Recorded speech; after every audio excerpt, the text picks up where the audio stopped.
close, but it's you're always turning, and that's probably the hardest part. Apart from passing, obviously, there's not a lot of passing.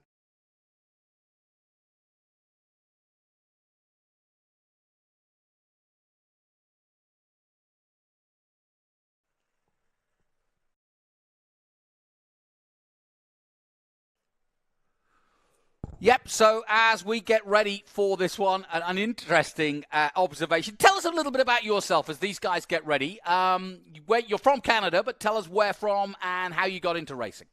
Well, I'm from Calgary, Alberta, Canada, a little bit north of Montana. But now I live in Atlanta. My father was a racing driver. He drove professionally in Formula One for a few Grand Prix in the 1986 season.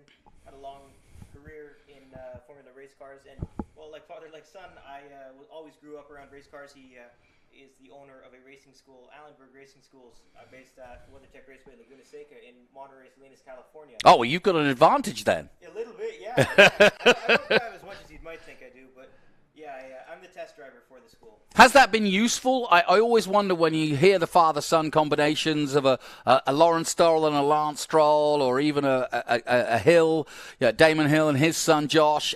Is it a help to be associated with a racing driver? Oh, definitely. I'm not quite like the Stroll family. I find all my own funding for my racing, but definitely having a father who raced Formula One helps extremely. And I wouldn't say that the biggest advantage is the coaching or the driving tips that I might get from him. The biggest advantage is definitely learning from the mistakes that he made in his career, so I don't have to make them in mine. It's almost like I have 45 years of kart racing experience in my head already, being at 15 years of age. Well, let's just explain that the race itself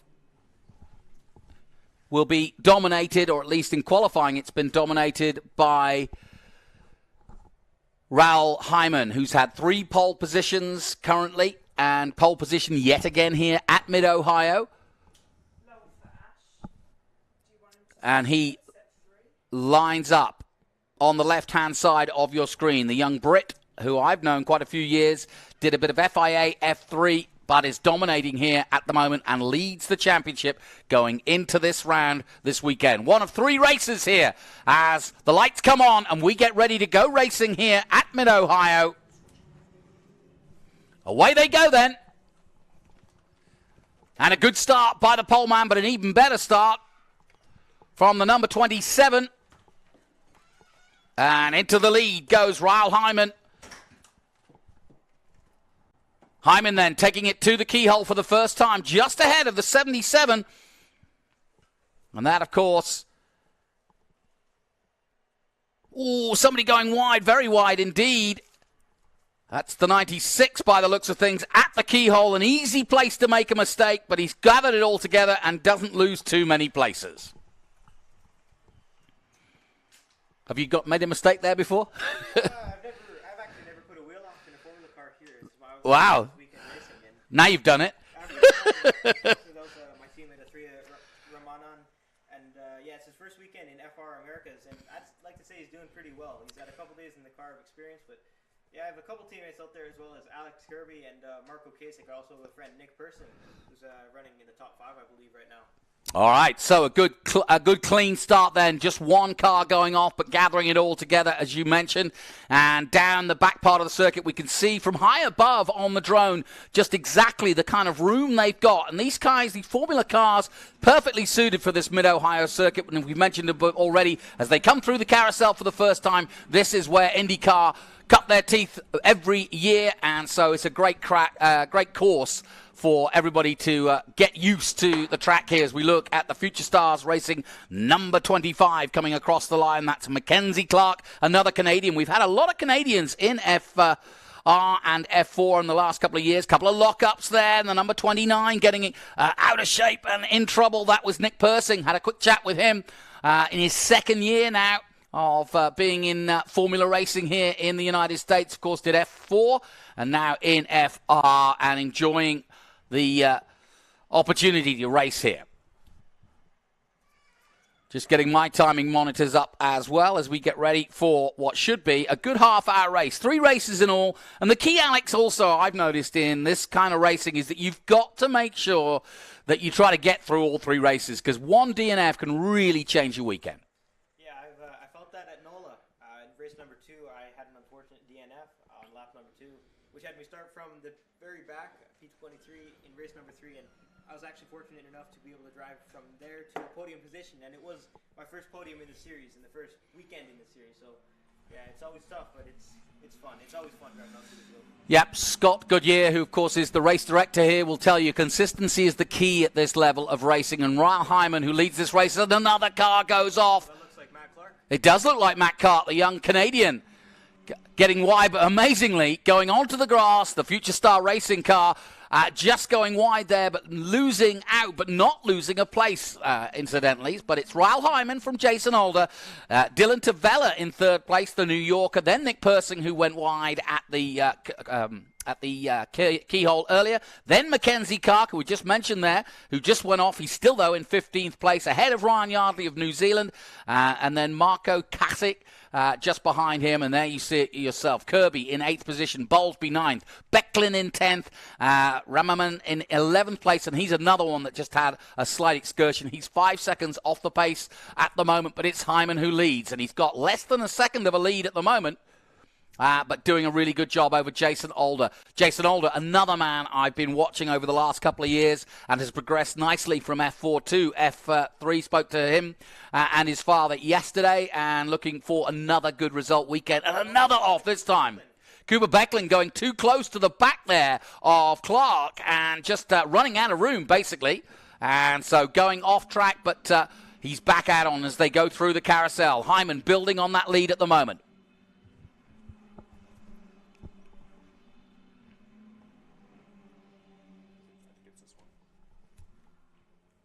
So, Alex, what are the corners where you would look to overtake? I'm guessing turn 4 is an obvious place coming into that now. Yeah, I definitely say turn 4 is probably your best chances at passing someone on the inside. Turn 1, a couple of people have mentioned that, but you'd really need a really good run on turn 13 to get that. The keyhole's another great place. Yep.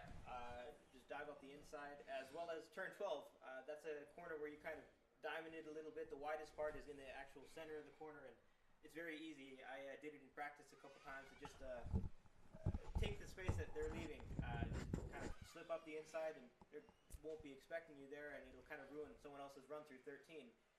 So you'll have a little bit of a gap to the car behind that you just passed. Now, the difference between the car you're driving, F4, and this car we're looking at is just basically a bigger chassis, but also a little bit more power. You're all using Honda Civic engines, but these are turbo engines, so you're going to get more brake horsepower. Is this where you want to be eventually?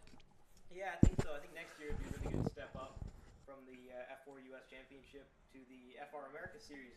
I've actually driven in a commercial shoot a couple weeks back at Road America for a company called Entrust. I've driven the Formula Regional car. It was pretty fun. I didn't go all that fast as it was just commercial filming, but I'm pretty happy to be in the car. The turbo felt really cool. We're looking at Ryle Hyman, who has dominated certainly in qualifying and pretty much in the race weekends, but he leads the championship at the moment.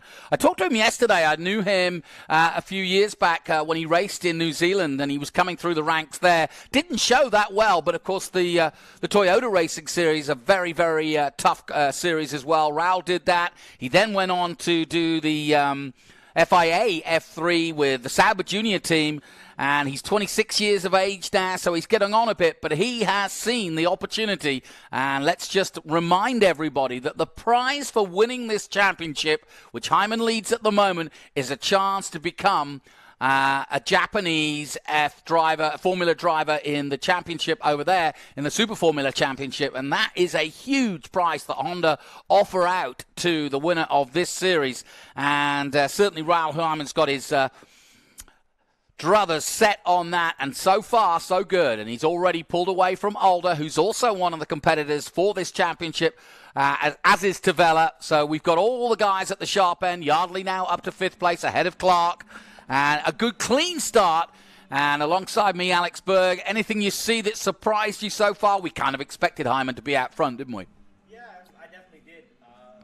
I was expecting, after seeing Road America and Nolan, that he'd pull a little bit more of a gap, but Jason Alder seems to be on his tail, at least closer than past races. So I'd like to see how this race plays out. We saw Hyman make a mistake in, I believe it was race 2 at Road America. I spun out. I still believe he salvaged a second from that, but I don't know, maybe Alder can put a little pressure on him, force him into a little mistake there. This is an easy track to make a mistake on. Yeah, I mean, as that future star, Matt Clark, is coming in, and I think you can see he's just getting the grass out of this. This has been a problem both in Trans Am and in single-seaters here at Mid-Ohio, is that the grass here in a corn place where they're growing big crops all year round. The grass is green and the rain is always popular. Therefore, you get good green grass. But if you go onto the grass here at Mid-Ohio, you're going to fill your radiators with it. And, of course, they will overheat very quickly. I've seen it in Trans Am. I've seen it in Super Formula. And I've seen it in Formula Racing. And I've also seen it at IndyCar. So you've got to get that grass out. Otherwise, the engine will go pop and overheat. And so you don't want that.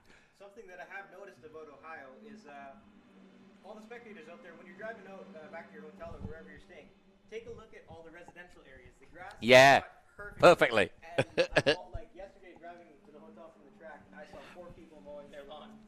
So grass is, I guess, a very key, important part of the Ohio culture. And no fencing. Everybody seems to have an open lawn, but they know exactly where the limit to their land is, and it's a beautiful part of the world. Now we've got a real battle going on. Tavella all over the back of Jason Alder as they head down to the back of the straight now. And where would you, if you were in Tavella in the number 14's car, where would you try to make a move here on Jason Alder? I think turn 4 is the biggest passing place. It's the hardest braking zone on the track. Not close enough, though, quite yet.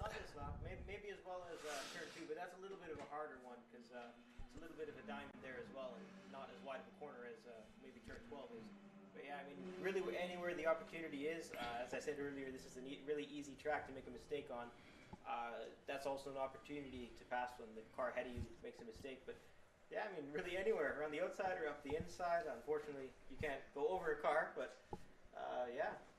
And the other opportunity, of course, like you said earlier, is to try to force the man ahead of you into a mistake rather than an overtake necessarily as they come down towards the last complex, the Optima Batteries Carousel, as we're calling it this weekend. The carousel right by our commentary position, and as they come by, we get a good eye view as they hide down under the bridge to turn 1. But this is a good battle hotting up now. In fact, Persing also, Nick Persing coming into view now and looking as they head down towards the keyhole again for a chance at the Big Machine Vodka Spike Coolers keyhole to get in there. There he is, just behind in the number 29. So we've got a good battle here. And at the front, Raul Hyman not making any inroads into the leaders either, because Hyman's gap of 1 second ahead of Alder, who you're looking at now in the 77, just not actually increasing much. So Alder doing a good job of both defending and getting aggressive and staying with Hyman. So a good race, 19 minutes to go in our first feature race of 3. Alex will be in action. How did your qualifying go in F4? Well, I had a pretty good qualifying. The F4 US Championship is very tight, very competitive. I qualified P9, but we're within a couple tenths of the pole sitter, and it definitely makes for a good race. Mid-Ohio is not the easiest track to pass on, but hopefully I can get a good start and get up into the top 5 before the end of the first lap.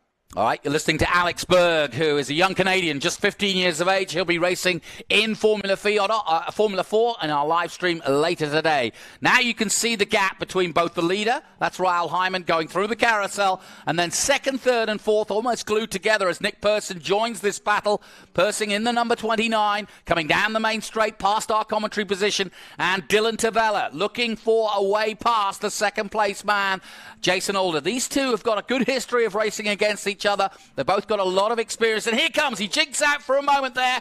And was that really an attempt, or was it really just to sort of see if he would see if he could force him into a mistake at the keyhole? No, he was definitely trying to force him into a mistake there. I think a better corner to do that probably would have been turn 4. Yeah. Since turn 2 is a very short, quick braking zone, I guess you'd say. But yeah, no, maybe I highly thought that was for a little bit more cool air. But yeah, trying to force him into a mistake there, as we were saying.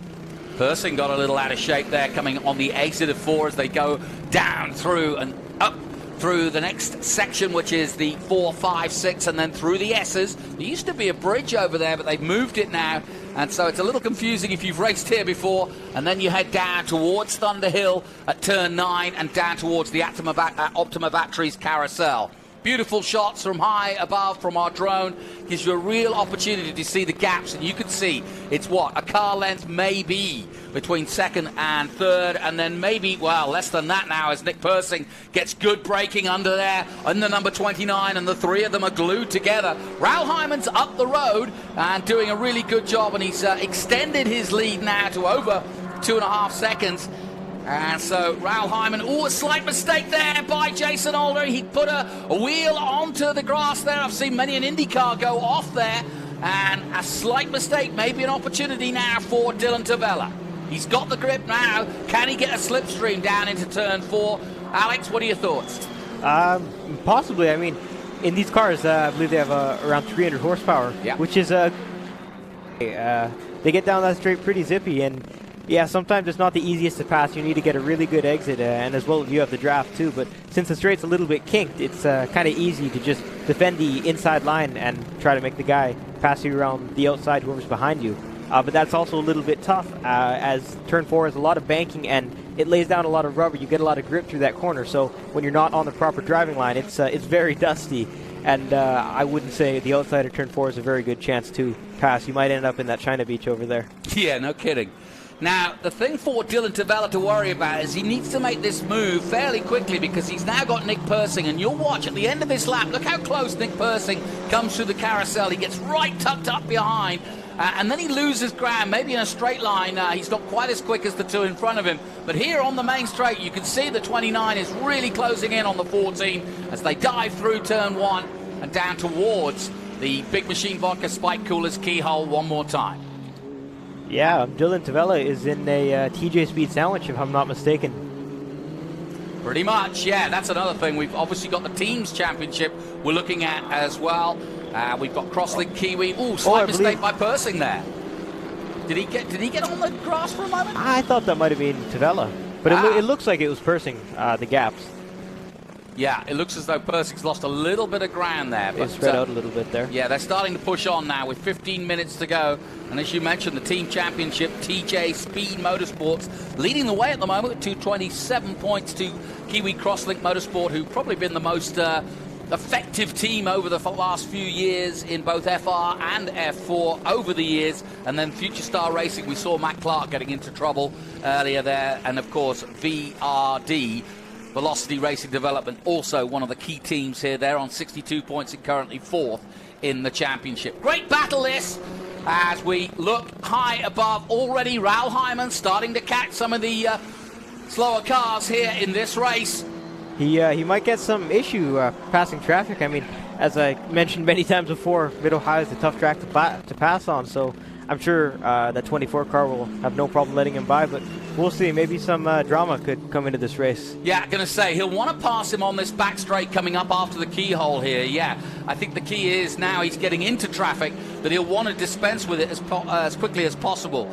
Kevin Jansen is the man from Deerfield Beach, Florida in the US Power Group car ahead of him as we watch the number 14 of Dylan Tavella powering his way in 3rd position, and it's been pretty much the same throughout this race now.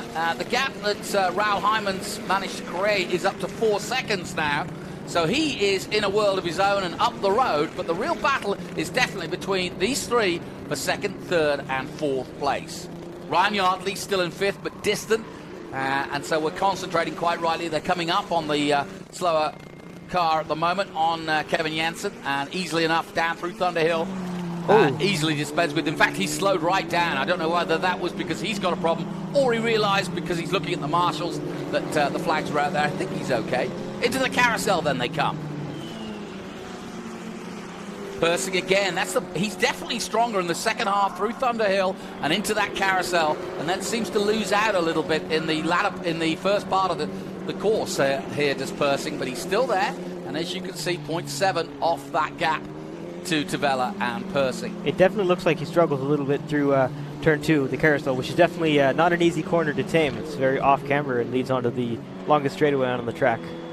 And here we go down that long straight. Yeah, I've walked down that track, or at least been down in the woods down there before. And yeah, it's a long old straight this, and leading into a very obvious place to overtake.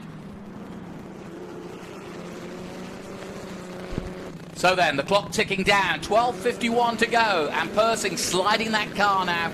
How does the car change as the fuel load goes down and, you know, you start to feel the tyres going off a little bit? Is it harder, or does it come into its own? It looks like we have a full course caution, the yellow. Full course caution, that's no, we don't. Oh, that's a car spun. Car Is that spun at Thunder Hill. Oh, is that? That could be the 24, actually. I'm not sure. We'll see. Just a moment here. It looks like a pretty dangerous spot. Hope that driver can get it going again. Well, that changes the face of this race, and certainly for Ryle Hyman, who built up a 4.5 second lead. He'll be kicking himself. Nothing he can do about it, of course, but it's the worst possible scenario for him.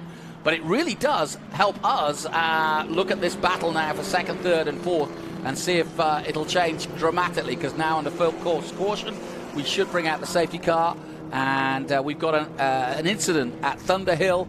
At the top of turn 9. There is the Honda Civic out there. You mentioned to me, you were asking me how the car changes and feels throughout the race, and this is a great opportunity to bring up. Especially if I was the second, third, and fourth car, I would definitely slow up a little bit. I'd give my chance the tires to cool off. Yeah. Talking about the fuel load, I don't really notice that since they're fairly short races. Yeah. And the fuel load doesn't change all that much. But it's always a great opportunity to cool off your tires and also to get a jump on the start. If I was Jason Alder in the second place car, I mean, we all know Rahul Hyman is a very, very quick driver. At least my strategy, if I knew my pace and the pace of the car in front of me, is almost just try to stay ahead of him every lap. As soon as you get passed by him, try to just pass him back and just keep passing him until you keep him behind you until the checkered flag lap. Just to prevent that 4.5 second gap for pulling up. Yeah, and as you mentioned, I mean, when I look at the best lap times, there's only a couple of tenths between Alder and Hyman in that respect.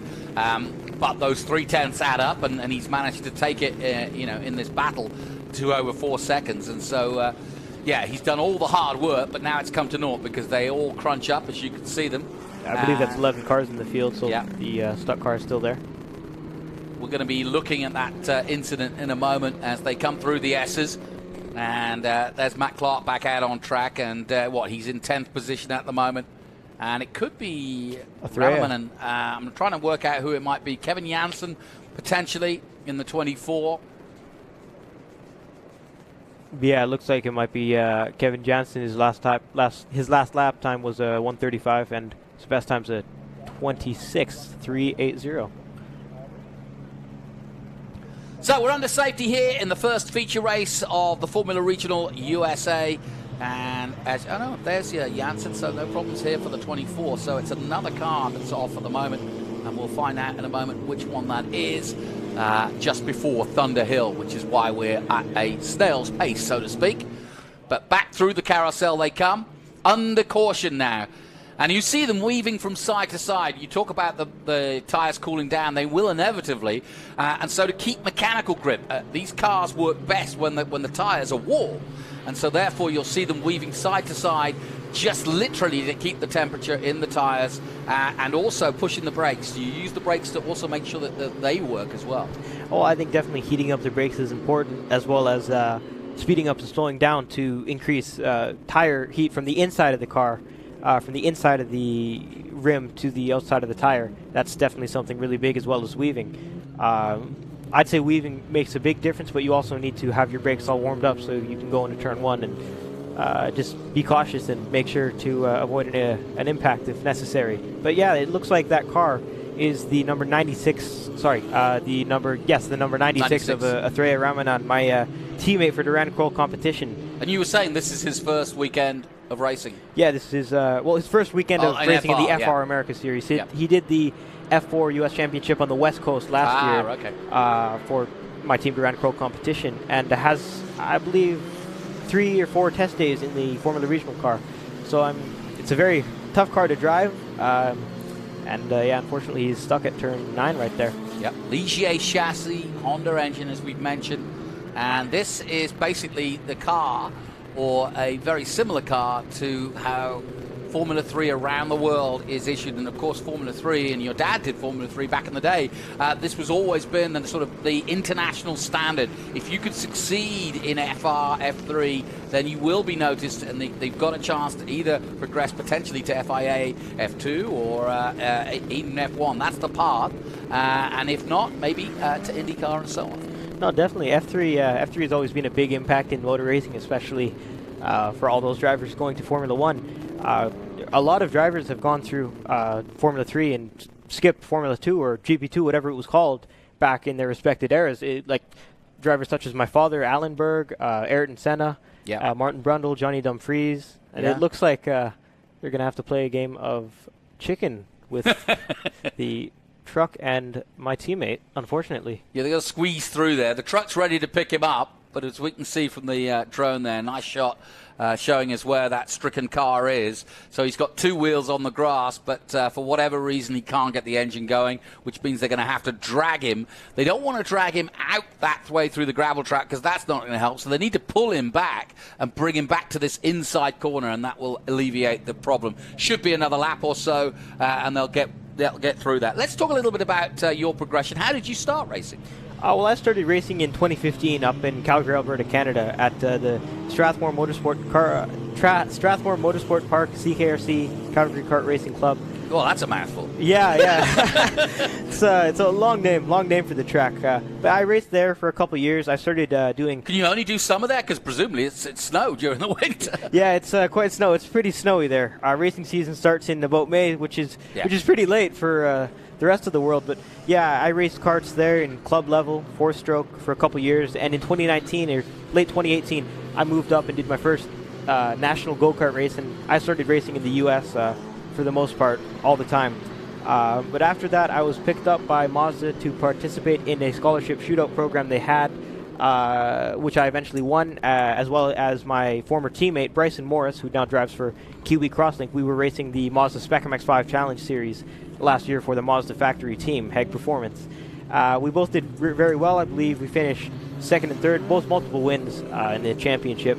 But that got me my start in cars, and I've known Francois Doran, the team owner of Doran Kroll Competition, ever since February of 2020. And actually, I did not know that I was going to be racing Formula 4 this year until late December. This whole deal came together in about 2 weeks. Very, very long story, very complicated due to connections that I've had that my dad has worked with 10 years ago. Obviously, Jerry Kroll, part of the Doran Kroll Competition team, is a big part of me being here.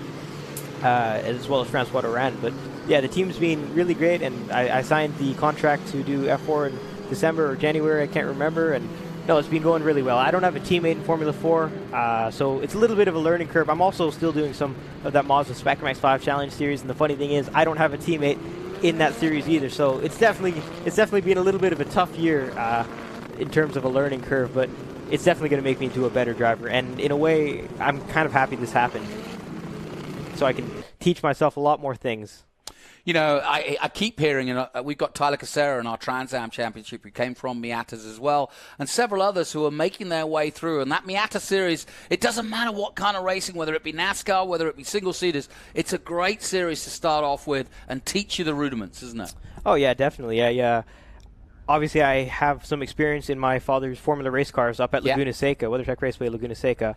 But I also drove a lot of Mazda Spec Miata, and that's taught me a lot about car control as well as driving in the wintertime up in the Canada icy conditions. But now it looks like these guys are getting ready to go green here in just a moment. Alex Berg, and as you can see, the Civic has got the lights off, which means that Raul Hyman now controls the race, and we will be racing to have a sprint race to the end. Hyman, though, has got to hold off to Vela, and Alder in second place at the moment, Tavella in third, Nick Persing in fourth place, Raul Hyman leading them to the start or restart of this one. We're going to go green, and Raul Hyman accelerates out of the carousel. Oh, that's a great start from him. Great start from the Englishman, South African born. And away he goes, still warming up the tyres as he heads into turn one. Smart move by him. Tavella follows us through in third place, but in second place it's Jason Alder. But that was a great restart from Hyman. It looks like there's a huge gap from P5 to the P6. I believe that is Hayden Bowlesby. Yep, Bowlesby and Kirby Becklin. Oh! That would look like an aggressive pass from the California native. Was that Nick Persing? Yeah, Nick Persing. That was very good indeed. From Morgan Hill. Yeah, so all going on here in the midfield. We expected it at the restart, but it's still going on as Tavalla battling hard with the 78 of Yardley. Ryan Yardley, a former champion in New Zealand in tin tops and also TRS. Braking there. Oh, looks like he's going to hold it around the outside. Oh. Yardley holding on the close. outside. Nicely done by Ryan Yardley. Looks like that position is going to go to... I can't see. I think Yardley's just got through, yeah. Both very similar looking cars. Yeah, Yardley 5th in the championship at the moment. Didn't get the best of starts, but he's been consistent throughout this competition. He's been doing some mechanicking in this series for Crosslink for the last couple of years, but now getting a chance to race. I watched him race in New Zealand, and he comes from a family of racers, and Ryan Yardley following in the footsteps. My teammate of 3 at Ramadan. Oh, he's getting lapped. Oh, they're very close to Roel Hyman now. Yep, so now the leader under massive pressure. And he hasn't let the by. He has done now. Ryle Hyman will not be happy with that because he got held up, balked, if you like, coming through the main straight. He puts a wheel on the grass for a moment, but not long enough to upset him. But Older now, right there, as is Persing in 3rd. You know, as a driver, dropped down. As a driver, this can be one of the most flustering things, having a car not let you by. It messes with your brain, and I don't know, we might see Roel Hyman make a mistake now, but it looks like he's already pulled a little gap there, but looks like the battle is between Persing and Alder. Again, yeah. So Tavalla is the one that lost out at that restart big time. He's dropped back down to 5th place. And Persing goes down the inside, sends it. Yeah, nicely done, Nick Persing. Oh, and the same thing behind them. They're 2 by 2. Ah, awesome. Excellent stuff. We've got some good racecraft here with 1 minute and 22 to go. It's all happening here in the first feature race of FR. Raoul Hyman in control again, but only by 0.2 of a second. Older, Persing, Yardley, all going for it there, the 4 of them, as they come through Thunder Hill. Looks like we have close to less than a minute of the race left to go. I don't know if this will be white flag lap or the next one will be. Could be. We'll take a look at the grandstand because they're right in front of us, and we'll see that flag coming out. Here comes Raoul Hyman to take the white flag. We got 1 more lap to go in FR, but who's going to be on the podium? Hyman's out front and leading. He's again ahead now of Persing. Older 3rd, Yardley 4th. They're nose to tail from 2nd to P4. Wow. Yeah, this is great racing. And in terms of the championship, Hyman was leading coming in. Tavalla 2nd, Older 3rd. Mackenzie Clark, who's lost out, he went off early. He's in 4th. Ryan Yardley was in 5th. So Yardley, the man, looking to really make some hay here in the Mid-Ohio sunshine. And Ryan Yardley, the youngster from New Zealand, looking to make his way. Obviously idolizes the likes of Scott Dixon, who's had so much success here in IndyCar racing. Another Kiwi. Coming down, though, to the closing stages. Ryan Yardley for Crosslink Kiwi Motorsport. Gary and Tina, the team owners, will be delighted if he can get a good result here. But Older in front of him, not likely to make a mistake as they head down towards the back of the circuit for the final time. Raoul Hyman, who has dominated this series and took a win last time out at Road America in the 3rd race, as well as 2 podiums, 2 wins in fact at Road America, and he's about to follow that up. Took pole position as he has at every race weekend so far, comes into the carousel, and the young Englishman, 26 years of age, continues to dominate in here in FR Americas and takes the checkered flag in style. He was put under pressure. He got bulked by a back marker, but he's okay. And now he has taken it to victory. 2nd place goes to Nick Persing, who made some really, really bold moves. Older takes 3rd, and Yardley hangs on to take 4th place. But Tavalla lost out, having been up to 3rd place and 2nd place at one point. Drops down to 5th. Bowlesby, Clark, Beckland, Katic, Kirby, Janssen, and Rammerman, the man at the back. But, well, Alex Berg, your thoughts on the final lap of that one? Great stuff. Well, no, that was definitely, I think the second final lap was pretty exciting. Yeah. That was the most exciting part of the race for sure. That was some really good race craft from those 4 drivers there. They obviously went 2 by 2 in turns 4 and 5. 5 is a very difficult corner. I'm very surprised that some of the drivers could hold it around the outside of there to be on the inside of turn 6, another very tricky corner. But no, my palms were sweaty. I was very excited during that whole race. And if any of the spectators out there, if you want to chill a little bit, I really recommend you go down to Roly Polar Ice Cream. They make rolled ice cream, as a lot of you may have seen on TikTok. I promised them that I would mention them during the broadcast, so Rick and Ricky, if you're listening to me right now, just want to say hi to you guys. There you go. I can feel an ice cream coming your way. No, I yesterday at dinner I promised to my team that if I win, I'm going to buy all of them a cup of ice cream. So that's about $130 worth of ice cream, but I don't think I'd really mind if I win, if I can spend another 130. You've been listening to 15-year-old Alex Berg. Tell us your car number. Give us some social. Let everybody get behind you this afternoon. Our Alex Berg Racing on Facebook, Alex8ERG on Instagram. I'm also on LinkedIn as well, Cool. Alexander Berg. I have a pink helmet. That's going to be the most notable thing on my car. I noticed that yesterday. And I am driving a Durand Kroll competition Pen Elcom liveried Ligier JS Formula 4 car. I'm car number 08, and I'm starting P9 this afternoon. Hopefully we can pull off a win. We'll look out for you. But Raoul Hyman holding his head under immense pressure there. He dominated this race, took a lead of some 5 seconds at one point. Then we had the caution after a car got stuck at Thunderhill, and he had to hold off immense pressure. But the Brit comes through and dominates again. I think that's his 4th win of the year. Yes, it is. So he won at NOLA, he won at Road America twice, and now he's a winner here in Mid-Ohio. All of these courses new to him. He was laughing yesterday, saying he had 831 days without racing during the COVID period. But look at his crispness today. Excellent stuff by Raoul, and he well deserves it. And looking for that scholarship to go to Japan and become just like Alex Palou and so many others. Pato Award going to Japan and making it into motor racing as a professional. Well done to him, and you can see TJ Motorsport very, very happy with that. TJ Speed Motorsport, I should say. Tim Neff, very impressed with him. That's his engineer as well. So really, really impressive.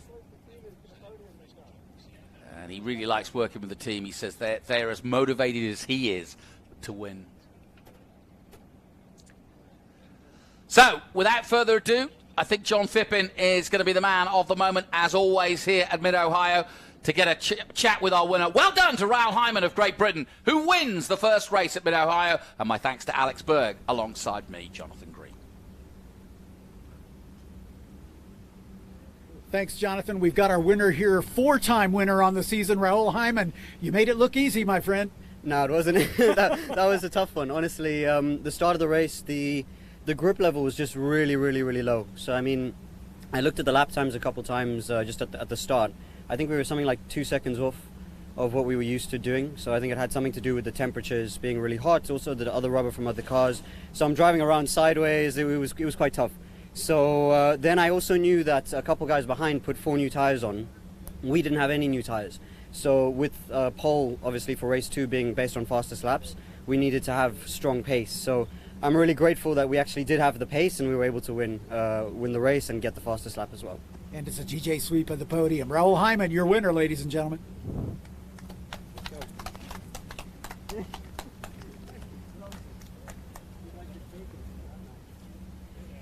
Well done then to Raoul Hyman, Tim Neff and the best of the team. Delighted with that effort, and well, they should be. That was an excellent performance under big pressure.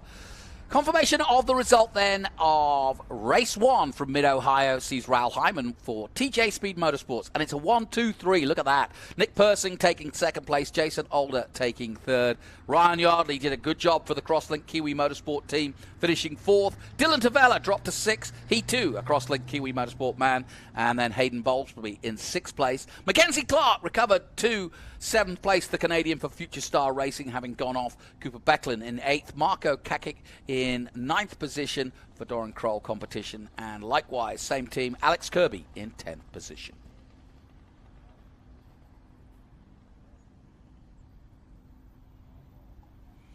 So let's take a look at some of the highlights of what was an interesting FR first race from Mid-Ohio. We got underway in the bright sunshine.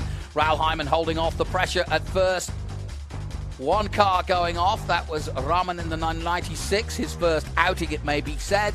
And likewise, Matt Clark got a bunch of grass stuck in the radiators, had to come in, and that pushed him right down. We had a good battle, though, between Jason Alder and Dylan Tavella. Nick Persing was behind for most of that, but then everything changed as the safety car came out. Hyman got a great start at the carousel, to lead them away. Persing got an even better one, got ahead of Tavella, pushing Tavella wide a little bit at the keyhole, but Persing making good use of that overtake. And then some great overtaking here. Ryan Yardley involved also, putting him up to 4th place, Tavella dropping to 5th. But it was Raoul Hyman who took yet another victory here at Mid-Ohio.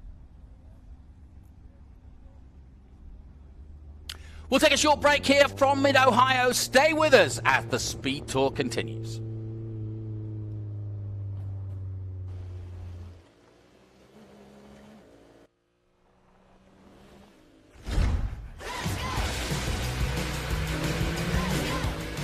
Everything in our garage is inspired by our racing spirit.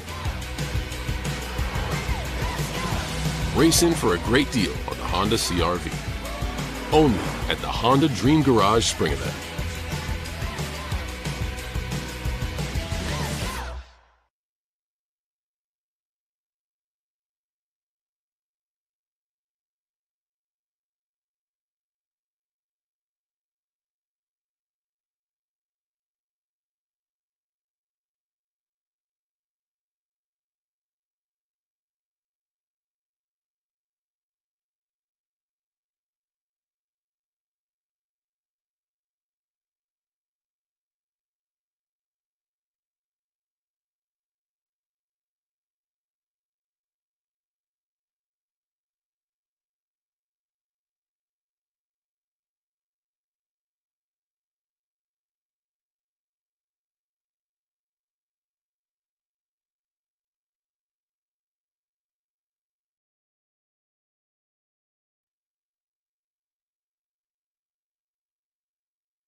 Marathon Coach owner is someone who expects exploration and relaxation to blend flawlessly.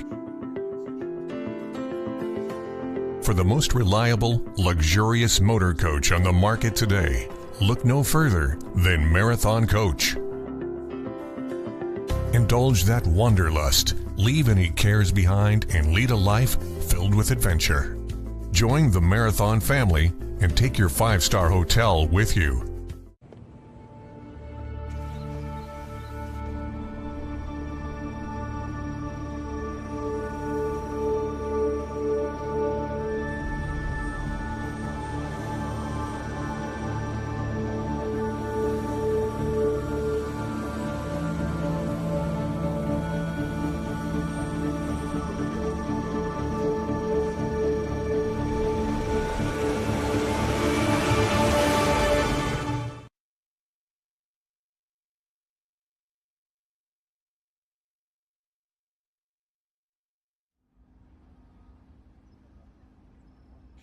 Welcome back to Mid-Ohio Sports Car Course. It's a beautiful day here, and we're getting ready for some international GT racing. And without further ado, let's head down to Ben Sissel, who is getting ready to talk us through what we're about to see. Welcome to the grid at the Vintage Grand Prix of Mid-Ohio. It's already starting. We've got lots of drivers here with James in our safety car as it goes around. Ken Fangler with International GT. Good field of cars here. How's it feel? Yeah, it's fantastic to be back here at Mid-Ohio Sports Car Course. 36 cars on the grid. We couldn't be happier. We've got a variety of Maranello Cup cars, Mission Foods GT3 Cup cars, and Stuttgart. So we look forward to a fantastic weekend of racing and great way to kick it off. Nice. Thank you, Ken, president of International GT. We'll try to walk up here. Thomas Pank. Tom Pank all the way out here from Maryland with a Baysaver Technologies car up front, which is really no surprise. The surprise to me is in second place, brand new to International GT, has had the car just a few months, PJ Hyatt right here in this GT4R, the number 80, beautiful kind of British racing green on a Porsche. So PJ, welcome to the series. Have fun racing in this Tom Pank, Mark Matisse sandwich. Then Mark Matisse, one of our Ohio players here in this beautiful 4.01 class, running out here with a visit Put-in-Bay.org, Put-in-Bay in Ohio. You can look in there. Beautiful car, very fast. Then we come over here with TLM David Tuati all the way from Miami, Florida, right here in this bright orange, you can't miss it, TLM 4.01 class. Then another one of our Ohio players, Todd Sloan. This is his home track, always really fast here is Todd Sloan in this beautiful red, white, and blue Mobil 1 Porsche. And then with great competition, if you've been paying attention to us this season, Stephen Hammond and David Tuati had great battles with us at Road Atlanta. We've got one on the grid, but I got to show Stephen Hammond is in this car that Jody Miller has loaned to him, another 4-liter car. So we're going to see what he's doing. But man, it's getting loud. We're about to go 1 minute on the grid. Jonathan, I'm going to race over to you, but I'm going to send it back to you, buddy. Great stuff, Ben, as always, and he'll be back over in the commentary booth, which is actually on the other side of the circuit, so he's got some work to do. But he'll hoof it over, and as he said, we're taking through what is a massive grid of over 36 cars. We only saw, the top 10 there, and so it's a really good competition, this. And as Ken Fangler, who also I hope will come over and join us, will tell us more about the Stuttgart Cup, which obviously naturally is for Porsches, and we also have a Maranello Cup, which is for lesser numbers, but for Ferrari only. But great to see the likes of Gunnar Jeanette and PJ Hyatt getting on the front row in their GT4R with a 124.3 and a 123.868 was the top time from Tom Pank to take the pole position yesterday in his 2013 GT3 Cup car, and that all-green car of Tom Pank. And of course the Panks are very much they're part of the furniture here. There's Lucas Pank as well. He's qualified in 7th position, and And there's one other Pank as well. That's Nicholas. He's down in 35th position for the start of this race. But we'll be on board with several of the cars as well. And you can see from the dash, this digital dash gives you an idea of, first of all, the speed. You can also see the lap, the best lap, and the lap time currently. But we'll also see the brake and throttle, which I always enjoy as we take through each and every corner. And we're heading towards the Big Machine Vodka Spike Cooler's keyhole. And the keyhole is a key corner here at Mid-Ohio, because you get in there, as you can see here, it drops off a little bit, but the key is to drive out of it because it leads you onto the back straight. And that back straight has a slight kink, but it's flat out, and here it comes. And once you get through that kink, which is turn 3, you head down to the major overtaking part of turn 4, which is where I walked down yesterday, and it's heavily cambered turn 4. And it is possible on the outside to make a move. There's the kink, and there is a starting point there as well for some of the races. Trans Am will also start there. But we are making a run towards turn 4. Now you see the cambered turn 4, the Honda Civic leading them through it.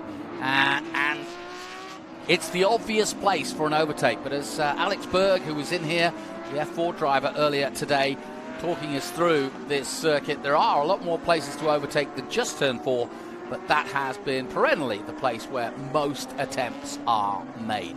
Massive fields. We look high above the Mid-Ohio track, and the drone really gives us an idea of the S's, and then leading up to Thunder Hill.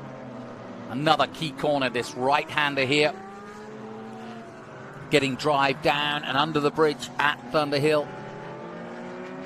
And that leads to the final complex, which is the Optima Batteries Carousel, which is basically 11, 12, and 13, which leads us onto the main straight. And already starting to line up as the Honda Civic will pull out of the way. These are all professional drivers. They know exactly how to do this. The Honda Civic does come off and into the pits, and therefore we're in the capable hands of Tom Pank, leading the way from PJ Hyatt. Everybody line astern, 2x2. Watch out for that all-green, British racing green of PJ and Gunnar Jeanette. Away they go then, and the 42 of Tom Pank leads them away. And that's a good start. He'll have the inside line. We are green flag waved. Some 36 competitors. Nice clean start under the Honda Bridge, and heading to the Big Machine Vodka Spike Cooler's keyhole for the first time. And look at the lead that Pank has already pulled away on PJ. Yeah, this is PJ Hyatt's first time in International GT. That's his first official green flag start.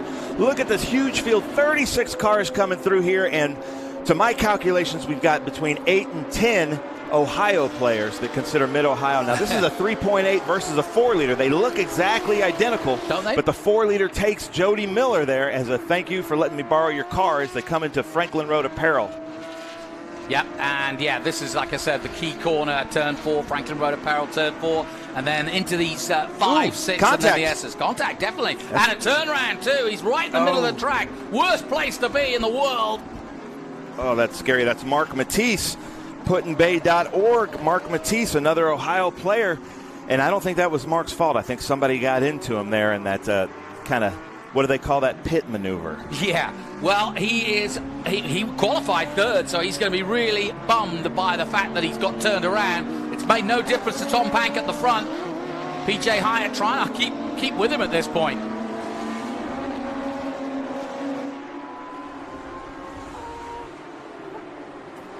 Bend to RC, definite contact there. Sorry, ladies and gentlemen, I'm calling race control to see that they see that there was definite contact. That's Todd Sloan there coming through Mission Foods turn 1 in that beautiful 2.5 car, followed by Demon Speed. As we look at Jody Miller going wide there, Jonathan, International GT never disappoints, does it? No, it doesn't, and we've got another star-studded field again for this race. They race all over the United States, and Ken Fengler should take his hat off. It's been a great job done, but it's Tom Pank from PJ Hyatt, then David Tuati in 3rd place now, Hammond up to 4th place, Jody Miller 5th, Tim Hines in 6th place, and then Edward Baus in 7th, Todd Sloan up to 8th now, Lucas Pank in the number 40 up to 9th place. Yeah, there's Lucas Pank right behind Ed Baus. Lucas Pank is going to look to try to get around him here. This is not what you would consider a passing zone. It's more of like an intimidation zone. You want to get right up into their mirror, make them make a mistake here at this right-hander, then try to pass them going into Thunder Valley. Yeah, good clean start. Just that one turn around, and the cars starting to spread around as they head through Thunder Valley.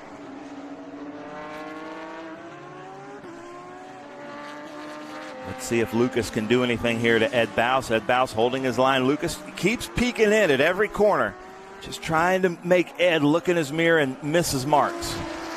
Around the outside of the carousel, Jonathan, we don't see that very often. No, not at all. And that carousel exit is right by our commentary position.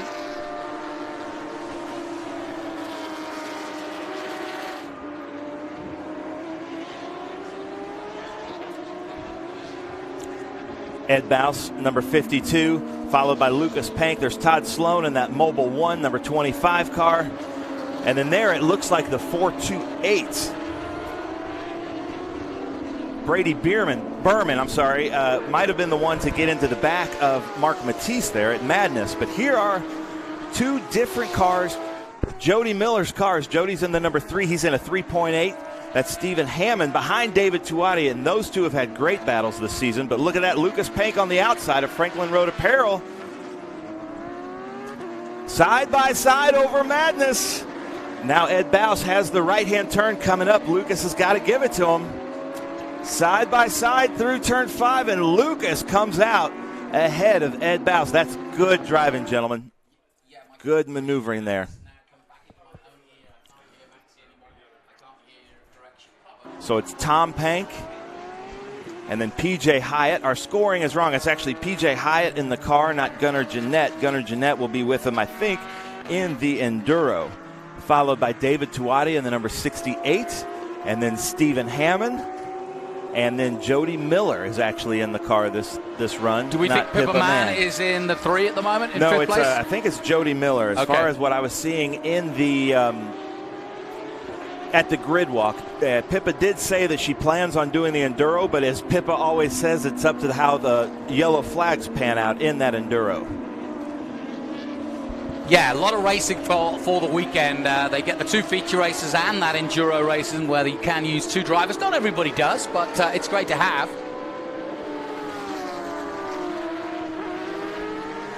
So Stephen Hammond coming into the Franklin Road Apparel turn 4. And look at this, P.J. Hyatt back up, turning into a great battle. I don't green flag, but he's caught back up to Tom Pank. He caught right up to him too, and this is a really good battle. And is it Gunnar Jeanette we think in the car, or is it going to be PJ? It is PJ Hyatt. Yeah, I did see him and spoke to him at the grid. But then here it is again. It doesn't matter what car Stephen Hammond is in, but Stephen Hammond, David Tuati always have a good battle. And then PJ Hyatt, Ken, newcomer to International GT, showing some real skill. I think the 3rd time Gunnar said in this car, so doing very well. But you're, a 2013 car against a new car. I think it's 2019 or so. Some years between, probably both not on the car, but also on the drivers. And the wily veteran, so to speak, Tom Pank, making that old girl go. And I'm sure catching Tom Pank is one thing. Getting around him, he'll really have to work for it. But it makes for great racing, and it's a good battle. Yeah, historically here at Mid-Ohio Sports Car Course, Tom Pank can make that car really, really wide. There's some great passing zones here, but this is a pretty narrow track with that beautiful number 80 of PJ Hyatt. Yeah, Tom is always thinking ahead. I don't think he thinks on any one subject for a very long time, but he's already talking about Sunday's Enduro, knowing that Gunnar is probably going to get in the car, and he said that could be trouble. But Tom Pank, the qualifying yesterday was fantastic. He sat in pit lane and waited to see if PJ would outdo his time. He did, and then he got on the horse and went out there and put down an IGT record lap time, beating last year's time of Andy Pilgrim in the Ferrari. So IGT record. So congratulations to Tom Pank. Some great strategy, and it made for an interesting qualifying and leads up to this race. Awesome. Great shots as they come through Optima Batteries carousel here at Mid-Ohio. There is our leader, Tom Pank, followed closely by the PJ Hyatt in that 2020 Porsche GT3 Cup car.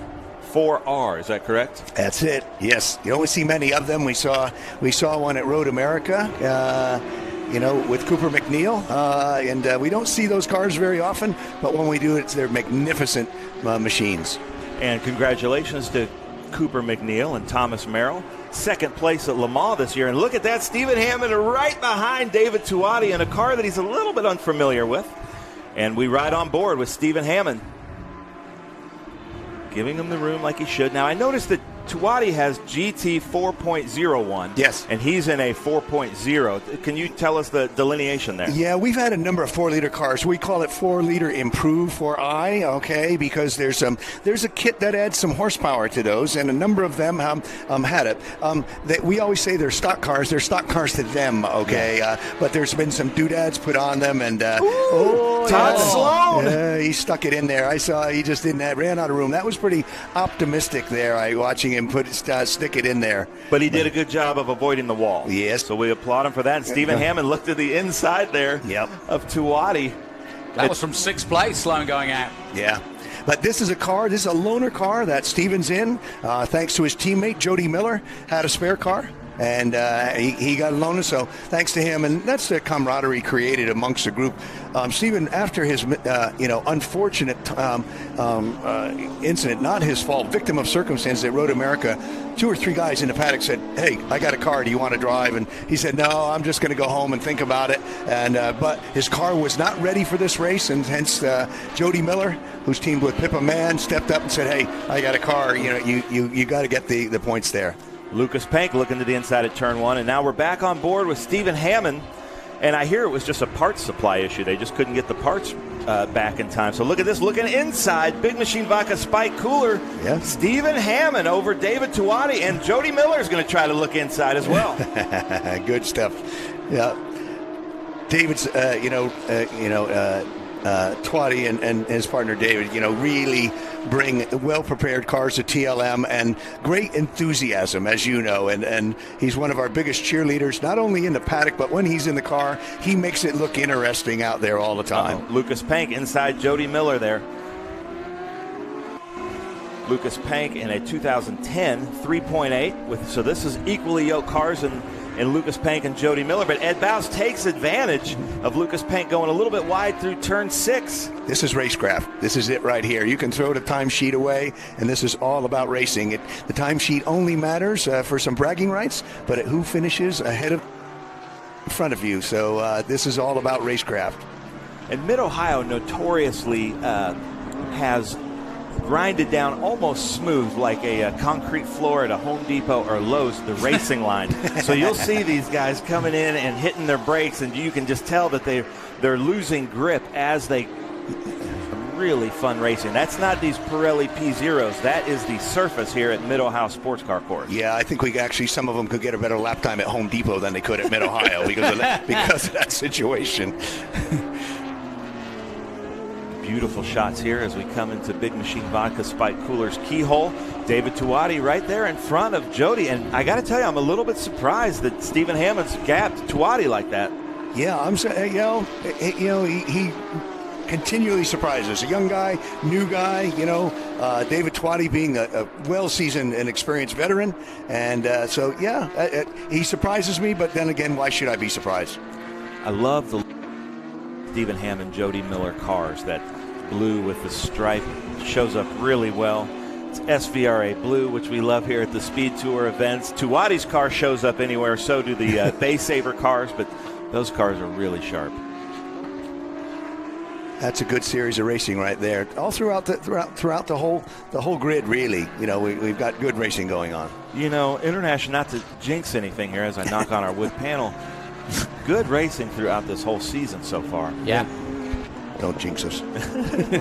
Lucas Pank coming into Optima Batteries Carousel. Ed Bouse, he's gapped Ed Bouse just a little bit. And there's Jody Miller in front of him now. Lucas Pank and Jody Miller in 3.8s. In front of Jody Miller is that 4-point I is what you're calling it of David Tuati.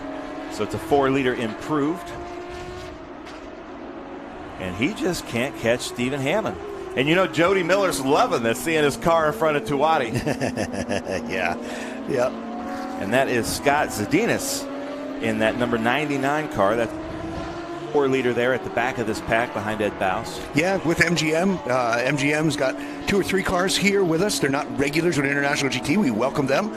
Marty Gilbert, longtime Porsche preparer down in my neck of the woods, down in Fort Lauderdale, and brought a couple of his customers, and hope they're enjoying their time with International GT. I think they're going to be back next weekend for some Porsche Cup racing, and as I said, welcomed, and obviously they fit well into the group as they're running. And if you're wondering what happened to Jonathan Green, everybody's favorite commentator, he's having some audio issues. Well, no, but he hasn't got a word in edgeways. You guys, you're killing it. I'm loving it. So you're back. I know you're having issues. Yeah. I thought it was tea time or something. I thought, shoot, Okay, so now we're into lap traffic. Jonathan, this has been quite a good race, hasn't it? Yeah, it's been a really good race, and I've been trying to keep an eye while you've been watching what the action is on track, or what we're looking at. I'm keeping an eye on the scoreboard and seeing if anybody's coming through. You just mentioned Scott Zanadis in the number 99, and David Tuati now up to 6th place.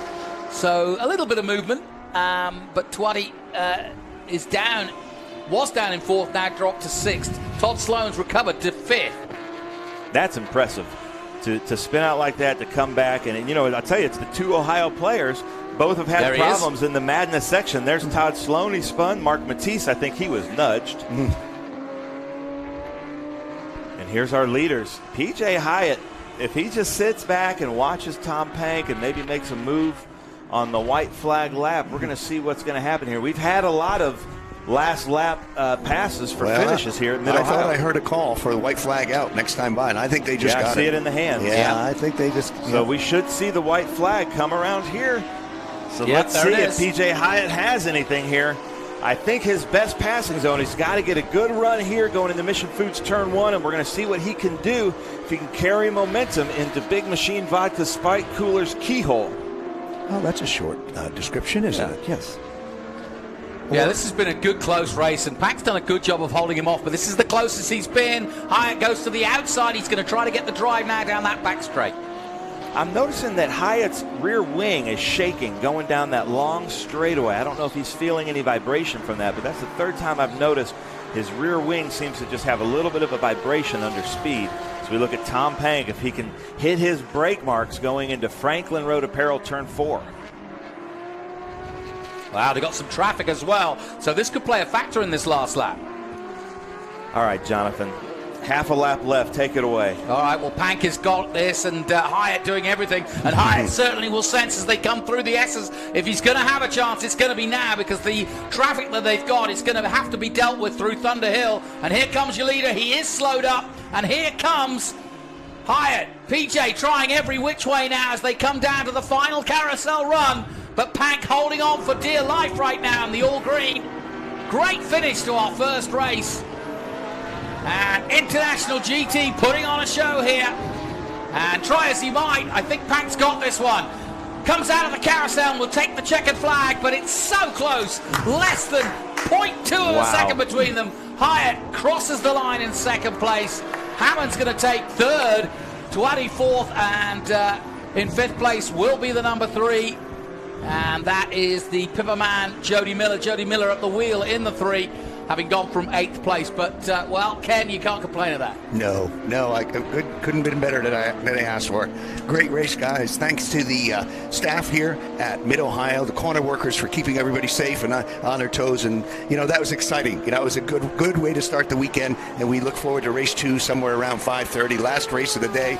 All I can say to spectators out there, or those watching, don't miss the 2nd race. And those that are here, don't leave, because you'll see another great race. Oh, they're not leaving. Most of them are staying here. My thanks to Ken Fengler and, of course, to Ben Sissel. Ben will be with us throughout the day, but we'll let them go over and get the podium and interviews underway in what was another accomplished performance by Tom Pank. And it's one thing to win a race, it's another to do it under immense pressure like that, when you know that one mistake here or there, and then the obvious traffic coming into play at the final lap, always very tough indeed, especially around Mid-Ohio, but he did it in style. And Ben heading over there to the other side of the track will probably get a word with Tom Pank. But that was great stuff. And the base saver Porsche number 42 comes in to the pits. And I'm sure with his BRM watch, he'd be right on time to get to the podium.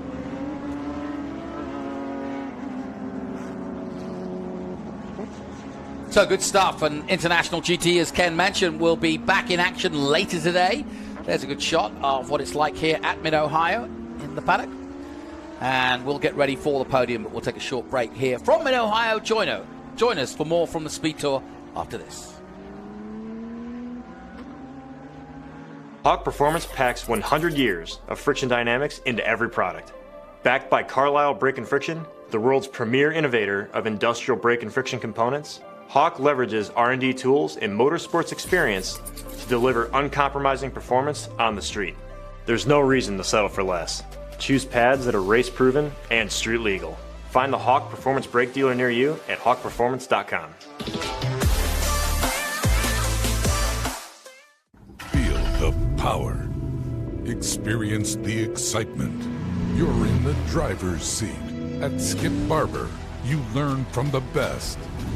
Whether you are a new driver that wants to learn accident avoidance or a seasoned racer looking to improve, we have a program for you. We're your #1 destination for auto racing and driving schools. Skip Barber. Feel the power.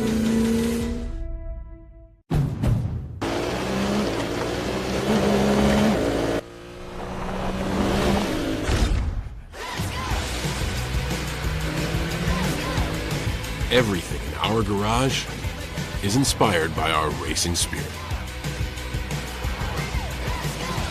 Race in for a great deal on the Honda CR-V. Only at the Honda Dream Garage Spring Event.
everything in our garage is inspired by our racing spirit.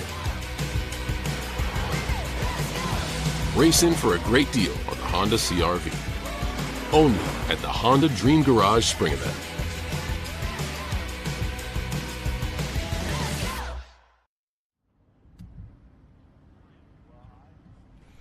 Hey everyone, welcome back to Mid-Ohio Sports Car Course. It's a beautiful day here in June. The harvest is out, the first one of the year, and the boys making the best of the summer, the boys of summer that is, of Formula 4 United States Championship. We are live here and across the internet. We welcome you to all the action from the first of 3 races for F4 here in Mid-Ohio. And I'm joined by the current FR Championship leader, Raoul Hyman of Great Britain, born in South Africa, but, well, we claim as our own if you're a Brit, because he's good and he's going well at the moment. Raoul, welcome aboard. You've already had a good start to your day, a win on the board, so you've won at every track so far. Yes, well, firstly, thanks for having me. It's great to be making my commentary debut. Well, you've got to get in the commentary booth when you keep winning. Well, I mean, hopefully I can carry on winning, and maybe I'll make another appearance. But let's see how this one goes first. We'll see how my voice sounds. But happy to be here. And as you mentioned, I've had a really good start to the day. Was able to win in race 1, which was actually quite a tricky race. So it'll be interesting to see how the F4 guys get along, because I know that the track was really quite slippery in that session. It's very hot out here. I think it's about 28 to 30 degrees. Well, this is in Celsius. I'm not too sure what that is in Fahrenheit. Maybe about 90. Yep. But in addition to that, you've got the Trans Am rubber that's just gone down on the circuit, and that really alters the balance of. You might see that in the start of the race, the F4 drivers are actually struggling a bit with grip. The lap times might be quite high, but as the race goes on, the lap times will come down, and things might get a little bit more straightforward. Raoul, while we get the warm-up lap, I want to put this perspective. You are in the FR Championship. We met when you were doing TRS, a very similar car that's in New Zealand. Yep. But this F4 is effectively your first chance, pretty much, at a karting to try slicks and wings. And if you can describe what that's like as somebody who's come through the ranks, not necessarily doing F4, but you know what I'm talking about. There's a big difference, and also data gathering. You're working with an engineer for the first time. So for a lot of these youngsters, some of young as 15, this is quite a big opening and quite a big change to their careers. Yes, I mean it is a very big jump, and it does take a how would I say, a different approach in order to get time out of a single-seater rather than a go-kart. I mean, a lot of these guys would have come straight out of go-karting, having not driven much else. So I remember my first ever Formula 4 test. It wasn't this current iteration of the car, but it was a BRDC Formula 4. It was a track. It wasn't a permanent track. It's called Blyton Park out in the UK. And I remember going there, and when I first realized that something is very different was I kept going faster in one of the high-speed corners, and I kept having more grip. So it's almost like skiing, where if you're doing it right, I mean, I've only skied once, and I managed to dislocate my shoulder, so I wasn't doing it right. But away from the slope, in order to actually get the technique correctly. So here, you have to go faster to feel like you have more grip in a high-speed corner. Right. And that is quite a different feeling. In a nice analogy, though. I like that. Exactly. So it's quite different to how you'd feel in a go-kart. In a go-kart, you have to hold the brake all the way to the apex. You keep a similar pressure. In a car with wings, you have a high pressure to start the braking zone, and then you bleed off of that brake. It's not an isosceles triangle, perhaps actually a right-angle triangle, let's say, but with a bit of a rounded edge, because you're trying to get off the brake as you get to the apex, because you don't want to lock the front wheels. So that's a very different thing to do in F4 as well, or in any sort of single-seater car. But the other thing is the weight transfer, and that's what you really have to get used to. I remember when I first started, there was a driver, his name's Charlie Robertson, and he's now a Ginetta factory driver. But when we started in F4, he had a lot of Ginetta Junior experience, and I had come straight out of karting. But his understanding of the weight transfer was huge compared to mine. Right. And you could see that by understanding that, he just had such a huge advantage over me when we started in F4. And I caught up as we went along, but that was one of the major things. So let's see how these guys get on. We're nearing the start of the race. I'm excited to see the start. I mean, I know from my group position when I was on pole, the inside is actually quite slippery. Okay. Because obviously no one drives there.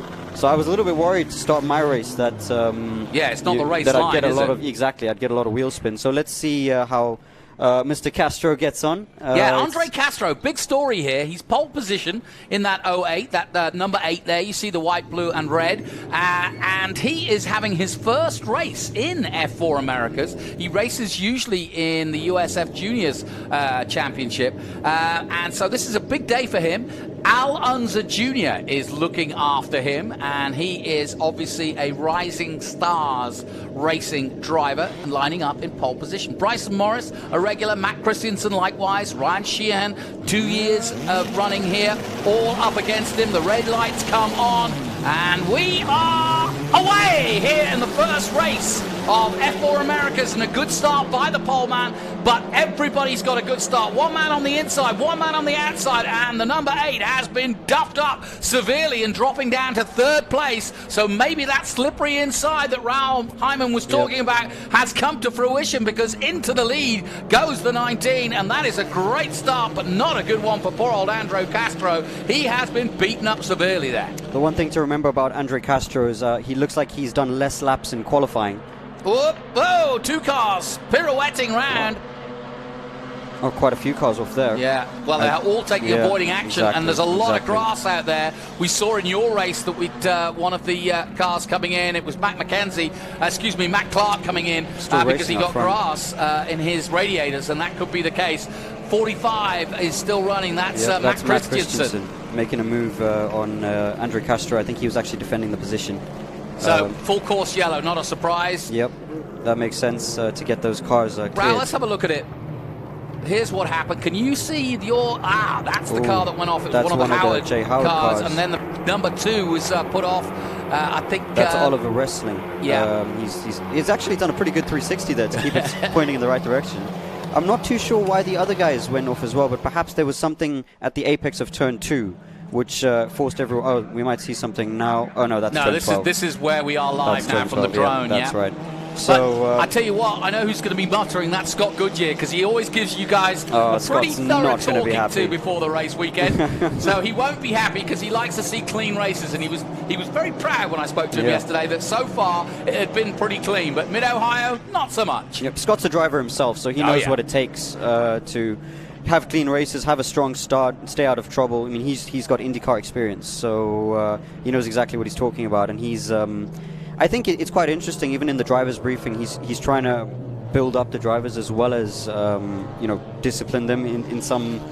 Discipline's a strong word, but in some regard, educate them. Yeah, exactly. So I know this will be coming up in our next drivers' briefing as well.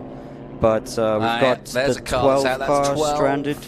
That'll be Ethan Barker, sorry. Yeah, he's a Houston, Texas boy. I met his father earlier this weekend. This is his first year, and they really are learning on the fly. He's very much an oval and midget guy, and done a lot of SCCA, but not done single-seaters before. So this is a bit of a baptism of fire for Barker, but... yeah, I mean, it's a shame for him, because when you're coming into single-seaters and into F4 at a track like this... Might see something more from this angle. Here we go, one. There's the Howard car off. I see. Okay, so someone's gone off on the inside, because they probably came out of turn 2 side by side. Yeah. And where the car stopped on the track, someone had to just get out of the way. And that's caused a lot of the drivers to go onto the grass to take I've seen a lot of IndyCar races here, and the outside of turn 1, if you get on the grass there, and it doesn't matter what kind of series you're in, but if you get on the grass there, it's really hard, A, to get back on, but also it's hard for others to take avoiding action. Exactly, yes. The thing about the grass here is it's actually very bumpy. Yeah. And you'll notice that, if you're able to do a track walk, or, I mean, even if you look on the camera at some of the shots on the side of the track, you can see that it's not quite like a mowed lawn where it's just flat. So when you get onto the grass, you have to be prepared to just get out of it completely, because you're going to be bounced around.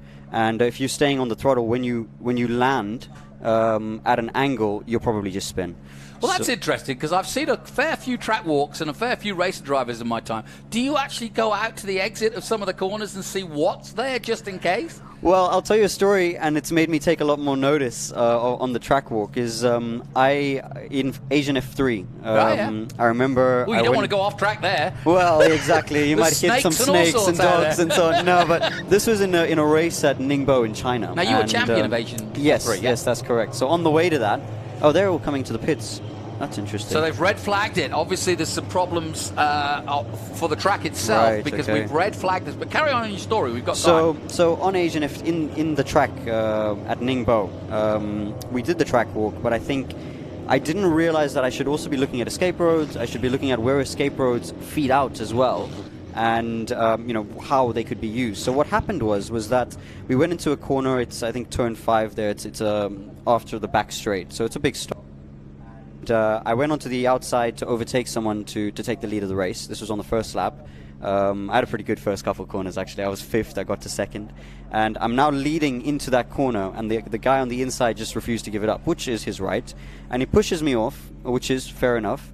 But I went off the track onto the escape road and came immediately back onto the track.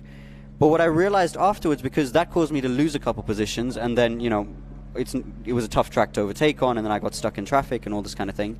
But when I looked at the video afterwards, if I just stayed on the escape road, I would have come out and I probably would have carried on leading, and I would have kept the lead because it's not as if he got ahead of me into the corner. Yeah, and you would have been in the right because exactly. Yeah. So when you ask if we're looking at the grass and things like that on the track walks, it is worth doing. It's also worth looking at escape roads. It's worth looking at where, the grass can sometimes. You can use it, to sort of carry some minimum speed. So, for instance, the exit of turn 11. Yeah. If you clip the grass there, it's not the worst thing in the world because it's the unloaded tire for turn 12. Right. So if the tire is slightly dirty, it's not as if you're going to have a huge disadvantage. Now, I'm not talking about like half the car on the grass, but I'm talking about just a tiny bit of the outer side of the tire wall. If you see from the cockpit that would have a tiny bit of dirt on it, that's not going to change the world. So it's the same at the exit of turn 1. You'll see some dirt coming off of there every now and again because it's sandy where the curb is. It's not just grass.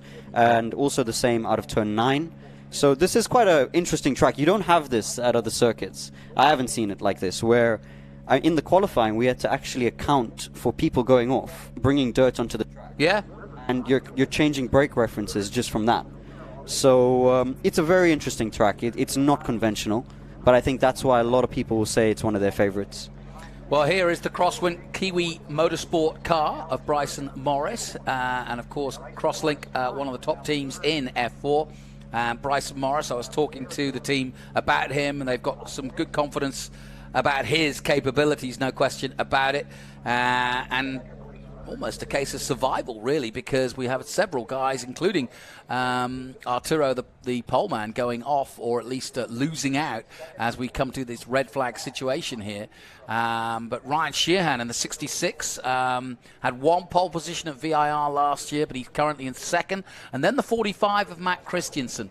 So as we're under red flag situations, we've got some clearance to do. We've had several cars off. You've been listening to Raul Hyman, who's leading the FR Americas Championship at the moment.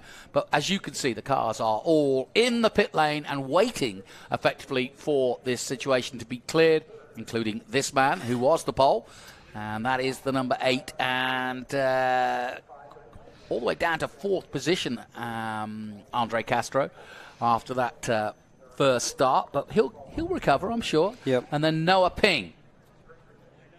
Yep, Noah Ping in, 5th, or I think it's 5th. And it looks like he's got some pretty good pace. I mean, he was only 0.37 off of pole position.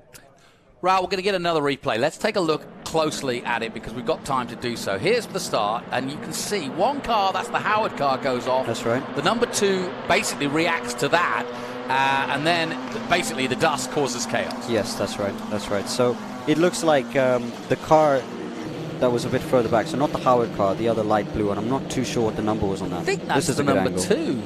Yeah, Oliver Westling. That's right. It was Westling, yes, that's right. Yes. Maddie House gets through it. Yep. But yeah, she's done a good cars. job, actually, because she stayed on track and probably gained quite a few positions there. Yep. So she'll Never be happy easy. with that. You've got a double-edged situation when you see that. You've got to take advantage of it if you can, but you've also got to not get yourself in trouble. As we look at Gabriel Fonseca, his second season also in the F4 Championship, one of the Brazilians, and we've had some great success from Brazilian entries, of course, in the lower formula over the years. And Arturo Flores, young Mexican driver in the number 22. And then, of course, Alex Berg in P8. He was here yesterday, I believe, or a bit earlier. So there's a vested interest for our viewers. Yeah, no kidding. Lockie Hughes leads the championship, the young Gold Coast Australian for Jay Howard Development. He has, at the moment, just got the one win, but he's been the most consistent. He has 95 points. Matt Christensen, who's second at the moment in this race, second in the championship on 87 points. There's Alex Berg. Yeah, no, I didn't drive through the I mentioned him earlier, and of course he was doing commentary with me, and he said, watch out for my pink lid, the young Canadian, and you can see it resplendently there. I wonder if he's made up a few places. I think he has, you know. And so that's good news. Madison House, you mentioned she's up to 14th already. Alex Berg up to 8th, and he started 9th, so he's got one place. And then Alan Isambard just behind him. So everybody, I don't know, is this a hard situation to be sat there in the cockpit doing nothing, or is it a chance to get more intel from your engineer? Look, I think everyone would have done the preparation beforehand. So it's a bit odd because now you've got a break in the rhythm. Yeah. So it depends on... And also your adrenaline's got all prepared, and suddenly it's... Bleh. Exactly, and you've been priming your body as well for performance at a certain time. So now you're going to be sitting in the car. There's a lot of heat soak as well. I mean, I know from when I was sitting on the pre-grid, that was the hottest time of the race because you're not moving and there's no airflow. Yeah, people don't give credit to how much asphalt holds heat. Exactly, and then you put yourself in a metal box with a very large hot metal piece behind you. Mm-hmm. The other thing is the engines, the water temperatures, the oil temperatures. Yeah. I'm surprised actually that we're not seeing a lot of fans. Perhaps it's regulated that you're not allowed. Yeah. But to be honest, the Formula Regional car at least it doesn't seem as susceptible to it. You mentioned fans. There you go. There the fans are waiting for some action. They don't look too unhappy, do they? They look quite pleasantly happy. It's a nice day out. I mean, it's not that windy. There's almost blue skies. I mean, it's pretty white in your pictures. Can you get your Raoul Hyman T-shirts at the official merchandise or not? I think I have to win a few more races for that. I don't think anybody's queuing up for the T-shirts quite yet, but hopefully we can change that. But I'm looking forward actually to going out and watching. We were seeing the Trans Am cars going around a bit earlier. I want to go up to turn 4, 5, 6, where the undulation is. Well, I'll introduce you to John Claggett if you fancy a go. Okay. I'll take you up on that. I hear the H-pattern cars. Then I'll introduce you to Kerry Hitt, who's done 30 years around here. He's right here in the commentary booth. He's going to be with me later in the day. There's Tony Garcia. Right. That's Tony in sprint mode. Okay. Yeah, that's full out. That's flat out. You can almost see the sweat dripping off of him. He is in full mode there. I can't take too many shots. I don't know him that well. No, he's a good lad. He's a good friend of mine. Listen, I do want to ask you this question. You're new to American racing. Correct. You've never raced any of these circuits before, but you've done FIA F3. You're an Asian F3 champion. How do you compare the American circuits and the American racing scene in single-seaters compared to what you've done? I'd actually say it's quite similar to how it was out in New Zealand, where the tracks are almost all very old school. Yeah, narrow, but not a huge amount of runoff. Mm-hmm. The style of curbs are a bit different to what you'd get in Europe, where you've got grass and then the curbing. I'm told the curb's higher in Europe. Some of them, yes, you're probably correct. The other thing is you also have the double curb. So at some tracks like Red Bull Ring or even Barcelona, I believe, you've got the first red and white part of the curb, and then you've got the lot more aggressive. Usually it's red or blue, and those are very aggressive. So you don't want to have the car on that because it'll vibrate the parts loose, or you might have component failure. So here, you don't really have that. You just have grass, which, to be honest, I prefer because it's difficult. People talk a lot about track limits, but it's harder when it looks like you can drive there. Because bear in mind, there's a lot of geometry going on in the brain. So you take your entry into a corner, you accelerate, you brake at a certain place because your brain is telling you, I can drive there. Yeah. When you see grass, it's an immediate not. Like, do not go there. You'll probably spin. So I prefer this. You make a good point, because Circuit of the Americas, where I'm based, and of course we have you guys coming there, but we also have F1, and it really annoys me when they talk about, they keep having these arguments about, well, it's track limits, you know, they really shouldn't go all four wheels all over. It's like, look, it's a white line, don't go over it. Yeah. If you go over it, you're off the track. Yes, exactly. I mean, look, it's tough, and at some points, I mean, even I'll be driving, I'm trying to obey the track limits. Yeah. And I'll get annoyed with myself because I keep abusing them. Yeah. But it's like, why am I doing that? And I'm trying to bring it back, trying to understand. It's all in the head. A lot of it is just in the mind, and you have to pay special attention to it. Whereas a track like this, track limits, if you're abusing those, you're in the wall. So, yep. I mean, it's a lot more black and white. There's a lot more risks to be taken here as well. So I quite prefer this. And I think, as you know, you were asking about the American scene for racing, a lot of the tracks are quite like this, and I think it sort of speaks to the style of racing here compared to Europe and elsewhere, where it's a lot more old school. Yeah. So that's quite interesting to me. I quite like it. I'm really enjoying my time here. I enjoy the culture here as well, where everything is very positive. Everyone likes to put a positive spin on everything, where I think that's good, because I don't see the point of bringing people down when something goes wrong. I enjoy, watching people grow and build. I see that for myself as well. I've tried to change my attitude to that, and I feel like it's yielding the results. So, well, you're getting some fans out there. Oh, yep. Love to see it. My mate Eric says you're good. Love to see it. Thanks, Eric. Appreciate it. That's my first compliment of the commentary debut. So. There you go. No problem. But so here we have the guys going around behind the safety car. I see the safety car is not going immensely quick, but the lights are off now, so actually so there we're going to go racing. Up. Now, you just did this. How hard is it as the leader of the race? You just did it and you won the race, but you got a brilliant start out of the carousel. Take us through what this man should do now. So what I tried to do is I tried to really square up the exit of the carousel. The problem is that there's a bump at the apex, and you'll probably see them go over it now, where I got the car quite a bit sideways. So, yes, I noticed that. Yeah, so let's see how this one goes. He hasn't squared it off just as much.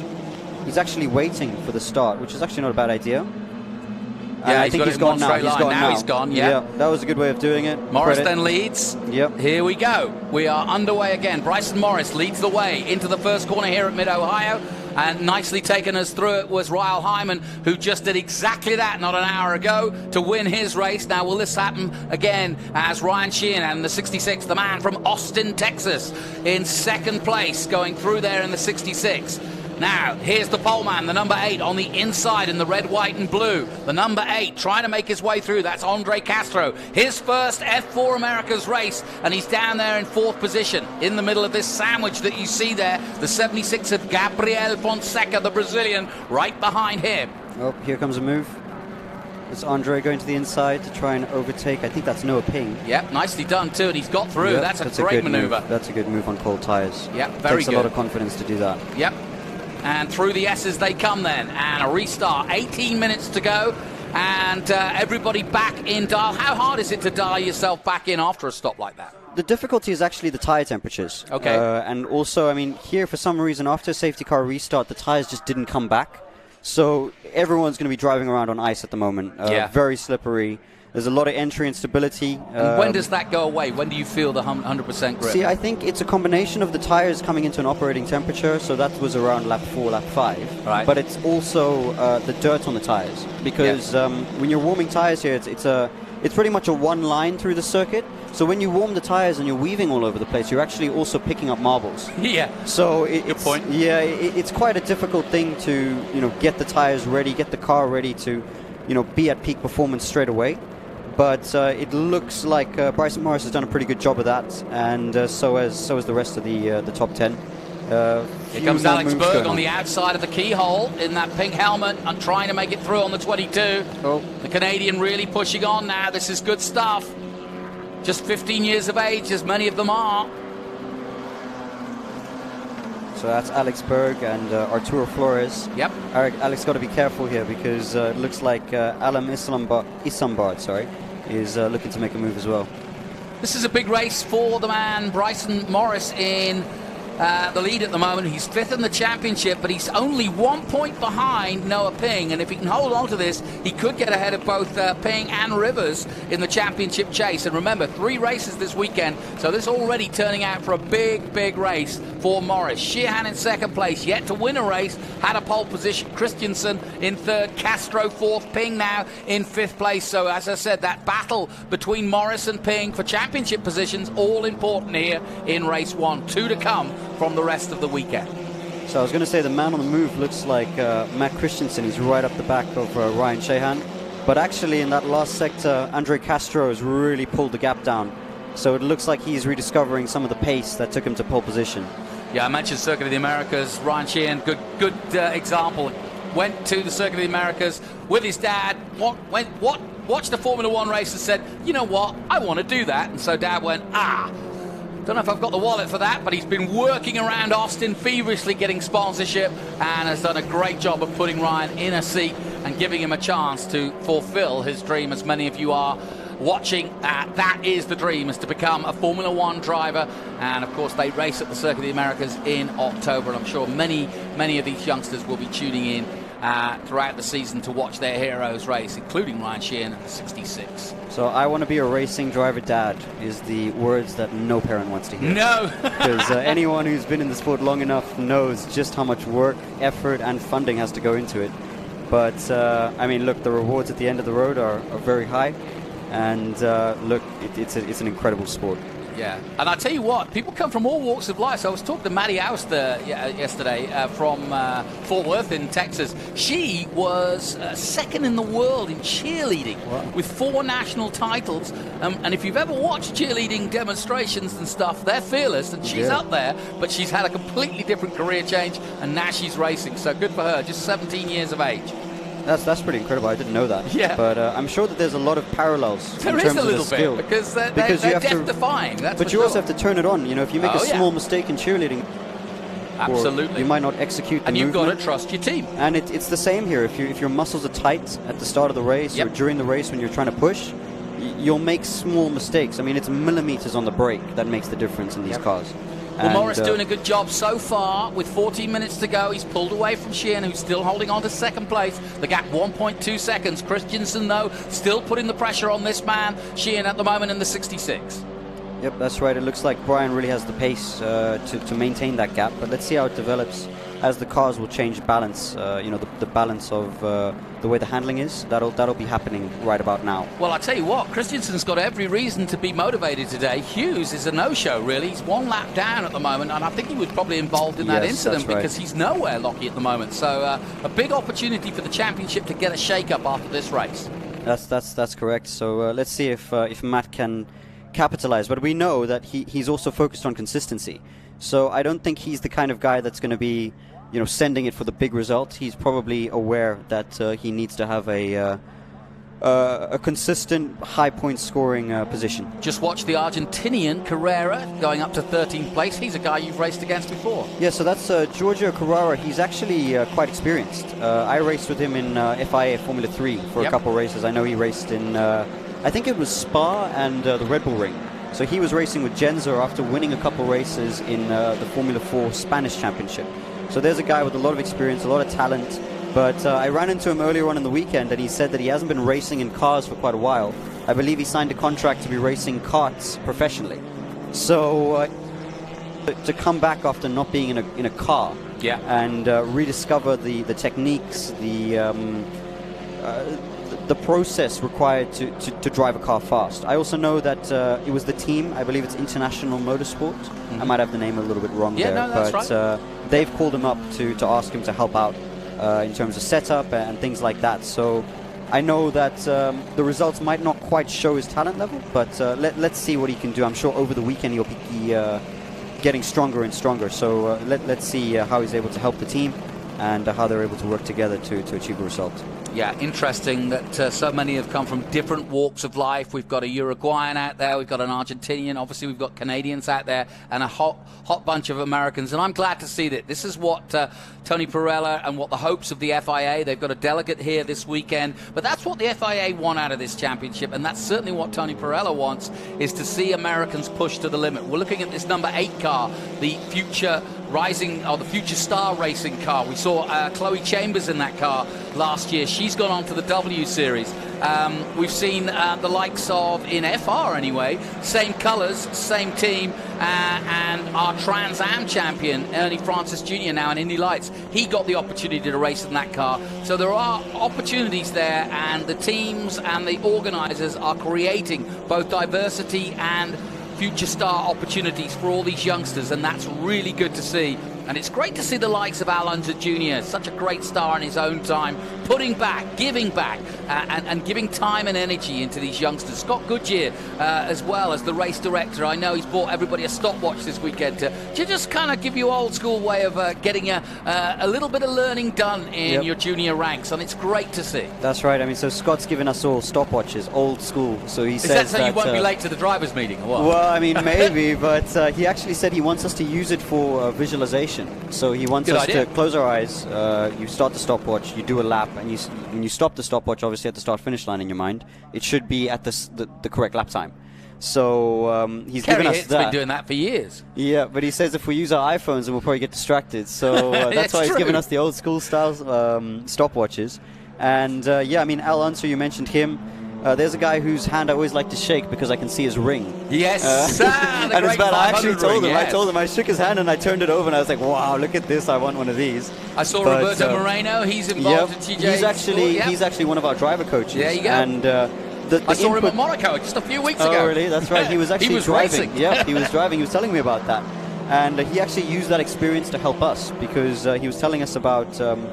He kind of helps a bit on the mental coaching side as well because of his experience. Yeah. And he knows what has worked for him and what hasn't worked for him. And then he also knows that what works for him isn't necessarily what's going to work for us. Yeah. So he's quite open in that regard, and it's really great to bounce ideas off of him. So in addition to helping us on track, which him and Victor Ranzoni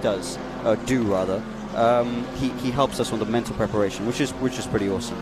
All right, well, we're looking at the 76 of Fonseca, another Brazilian following in the footsteps of Roberto Moreno, of course, one of the greats, and has been for many, many a year. I remember his Formula 3 days, and of course going all the way to Formula 1. But Fonseca following in the footsteps. He's behind Castro, the pole man, in 4th place. Is currently in 5th place at the moment. But it's Morris, Sheehan and Christensen, as it has been throughout the restart of this one. We had a red flag. We had about 15 minutes of waiting to clean up some debris, but Morris took advantage at the start and hasn't looked back so far. And this is, like I said, a big day for Bryson Morris. He's had one win at NOLA in race 2, and he's been consistent. He's had a DNF at NOLA too.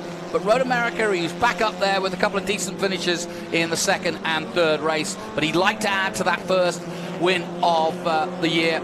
And we're getting to the second half of the season. Sheehan doing a good job. He stayed with the leader, Morris, and he's got away from Christensen, and that's good work by the Texan. So Sheehan last time around actually has the fastest lap of the race. There you go. So for the last 3 laps, I've been looking at the gap. It was 1.2, then it went back down to 1.0, stayed at 1.0, and now it's gone down to 0.7. But we know that passing is quite difficult on this circuit. So let's see if he can get it done. Another big crash, nasty crash, and that's the 45. Christensen. That's Christensen, Mr. Consistent. That was something that must have been mechanical in some way because he just suddenly pelted him. He almost turned into the wall there. That's very, very odd. Let's just hope he's okay. Odd. That's the first Well, that's thing. going to be another safety car with 8 minutes to go.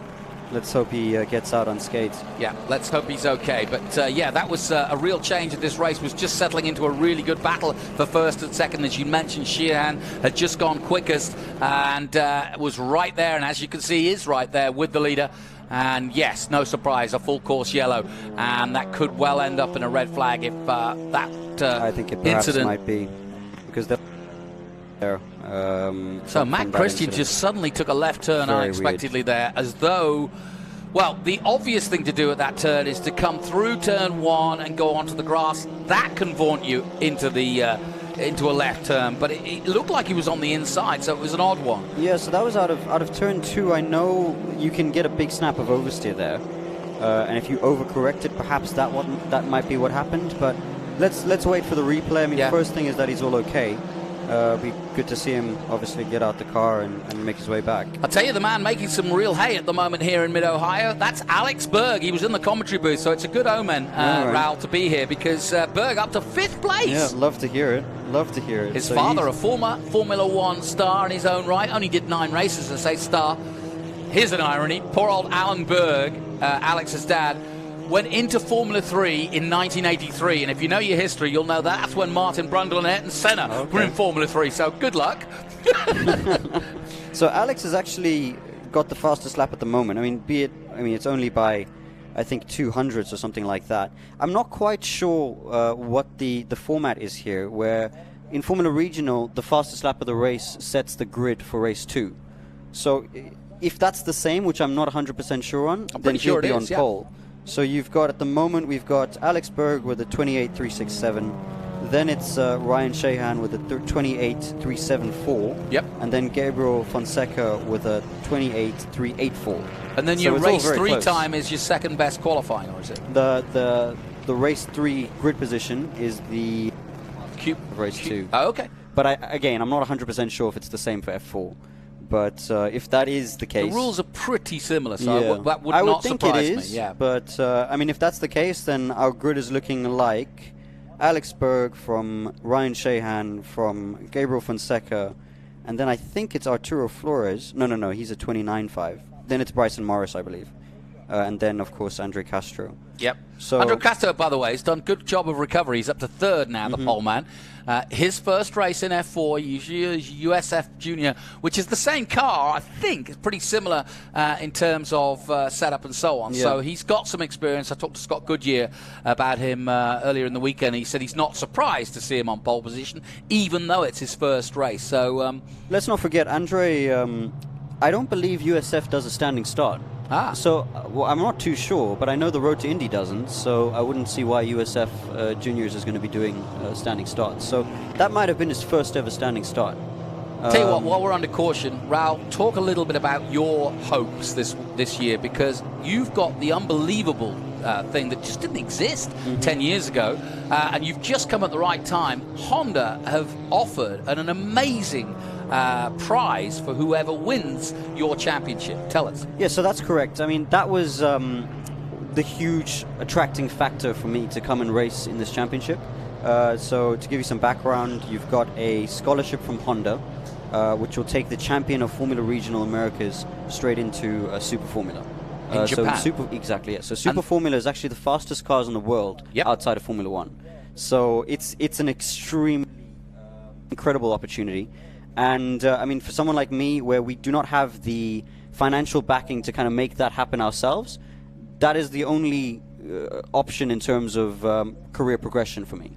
So I knew that if I was going to come back after 2.5 years, I needed to come back to racing, because after 2019, we had a few opportunities that didn't materialize due to the pandemic. I was supposed to be racing in Japan, but because of the travel restrictions, I wasn't able to do that. So I knew if I was going to come and race again after 2.5 years, I needed to go somewhere where the chance of winning, or the prospect of winning, would open up doors for my career.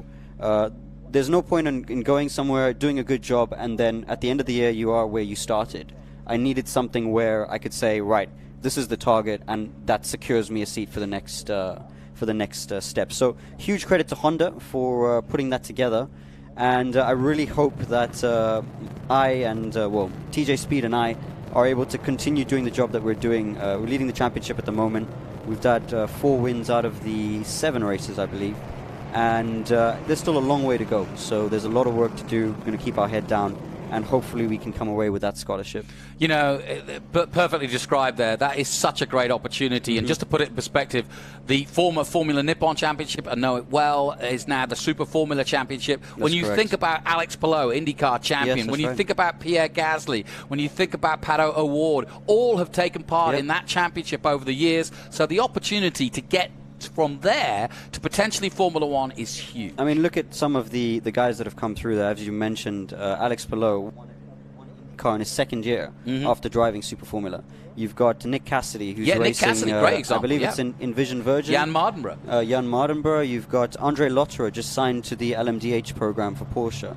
And then, of course, who else? Who else has been there? Over the years, Narain Karthikeyan. Yeah, absolutely. There's a few it's a who's who. XF1 drivers. I mean, it's an extremely competitive championship. Yuki Tsunoda. Yuki, I don't think he did it. No, he actually did F3. He did F3. I tell you what, big news. We're going to lead that Honda Civic is going to lead him across the flag, and we're going to take the checkered flag at this point because of the incidents we've had.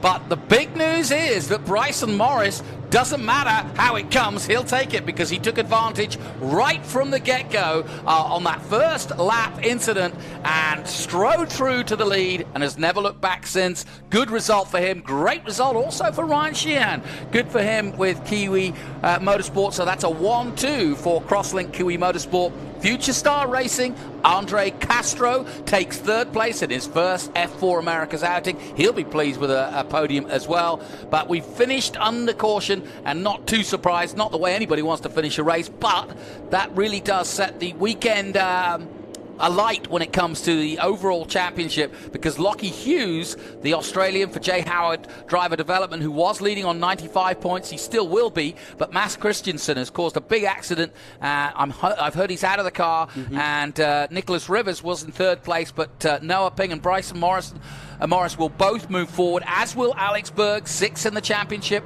All of those were on 65, 66 points, and they'll all move forward, as will Ryan Sheehan, who was on 35 points, 7th in the championship at the beginning of the day. So quite a shake-up. This somewhat stuttered race has actually created quite a little bit of an interest, I would have said, in the overall championship. But that's how it finishes. Well done to Bryson Morris. You've got to be there to win it. Yep, that's exactly right. I think Bryson's done an incredible job from the start. Then he pulled out a gap where he was able to just manage his pace. And I mean, that's all you can really ask. So incredible job from him. Looking at the championship standings over there, I think that vaults him perhaps to either P2 or P3 in the championship. Yep. Depending on where Noah Ping is. Noah Ping's finished 6th. So probably about P2, P3 for Bryson Morris. But those two are the big winners because, of course, you've got Lockie Hughes. He had an unfortunate race. I think he got caught up with the melee at the start. And then, of course, Matt Christensen, he had his unfortunate incident. From what it looked like, I'm not sure that was driver error. So let's just hope he's okay. Look into that. Obviously, he's out of the car, but I also hope that the team can get that car ready for tomorrow. Which I'm two sure races tomorrow. Everyone's going to be pushing to get that done. So actually, he's quite fortunate, or both the team and him are quite fortunate that there's no more racing today for F4, but there are tomorrow. So it might be a late night, but well, let's see what happens. Listen, Ralph, it's been great having you here. You've got 2 more races tomorrow. Give people a chance to, I don't know, get your social, find out where you are, where can they find you, and what's your number, and how can they start to follow you? So, I'm on Instagram, Twitter. Both handles are at Raoul Hyman, so that's R-A-O-U-L and Hyman, H-Y-M-A-N. My website is raoulhyman.com. There you go. And I'm most active probably on Instagram. Everybody likes a picture. But I do a little bit of Twitter as well. So that's about it. For me, I'm gearing up for the next 2 races tomorrow. Looking forward to getting back on track. Should be fast tomorrow, actually, as in the track conditions, because it'll be a bit cooler in the morning. Might be some rain as well. Yeah, it looks like thunder showers. That'll be very interesting. So let's see. I mean, for us, I'm happy if it rains, but with our strategy on tires, it wouldn't really help us because we've saved a set of new tires. Right. So if it rains and we go out on wets, then everyone's back. Yeah. You know, but playing field is equal. Yeah. So, but let's see how it goes. But here we have Bryson getting out the car. Obviously, very happy with the job he would have done. Yeah, it's an amazing feeling that he must be going through right now. Ah, yes. He'll have to talk to John Phippen in a moment, I'm sure. He's just playing it cool. Yeah, he's playing it cool. Now we got the celebration. Well done, Bryson. Have some of that. Excellent stuff and really good racing as well. We'll hear from him in a moment. My thanks to Raoul Hyman. Sleep well and sleep fast, and come back and do some more tomorrow. Yep. Thanks for having me. Not at all. Really enjoyed commentating. Good to catch up with you again. It's been a while. Yep. It was indeed. All right, so in a moment we'll hear from our winner of Race 1 in F4 Americas, and we'll see that smile. We'll see it in about, there it is. Tall figure, and well done to him, and well done to Crosslink Kiwi Motorsport, Tina and Gary in charge of that, and I put it all down to Mo. He's the top mechanic there, youngster there. So let's go down to John Phippen. He's got our winner, Bryson Morris. Thanks, Jonathan. Here with Bryson Morris, his 2nd win on the season. Bryson, congratulations. What a dynamite start.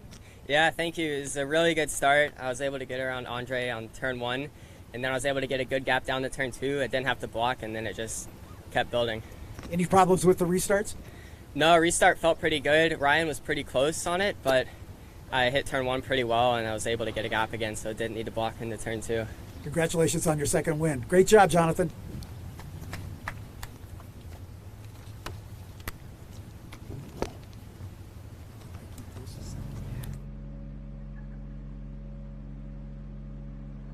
So, second win for Bryson Morris. Well done to him, and here's confirmation of the results. Crosslink Kiwi Motorsports with a 1-2, and then Future Star Racing, third place for the poleman Andre Castro in his debut.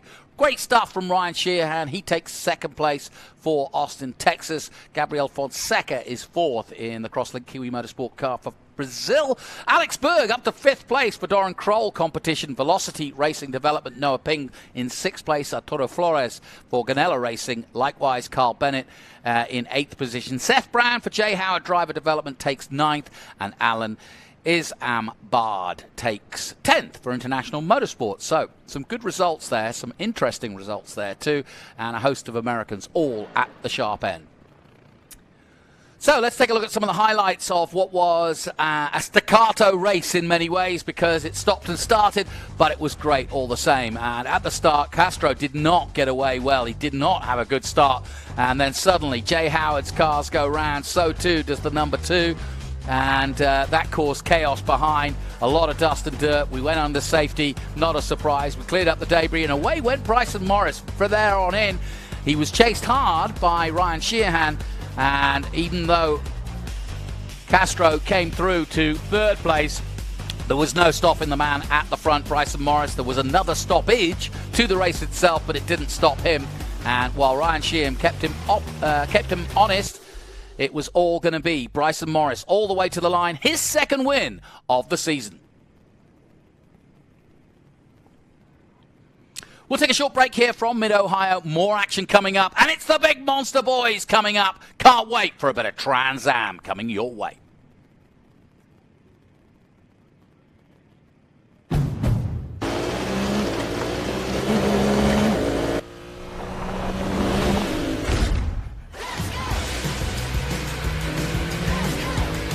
Everything in our garage is inspired by our racing spirit. Racing for a great deal on the Honda CR-V. Only at the Honda Dream Garage Spring Event.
Lightweighting means reducing mass and consolidating parts. No one tackles these design and tooling challenges better than three-dimensional services. We'll provide flexible tooling solutions, including integrating parts, reducing design complexity, or even design changes. We're the go-to source for rapid manufacturing and low-volume production. Trust three-dimensional services to develop the most efficient approach to meet your lightweighting challenges today. Three-dimensional services. Prototype, production, proven.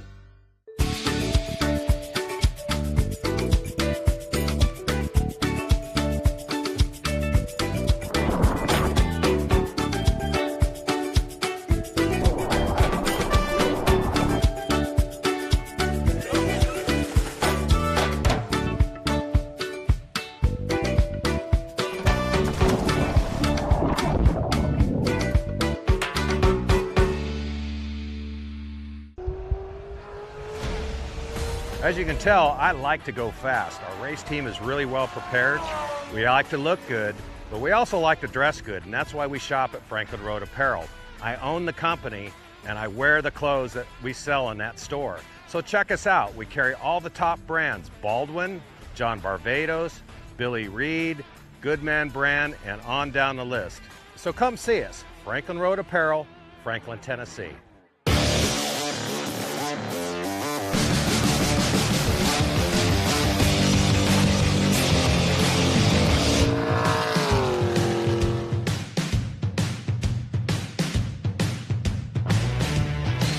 Hey everyone, welcome to the latest round of Trans Am, which this weekend comes from a gloriously sunny Mid-Ohio sports car course. We're here ready for the second half of the season, which so far has been dominated by one man, Chris Dyson, who has a 51-point lead coming in to this race. Well, one man who knows all about Mid-Ohio, he's been racing here for 30 years and over, is Kerry Hitt. Now, what's the key here for Chris Dyson and those chasing him, Kerry? Well, obviously, everybody wants to get out in front, as Chris is going to be the one to want to do that, and everybody's going to be chasing him. You've got Tommy Dreese, who's going to be hot in his tail, and he's very fast. This is Amy Ruman's home course. You have David Penterick, whose Friday practice was fastest time out there. So you're going to have a lot of people chasing Chris, and of course it's Mid-Ohio. It's challenging. They're fast straights, they're tight turns, decreasing radius turns. A lot can happen during the course of a race. You've got no runoff at the end of the long straight. It's going to be a challenging race. It's going to be fun. Well, you're absolutely right, Kerry. There's a bunch of challenges to Chris Dyson's crown. In my interest is with second place Tommy Dreese, who is now equal on points with Ken Thwaites, who's yet to win a race. We caught up with Ken with Ben Sissel.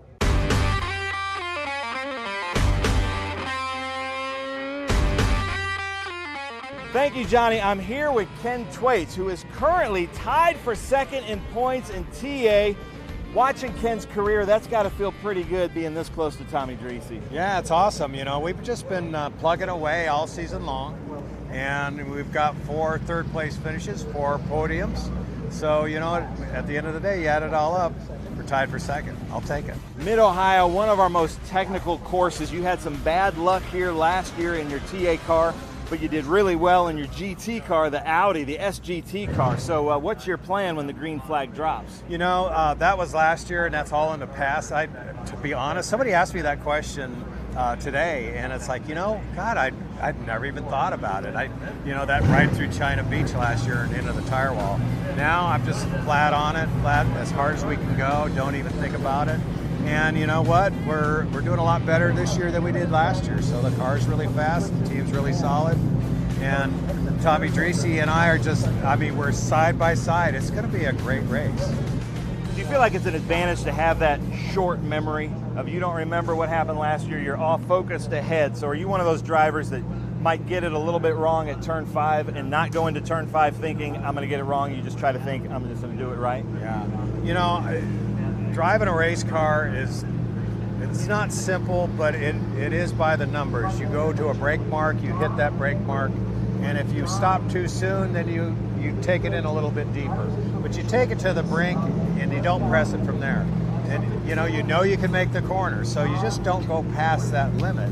You know, when I had my crash here last year, I stepped on the brake pedal, went all the way to the floor, and I knew I was going for a wild ride.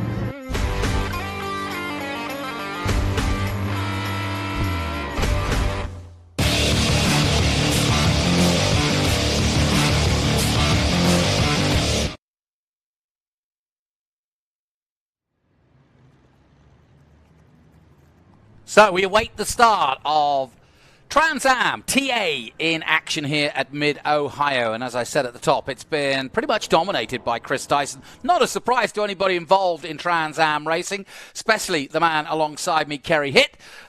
Kerry knows these drivers' abilities in and out, and of course the series in and out. Not racing at the moment, just taking a little time off. But Kerry, Mid-Ohio, you've been racing it many years. A big challenge, and for lots of different reasons, but as you can see the full grid there, we've got a full complement. And this is going to be interesting because we've got some different drivers out there that we haven't seen, like Kaz Grala in pole position, who are going to give Dyson a run for his money, I think. He is.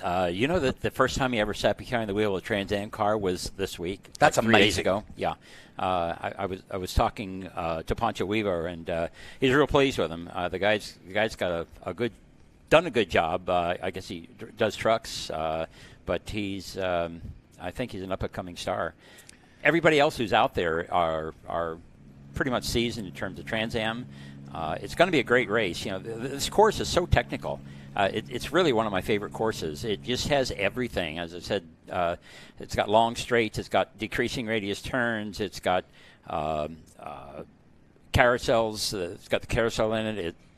It's a fun course. Yeah. Well, as you can see, the clock ticking down. So no further ado, let's get down to Ben Sissel, who's on the pre-grid.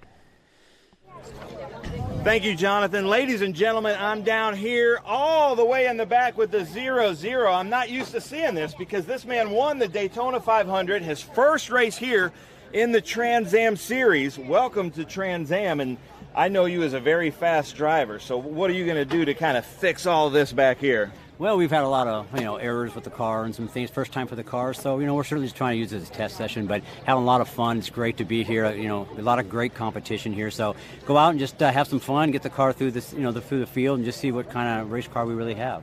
Now, Derek, when you're describing this to your NASCAR friends, how do you describe these TA monsters? Well, it's a little beast. I mean, I am really tickled. It's about the same horsepower as the old-time Cup cars had, right?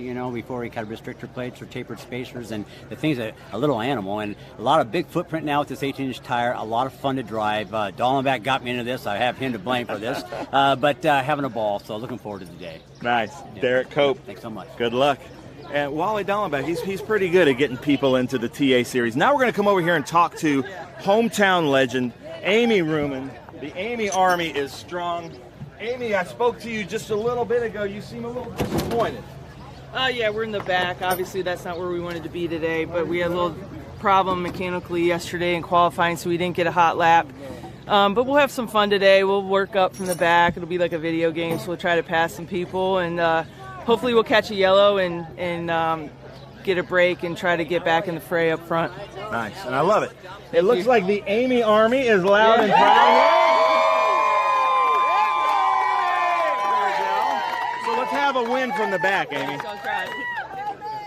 Jack Rinke, beautiful car here. I saw that he's with Todd Naparowski, who's always got one of my favorite GT Camaros.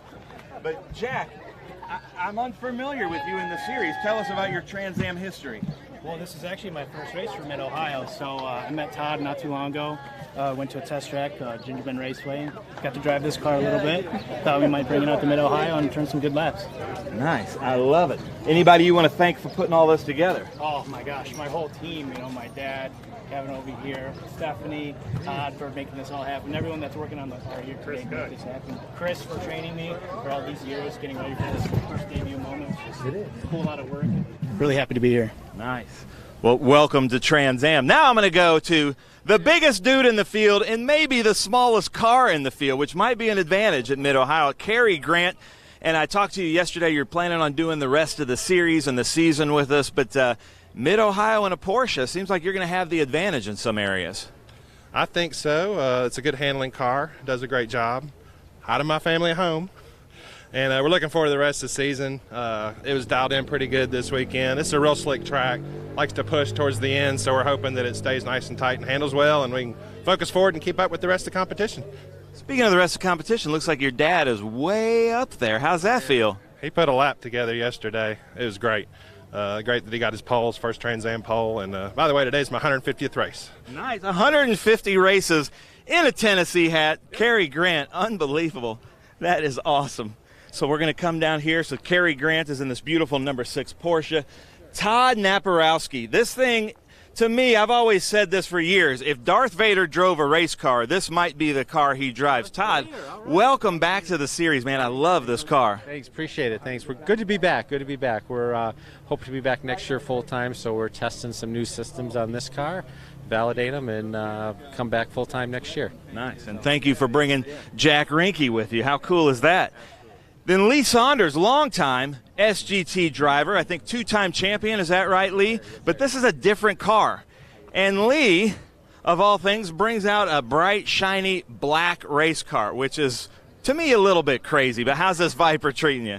Good, good. So we didn't have long to prepare it, so it's an unknown. We pretty much put it together in like 3 or 4 days. But hats off to Kevin and Drew at KSR. Win with KSR. They attacked it, and like I said, 3 or 4 days, had it together, and so far so good. Nice. Fingers crossed. Fingers crossed. Lee Saunders here in the Viper. We've got this beautiful Audi R8 right here. Then here's Cary Grant's dad, Milton Grant, all the way up here in front of his son. Milton, congratulations. Jose Chacron, where is he? I saw him around here somewhere. Here he is. Jose, you got to come talk to us. We're live here, all the way from Panama, so you've got to win the award for this race for the longest travel. How's it feel to be at Mid-Ohio? Well, I'm very happy to be here. Thank you for having me in this series. And, well, I like the track, very tricky, and we're going to do the best we can. Nice. Jose Chacron, in our wall of flags over there, we're flying the Panama flag for Jose. So we've got legend Ryan McManus back with us here. Claudio Burton in the number 9 car. Then we're going to come over here, talk to Tommy Dreese. Tommy Dreese's had some good runs at Mid-Ohio. Sounds like some Dreese fans, too, as he signs autographs.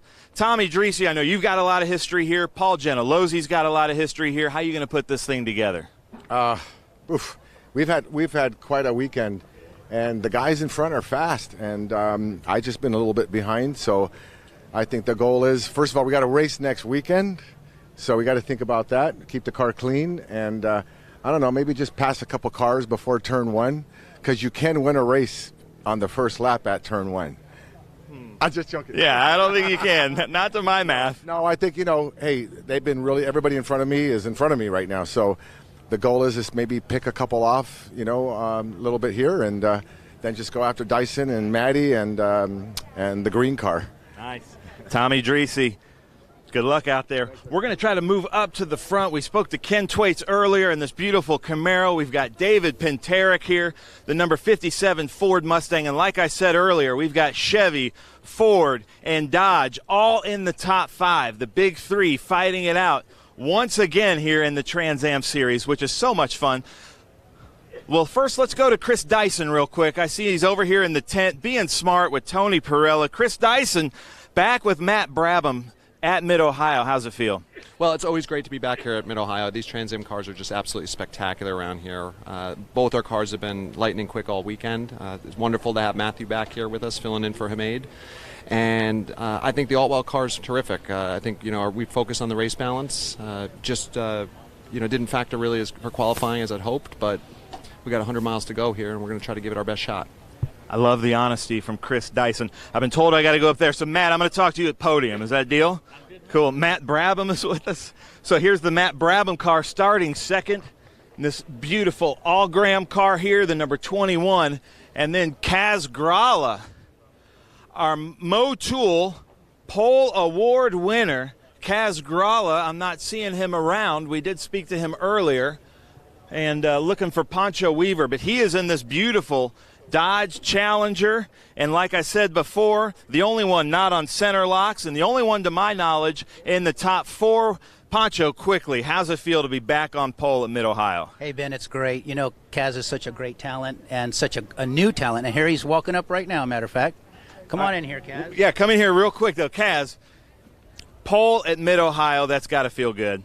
It sure does. This is one of my favorite tracks, and this car is a dream to drive. So, I'm sorry, we got to go.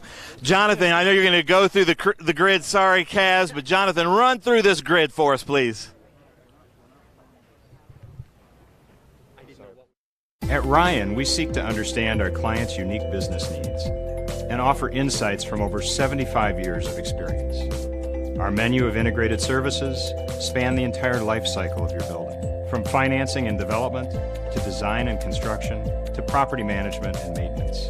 We think like building owners because we are building owners, and we work hard to assure that your building stays functional and cost-effective for generations to come.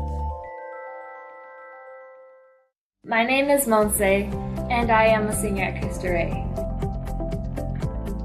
We bring high school students and corporations together to transform education. I work 1 day a week at Ryan Companies. There are Cristo Rey schools serving students across the country. Visit CristoRayNetwork.org and learn how you can become a corporate partner today.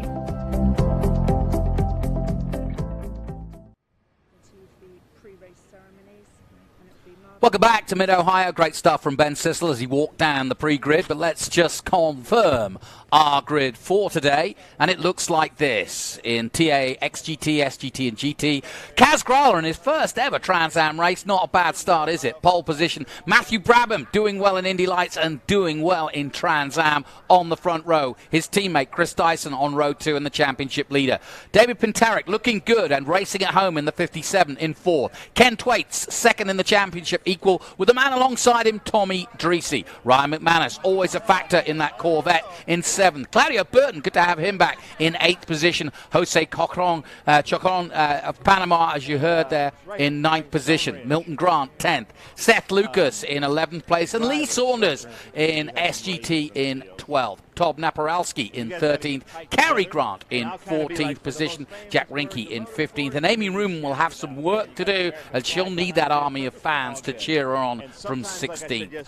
And on the 17th, Derek Coate coming in for Wally Dollenbach, who's under the weather, but we wish, the Trans Am family does, wish our former champion well as he recovers, and we'll see him back in action, I'm sure, later in the year. As you can see, it's been a beautiful weekend here at Mid-Ohio. We're right in the middle of the cornfields, right in the middle of the countryside, about an hour south of Columbus, Ohio. It's a beautiful part of the USA, and as you can see, this is America's championship. This is muscle cars. It's been going since 1966. Alongside me, Jonathan Green, will be Kerry Hitt, who will take us through the action of this 100-mile race. We're about to get underway. We've got a few more formalities to do before we hear that famous roar and those famous words. But it's going to be an interesting race, this. Kaz Grala on pole position. Dyson's got some support from Matthew Brabham, who's been a great wingman, who made Masood not able to make it, and Matthew Brabham has turned out to be a really good wingman in circumstances like this. So he will be used and definitely be part of this race yet again. It's going to be interesting, this, and I know that Kerry's got a fair few thoughts about this Mid-Ohio course. We'll talk to him in a moment. But as we get ready for this 100-mile race, the heat is going up. The track is in good condition, but as you heard from Ryle Hyman earlier, a little bit of difference in how slippy it is out there with different types of tires being used. So let's head down to Ben Sissel for our invocation. Thank you, Jonathan. I am here with Marvin Gray, our road pastor here with the Trans Am Series presented by Pirelli. Marvin, take it away. Let us pray. Heavenly Father, please extend to us your favor. We thank you for the opportunity to share the sport we love and the beauty of your creation. Now we ask your blessing and protection for all who are gathered here, for the drivers and crew, the course workers and officials, for the track staff and fans. We ask that you be with our troops and our safety forces. Protect them as they protect us. Finally, we ask that you bring an end to the fighting around the world and heal our land. In Jesus' name, amen.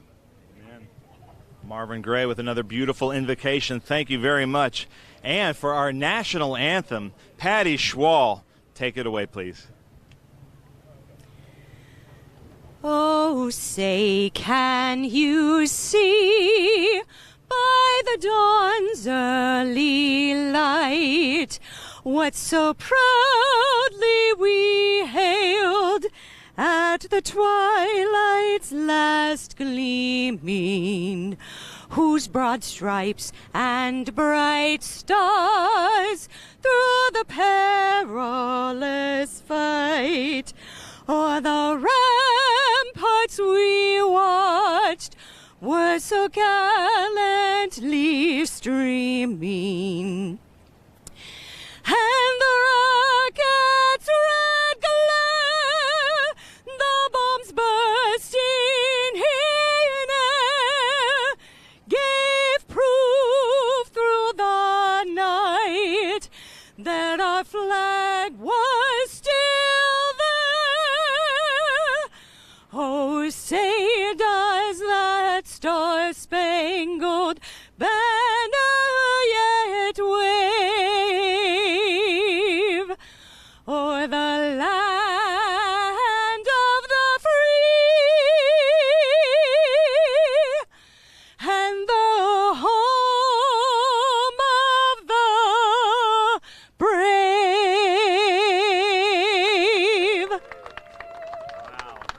Wow, Patty Schwall, absolutely beautiful. Thank you so much.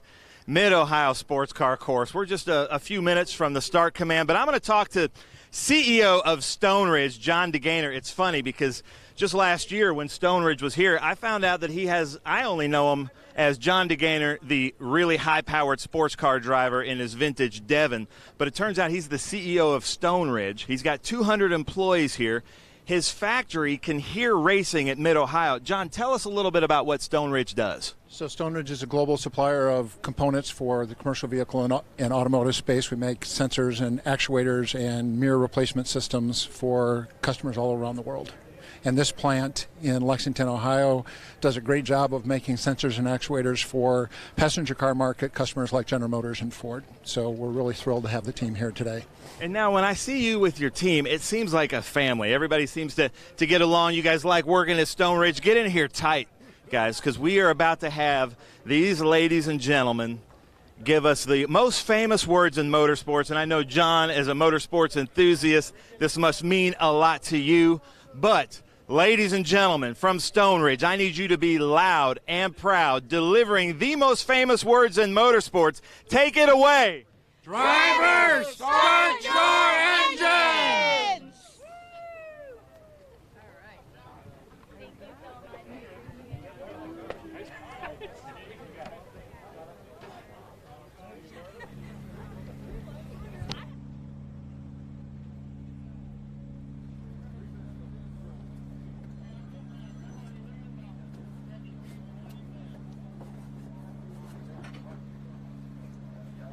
And here we are. We're about to get underway. I just wanted to pause to hear that roar, and when we do, we will pause again because it is one of the greatest sounds in motor racing, especially when it's Trans Am, because you don't get any better than the sound of Trans Am. Powering up. Kaz Grala getting ready for his first ever Trans Am. Can he hold off a hard-charging young Matt Brabham? And yes, it is the Brabham name. As you would suspect, he comes from that legacy of great Brabhams that began with Sir Jack, the great Formula One Australian champion. And everybody just strapping themselves in and getting ready for that moment when we hear those engines. Kerry, get a little nervous, get a little butterfly in your belly whenever this happens, because it always is that way, isn't it? Yeah. The delay is, I mean, you're waiting for that moment to happen, and you hit the ignition, and there's always a concern, is it going to start? Yeah, that's a good question. And then once it starts, there's a little bit of relief, so, okay, now we're ready to go. And then you kind of sit there and you get your thoughts, what's going to happen? You sort of have a plan ahead. So the thing is so cool about racing is you can have everything laid out in terms of plan, and this is what I'm going to do, and the green flag drops, and it all changes in a heartbeat. It just sometimes it goes the way you want it, sometimes it doesn't go the way you want it, but it's all that anticipation, and then you have your first couple of corners and first lap or so, and then you kind of fall into a groove, and then it becomes fun. Yeah, it's the old cliche, but trust what you can control. You can only do so much. Yeah. You've got plenty of people all trying to do exactly what you're not trying to do, or trying to do the same as you're trying to do. And that you might have a plan to come first, but so does everybody else. Exactly, exactly. And the thing is what people don't see. They see the start their engines and the cars are sitting there, but what they don't see is all the work that went into it. Sure. I looked out last night and there Amy Ruman, 11 o'clock, Amy Ruman's pit, the lights were on and they were working on the car. They were trying to fix the mechanical issues that they had, which they did. I mean, but it's all so the adrenaline, and you get the cars ready and you want to get them going, and it's what's leading up to this, and it's leading up to it in the background. They are still working on Dreese's car. Somebody's trying to get into whatever position they need to do what they have to do. Yeah, so. He won't be there for the 100-mile race. We don't. No, I don't think so. I don't think so. I tell you what is going to be interesting is that battle between Dreese and Thwaites. They're alongside each other. They both have 135 points, chasing down the dominant man of this championship, and that, of course, is Chris Dyson. It's also going to be interesting to see where Matt Brabham pops out, because he's there to support effectively Dyson's quest to win another title. And great work done by Tony Garcia yet again on the grid as he clears away and lets the drivers do their thing. But Kaz Grala, first time out. Now, he's got a lot of different NASCAR experience. He's still a youngster, but he's been sort of looking at his record. He's been, young guy who's done the first young guy to do this, first young guy to do that. He's done every form of stock car racing, but he's adapted himself well. As you said, 4 days in the car. First transit race, you put the car in the pole. Happened an awful lot. No, I think the only person I can remember doing that was the young kid that we had here last year in TA2. And so it is very unknown, and he's up against some very good peddlers. I know they're looking at running this race, and talk to Pancho if they can put some sponsorship deals together. They're going to look trying to run Road America too. So. That's a car that Forrest said has run many times, hasn't it? It is. Well, actually, they're looking at running two cars. If that happens, they have a second car. The ECC is doing a preparation, which is also a Pancho Weaver car. So they would have two cars out there in the field. I hope it comes together for them, because Road America is such a challenging course, and to have two good talents like Boris and now Kaz coming along, boy, that sure could change the equation in a hurry. Kerry, it's good to have you alongside this weekend, because you're not racing at the moment, but you've seen the transformation of the cars to the bigger wheels. What have you learned? What have you gleaned from what the drivers have said? And I'm sure you're chomping at the bit to get out there and try it for yourself. Yeah. But what have you heard? Well, we're going to go to Watkins Glen. Okay. So what it is with the tires, they went to the 18-inch tires. The thing that's really great about that is the construction of the tire now is smaller. The sidewall of the tire is smaller, so there's not as much give. There's not enough sway, so the tire responds a whole lot better than it would than the 16-inch tires did. And with that, then they can put the bigger brakes on, and it just better stopping. I talked to Ken Thwaites about it. He loves the fact that you can just you don't really stop any faster, but you can go you stop faster, but you can go into the corner deeper. So actually, you do stop faster. And go ahead. Yeah, we're just going through the onboards. Just want to remind people, the Lucas onboard, the Franklin Road Apparel onboard with Ken Thwaites, and of course this Lucas one with Tommy Dreese. We'll be keeping it up to date, and keep to look on the V-Box Motorsport to the left there. You'll be able to see Tommy working the car, and we get an insight into that. So we'll have several different angles covered for you from an onboard point of view. Carry on. Okay. So the brakes are good. The brakes are good. The tires are good, and there's a little bit more aero on the cars. That makes the brakes and the tires work better. So sounds like they're coming around. I guess they're on the back straight. Yeah, right they're now. on the back straight behind us. Yeah. So it's going to be a great race. Looking forward to this then, and Kaz Grala will lead this field in the all-yellow Pancho Weaver prepared car. And as you heard, not a lot of experience, but he's got a lot of experience elsewhere. And I do believe that if you've got stock car experience, you can jump into this one. Matt Brabham wasn't that dissimilar. He's had a lot of single-seater and historic, and as well as truck racing experience, and he's a young guy. But boy, did he take the Trans Am. Yeah. They're fun cars to drive. They're easy from the standpoint of they're they're a driver's car. There are no analog brakes, no assistance or anything. So if you're a good driver, you can adapt to a car that handles well and accelerates well. You're going to adapt to these Trans Am cars pretty well. Now, Kerry, one thing that you were telling me yesterday, you must have been racing this circuit for, over 30 years now, and in every different form of car. Yeah. But particularly in Trans Am, I remember a couple of years ago we had a race, and Raoul Hyman mentioned this, the grass on the edges of this circuit, because it's such a great place for growing crops and fields of wheat and so on and so forth, and corn.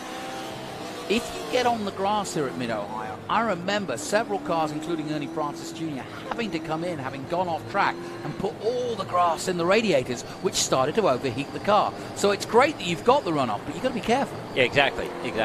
Yeah, the grass is your friend from the standpoint of not having something solid there to go on, but it's not your friend from. So you go off the track and you cut into the grass. These splitters in the front of that are just got big lawnmowers. Yep. They cut the grass off and then they clog up the grill. Of course, then the engine starts to overheat, and then you've got to come in and just do a quick brush off.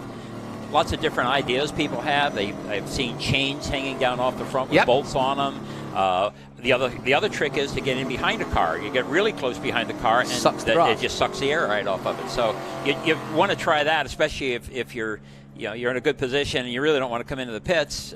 You never really want to come into the pits, but you pull up behind the car and you do everything you can do to get it to cool down. So. All right, then, in a moment, we're about to get Kaz Grala's first start. The man from Morseville, North Carolina, for the Technic Chassis Steel It Weaver Dodge Challenger. But he's got a bunch of challengers behind him, including Matthew Brabham from Indianapolis in the all-Grand Ford Mustang. Teammates, of course, to our championship leader, 5 times a winner, Chris Dyson.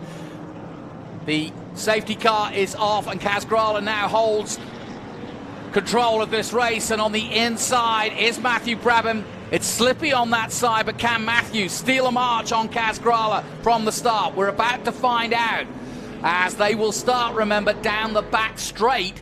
That will be into turn 4. Is it easier to do that than go into turn 1 at a race start here? Because you've probably done both. Oh, yeah. The turn 1 is you get a lot of traffic. It gets awfully balled up, and it's just a really good idea to start them on the straight in the back. Get cars a little chance to straighten out, get a little more single file. Everybody goes piling in under that bridge into turn 1, and it just turns into mayhem.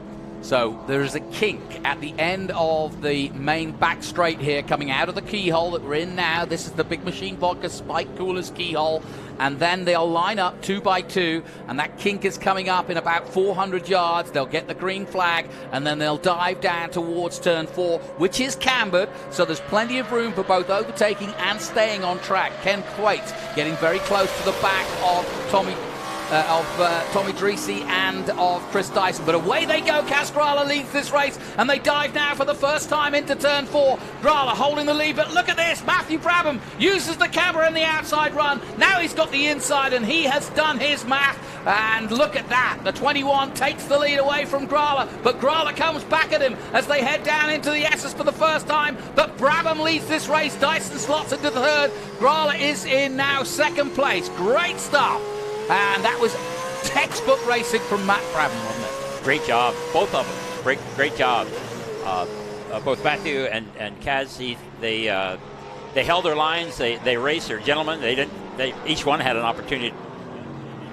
That's what I like about sports car racing. That's what I like about Trans Am. Going to keep an eye on David Pintarek too. This is his home race as they come through the carousel for the first time. Dyson popping out, having a look at the inside of Grala. Stays in line though into turn 1, but it's a 1, 2, 3, and Brabham leads the way.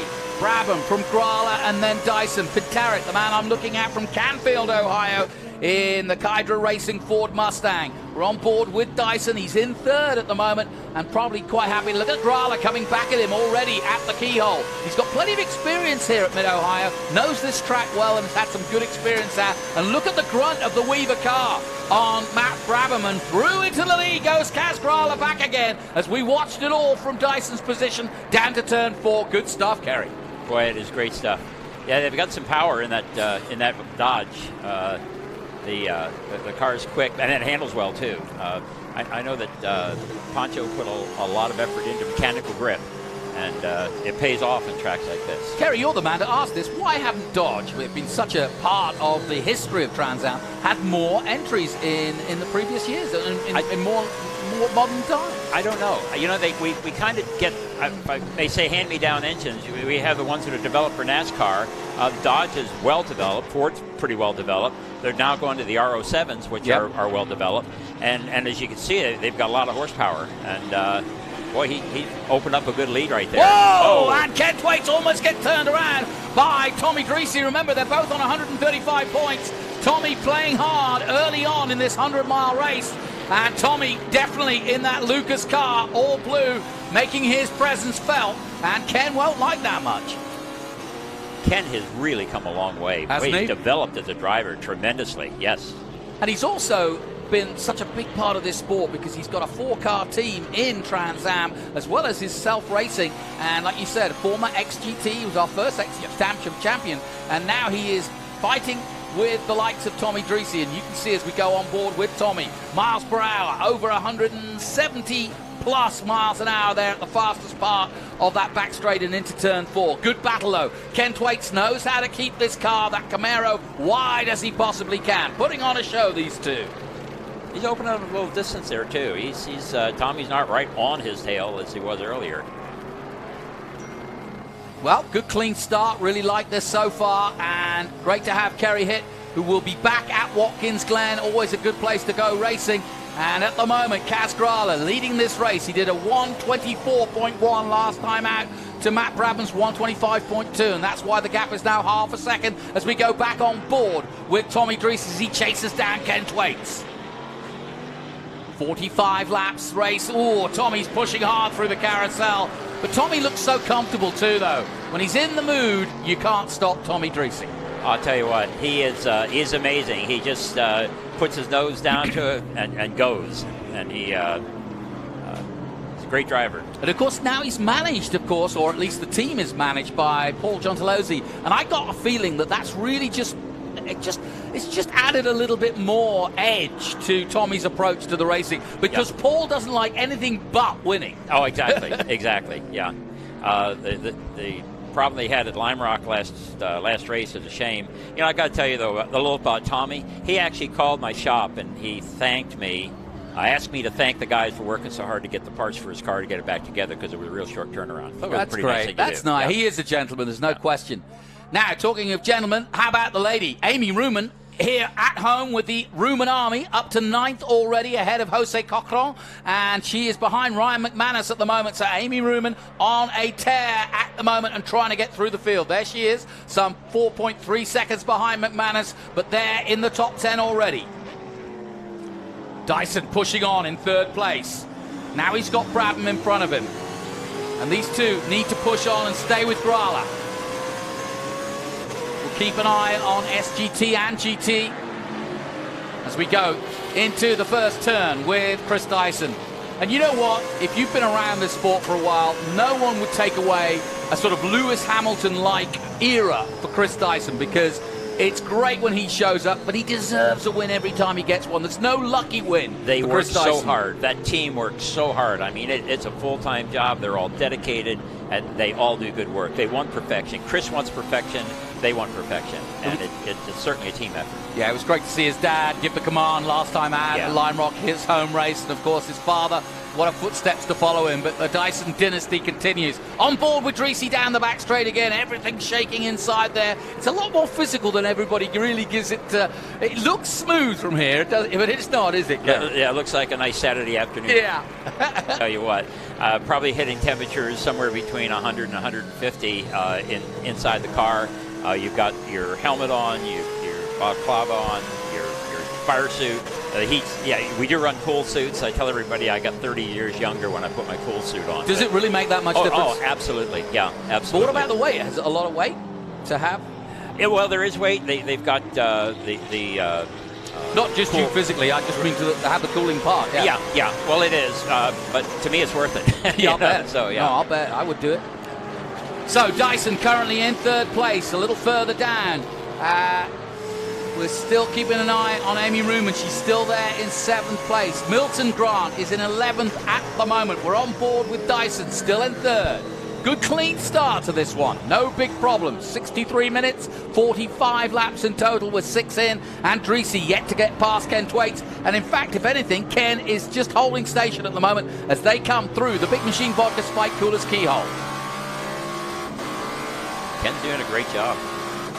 Well, he's coming down to his own corner, the Franklin Road Apparel Turn 4. And if you want to go online, the clothing that he sells is absolutely second to none. I'm delighted to have a Trans Am shirt from Ken's place, and they put on a good option of different clothing, and Ken looking very smooth indeed. I love to watch the hands of a racing driver. You can tell a lot from that. It's when it's not too ferocious, the approach to the, it's nice and smooth, then you know the guy's in control. Smooth is good. Smooth is fast. Yeah, smooth is fast. Exactly right. Well, Kaz Grala doing a really good job at the front. He calmed down, he lost first place, he regathered, got back into the lead, and hasn't looked back since, and in fact has put in some really good laps since then. In fact, the fastest lap of the race, but only by a tenth at 122.4. I find it interesting that the Franklin Road Apparel is turn 4, which happens to be the turn that Ken went off of last year. So nothing like getting back on the horse that threw you, huh? No kidding. Yeah. SGT at the moment led by Milton Grant in second place. Lee Saunders in that famous Viper. He's changed the number. It's a 44 this time than his usual number, but he'll take it whichever way. And Seth Lucas leading in GT.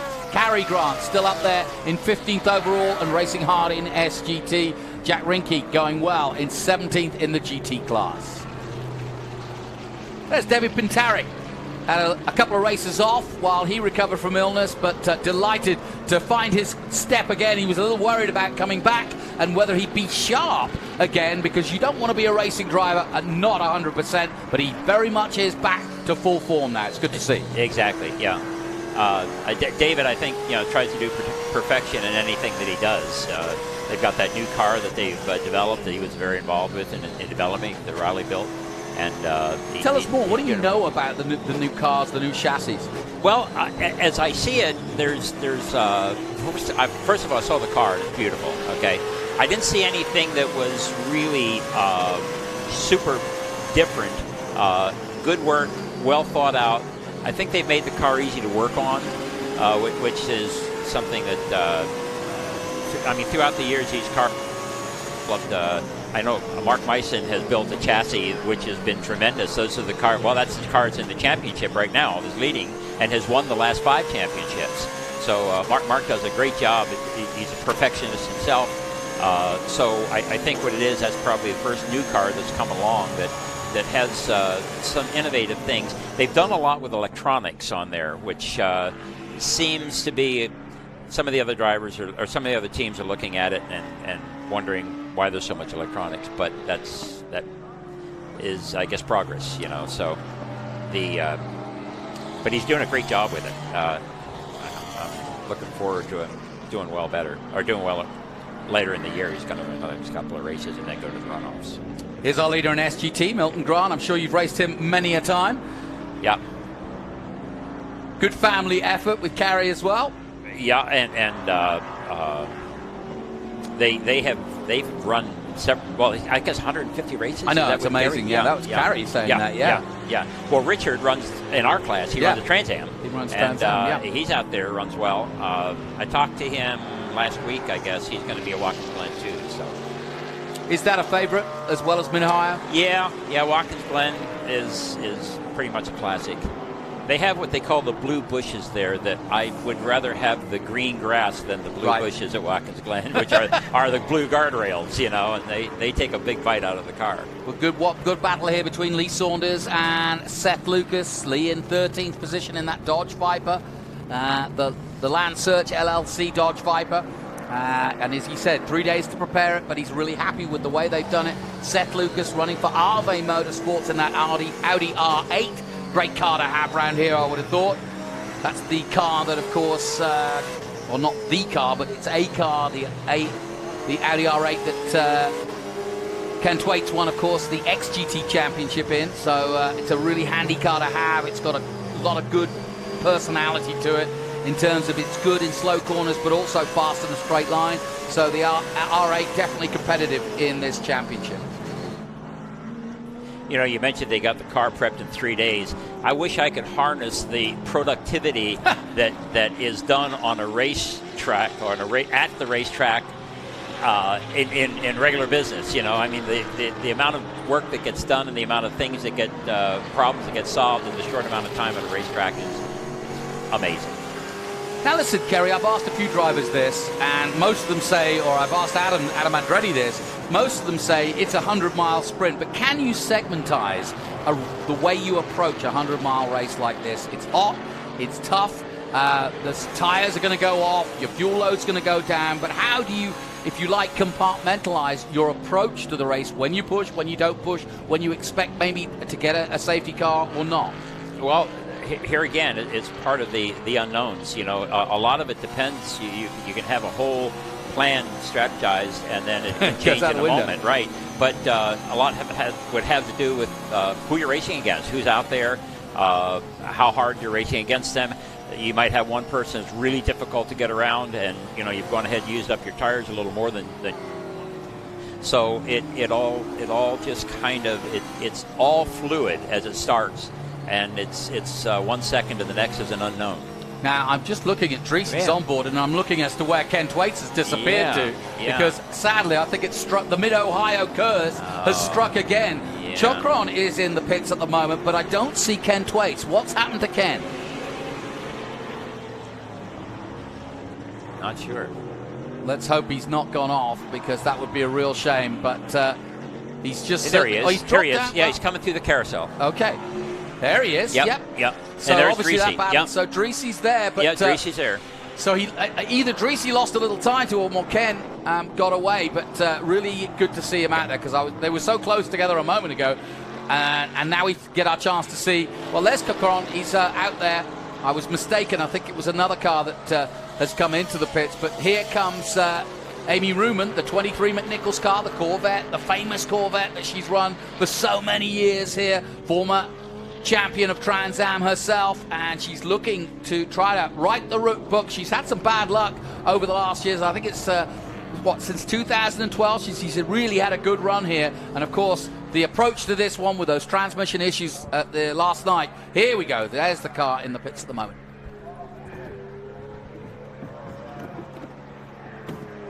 And it is the 17. And I thought I was going to say my eyes weren't deceiving. It is Jose Chokron, the Panamanian, who's in is it Panama? There you go. Yes, there confirms it. Yeah. It was this car that was fooling me, the 07. But he is okay too, and that's Ryan McManus, and that who is the car that Amy Ruman wants by. She hasn't done it yet. She stays in 9th, but we're watching that battle. So McManus versus Amy Ruman, and he's got a car in front of him as well. And from the drone, you start to see the gaps, and you start to see effectively what's ahead of them and what they're going to have to deal with through the carousel and afterwards. Claudio Burton is the car that's at the front of this group, and the GT car gets out of the way. Claudio Burton leading this group of 3, with Amy Ruman at the back of it, but wanting to get through as they come through turn 1. This is good stuff from Amy. Whatever problems they've had, she's on it now. And she really does know this circuit like the back of her hand. She does. No question about it. A lot of fans come to watch her race here at Mid-Ohio, and she's been a big inspiration to women in motorsport for sure over the years. It's great to see more and more coming through. It's great to see our single-seaters with several women involved. And Amy, definitely an inspiration. And Ryan McManus is going to have his work cut out now. She's trying. Where would you make it go? Where would you run for it? Well, that was a good spot, but she wasn't quite close enough to get down in and get underneath him.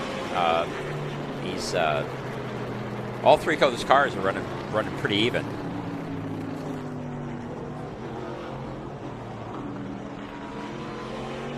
Now here come the leaders, and they're already getting amongst traffic, but this is a really good battle. Milton Grant just behind them, but Dyson looking as though he's kind of fed up of sitting behind Brabham, wants to get past and see if he can have a go at Grala himself. Grala still leading this race by just 0.165 from Brabham and Dyson. Pintarek in 4th place, then Thwaites still ahead of Dreesy, and he's quite some 3 seconds up the road from Dreesy. So Dreesy lost some time. Claudio Burton still 7th. McManus, Ruman, Cope, and now Chocron getting back out on track. The Panamanian having pitted earlier. Well, Matt doing a good job here. He's being very patient, isn't he? Yes, he is. He is. I think, they're going to say, oh, was that Burton? Could be. Okay, yeah. Yeah, they've gotten through traffic, but they're staying together. That's Derek blanket Cope's over just them. got past. Oh, that was Derek. Okay, that was right. Those cars are kind of alike. Yep. It's good to see some of the NASCAR drivers getting back into Absolutely. this. Yeah. And also, of course, in TA2, we've got a host of youngsters coming through. That's been a big part of Trans Am in the last couple of years as well. Exactly. Another lap completed then as they come out of the carousel.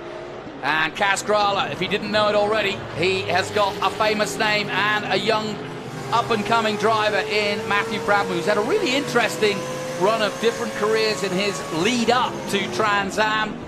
He's done a bit of truck racing. He's done single-seaters, of course. He's currently doing Indy Lights as well as Trans Am. But he took like a duck to water to Trans Am. He does historics as well. He's been in SVRA. He and Jeff Brabham put on a great display of racing a few years ago at COTA, and that's when I first saw Matt race. And when he comes in as a guy that is basically a ringer coming in to race a car in a one-off, as he's done many a times before, this time for Humaid Masood, but he really doesn't ever waver. And in fact, he came in when Dyson couldn't race at COTA last year and did a great job winning the race there. Did a good job. Very good job. Looked like Amy got around McManus. She'll probably, I think he was holding her up a bit. I think she'll probably put some distance between them now.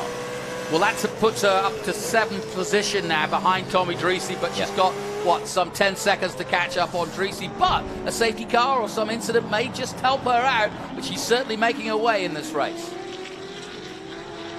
14 laps gone then, and through the carousel they come. Round and round they go. After the carousel, it's the main straight, and then the dive into turn 1.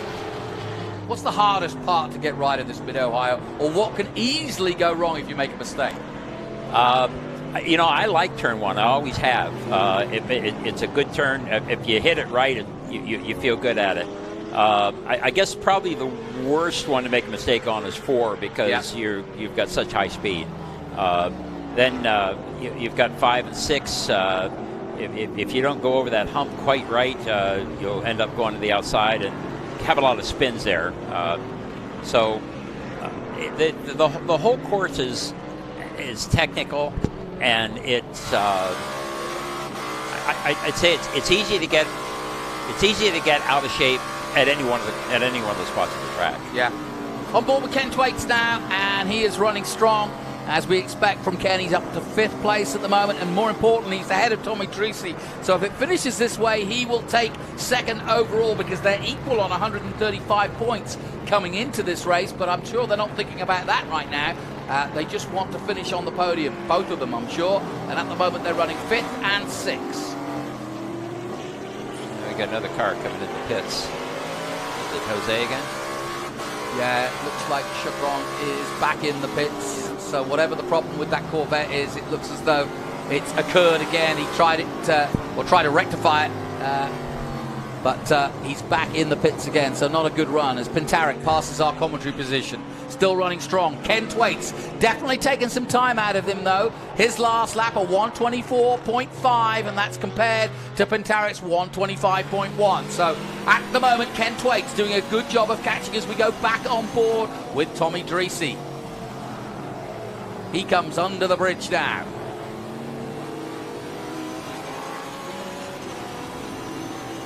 And the keyhole key as well, coming into the Big Machine Vodka Spike Coolers now, as Tommy is. How do you get it right to get the drive or the full drive out of here? It's kind of a decreasing radius turn, so when I go in, it's kind of like about the middle of the track and sort of hold that line. You cut your apex a little late and then accelerate out of the turn. Try to get the throttle down just as soon as you can. Too soon and you'll end up pushing the car. Too late, then you won't get the speed that you need, because you're really shooting for like 171, 172, kilometers every 3 mile an hour by the end of braking for 4. Yep. So yeah, Tommy was there. I noticed that he hit about 171 going down that back straight, and we're back on board with him now as he heads down Thunder Hill. Yep. Quite a slow corner that, but then opening back up, he'll get to about 100 miles an hour, and he does just over 125, in fact, and then back down through the carousel. And the hindsight's always 20/20, but if you watch the speed at the end of the straight, you'll know how well they came out of the keyhole, because they're going to have higher speed there. Yep. So a little bit of traffic for Tommy Dreese, but he's pedaling well at the moment. The affable Californian, sponsored by Lucas, and makes a nice inside move there at turn 1 on Milton Grant. But of course, everybody's in their own race, so everybody's got to be aware of that. And the good thing about this, as we go back to the 29 of Seth Lucas in that Audi, the good thing is everybody is, even though they're in different races, everybody's aware, because they're all competent drivers, aren't they? Yeah, I'm sitting here thinking about wanting to say something about the skill of the drivers and the number of races that have gone green flag. Yeah. I don't want to jinx it, but no, the level is high. The level is high, yeah, and it really, and the respect is high. The respect among the drivers is high in the TA series. Yeah. It's something I think might need to be learned by some of the TA2 drivers, but it's one of those things. Seth Lucas currently in 12th position at the moment for Arve Motorsports in their Audi R8. Nicely prepared. And it's been a good car to have in this championship. It's a good, reliable car. Yeah, very good car. Yeah. And in GT, definitely a good car to have. Yeah. And we've seen the Mustangs and, of course, Audi in GT as well as SGT as well.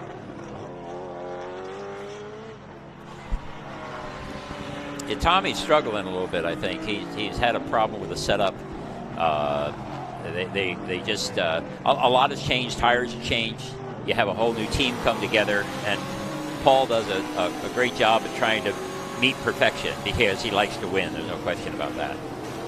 Seth Lucas, of course, leading GT at the moment. Jack Rinke trying to chase him down. Jack in 16th at the moment. And then Milton Grant, the man here, leading in SGT at the moment. Grant in 10th position. So a top 10 and a win in SGT. Not a bad day at the office. Not a bad day at all. Milton, of course, with so much experience, like the man alongside me, Kerry Hitt, who will be back in action in TA at Watkins Glen after a few races off. But good to see Kerry is here. And what have you got prepared for us? Have you got a new car? Have you got anything up your sleeve? We're going to run the Camaro. Okay. And what we did, we're working with a group called Racing for Heroes. Okay. They do a lot of work with our veterans who come back dealing with PTSD, and they're basically using racing as therapy, which is a great idea. Tremendous idea, yeah. And so we've got number 22, and that is to draw attention to the 22 per day who unfortunately give up and leave us, and we want to drop that number down to 0. Good for you. That's a really, really good cause. So I'm glad you got that in. Yeah. So yeah, we're gonna, and the chassis is an old Rocket Sports chassis, very similar to the one that Tommy's driving right now. Okay. Which goes to show that you have the cars that have been 15, 20 years old that are still competitive. And that's the great thing about the class of TA. Yeah, it's interesting you mentioned that, because Tommy told me right at the beginning of the season, he goes, we're going to get a new chassis, it's going to be all new, but this chassis is really old. And he kind of gave it over as though it was not going to be competitive, but when they got the new chassis, it would. But they've gone race after race, and they haven't brought it in yet. Yeah. Here's Lee Saunders from Florida, former SGT, two-time champion, and I say former GT champion, but he's been an ever-present factor from my time watching SGT. Great guy, and always chooses the Viper, a bit like Cindy Lutz, loves that Dodge Viper. It's absolute missile in a straight line. If it's got a weakness, it may be in some of the faster corners. Yeah, they're quick cars, very quick cars. Yeah, you mentioned Cindy; she does a great job with them. She gets out there, and they do extremely well. Bit of bad luck in this season, but we hope to see Cindy back in action soon. No change at the front. Grala still leading from Brabham and Dyson, but I would have thought Brabham and Dyson just waiting to pull the pin. 20 laps gone on the 45. And if you were in Dyson's team, where would you really attack? Because there's no real change at the front, and Grala's not getting away either. He's not getting away. Yeah, there's no change. It's interesting. probably, I mean, what he may be doing is Chris does a lot of strategy, and he may be saving his tires and just kind of going along till he gets down to maybe the last 5 or 10 laps and then just pours it on. Well, interestingly, the top 4 have all gone into the 123s now. We started off in the 24s, and so all of them have upped the pace just a little bit. That could be fuel load, that could be the tires coming in, but definitely they're all on it. A 23.8 last time out. A 23.8 also from Brabham, and a 23.7. So Dyson just literally a smidgen quicker. But the top 3 pulling away. But Pintarek on the same pace as well. Yeah, you can throw a blanket over those top 3 cars. And there they just are. Amazing, yep.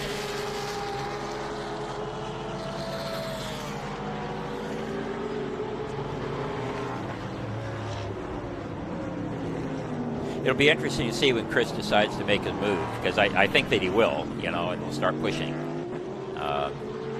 But they're turning some pretty good times right now. Cary Grant in his 150th race.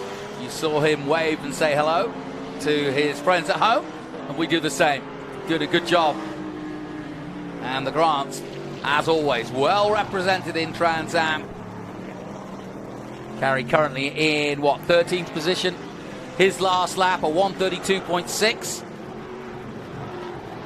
I wonder how close to his dad he can get. Milton currently in 10th position, and he's doing a 131.9, so they're not far off each other in time per lap. He just needs a safety car or something similar to get him closer. I really like to see a father-son team. Yeah. You know, they said family who races together stays together. There's a lot to that, you know, because they I had the privilege of working with Alex Brundle the other day, who just finished Le Mans a couple of weeks ago, but he's still a youngster of just 30 years of age. And I was asking him about racing with his very famous father, Martin Brundle, and they did their first Le Mans together. And of course, Martin's a winner of Le Mans overall, but he said it was great. And he said they really didn't give each other advice. He said, Dad doesn't really get in my way. Yeah. He says he knows what I can do and can't do, but really he was very proud to be able to do that. Yeah. Yeah. Here's the leaders then. No change at the front, but it's been pretty nip and tuck between them because they're swapping paint effectively, even though they're not changing positions. Now they're getting into traffic. It's starting to tighten up a little bit. What's going on here with the 9? We've got a little bit of smoke. Is that rubbing, or is that a problem with the engine? Looks like that is... That's Claudio Burton's car. Claudio, yeah. That looks like tire. Yeah, it looks like the tire's rubbing, as though he's had some bodywork problem.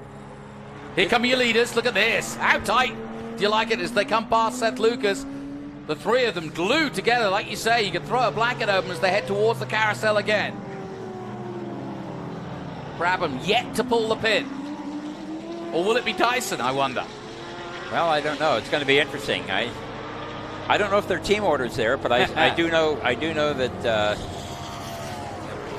both cars are quick, both drivers are quick. So, well, 23 laps done of the 45 and 39 minutes. No caution so far.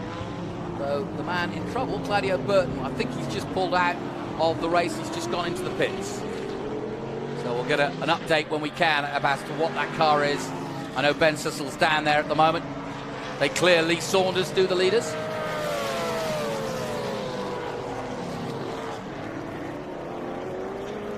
So far, this has been an accomplished race by Kaz Grala, and there's no real surprise there. It might be his first Trans Am race, but the 23-year-old from Boston, Massachusetts, has had, he was the youngest driver to make the NASCAR playoffs at just 18. He was also the youngest NASCAR race winner at Daytona International Raceway at 18, and also the first pole sitter and the youngest at just 18. So he's already had an accomplished career, and he's not showing any signs of the pressure that these 2 very good drivers behind him are putting on him, especially now in traffic.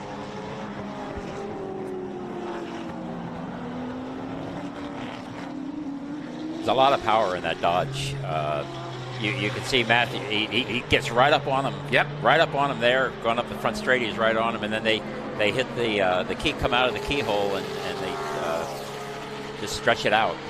Yeah, let's keep an eye on just exactly where the Mustang versus the Challenger is quicker and better, as you mentioned. Now let's watch him come out of the keyhole here and see if he pulls away down that back straight. Like I said, Boris Said has driven a very similar car to this for Poncho Weaver. Prepared brilliantly by the great preparation man who's had a lot of design input in the new generation NASCAR that's out there this year. Poncho Weaver. Poncho's done a lot of work there. He works with his with Techniques, who they do rapid prototype. They've been very involved in doing the chassis for the new cars, and Poncho's with all his experience as a good troubleshooter, gets in and gets the stuff done that needs to get taken care of. What about with you in advanced composites? Do you work with people like Poncho in what you do? Absolutely. We build the Mustang, we do the Dodge and the Cadillac, which there aren't any out there today, and of course on the Camaro. Used to run it, yeah. The car has been running, and the Camaro, and we have designed them and built them. We try to work to make sure that they've got aero parity, have them all in the wind tunnel to make sure that they're all equal aero-wise. That's not cheap. No, it wasn't. No, not at all. Not at all. But it gives you an example of the push that Trans Am is trying to make everything as equal as can be. And it looks like Claudio is... Oh, no, wait. Is that Claudio? Yep, yeah, that's Claudio Burton. Yep. And as you can see, out of the car, so it's terminal, whatever the problem is. Well, Claudia and I were kind of joking around with each other.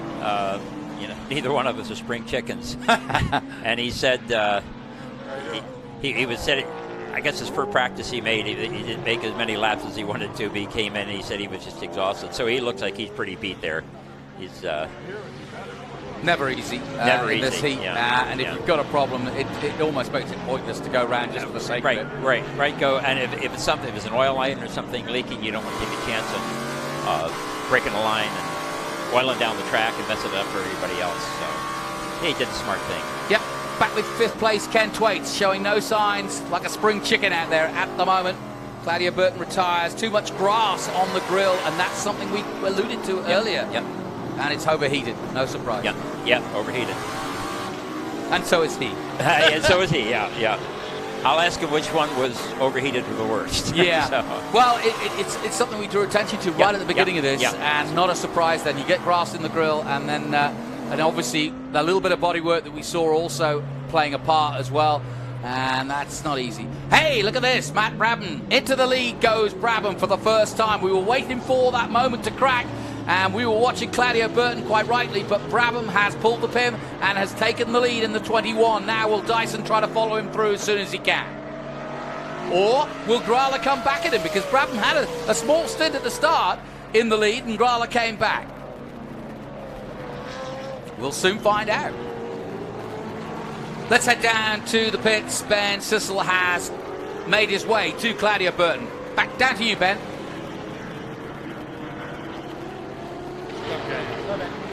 So I'm here with Claudio Burton, RaceSeat.com. Claudio, you came in, you looked a little overheated. What happened out there? Well, it's definitely overheating. You know, the car was 260, 270 the whole time.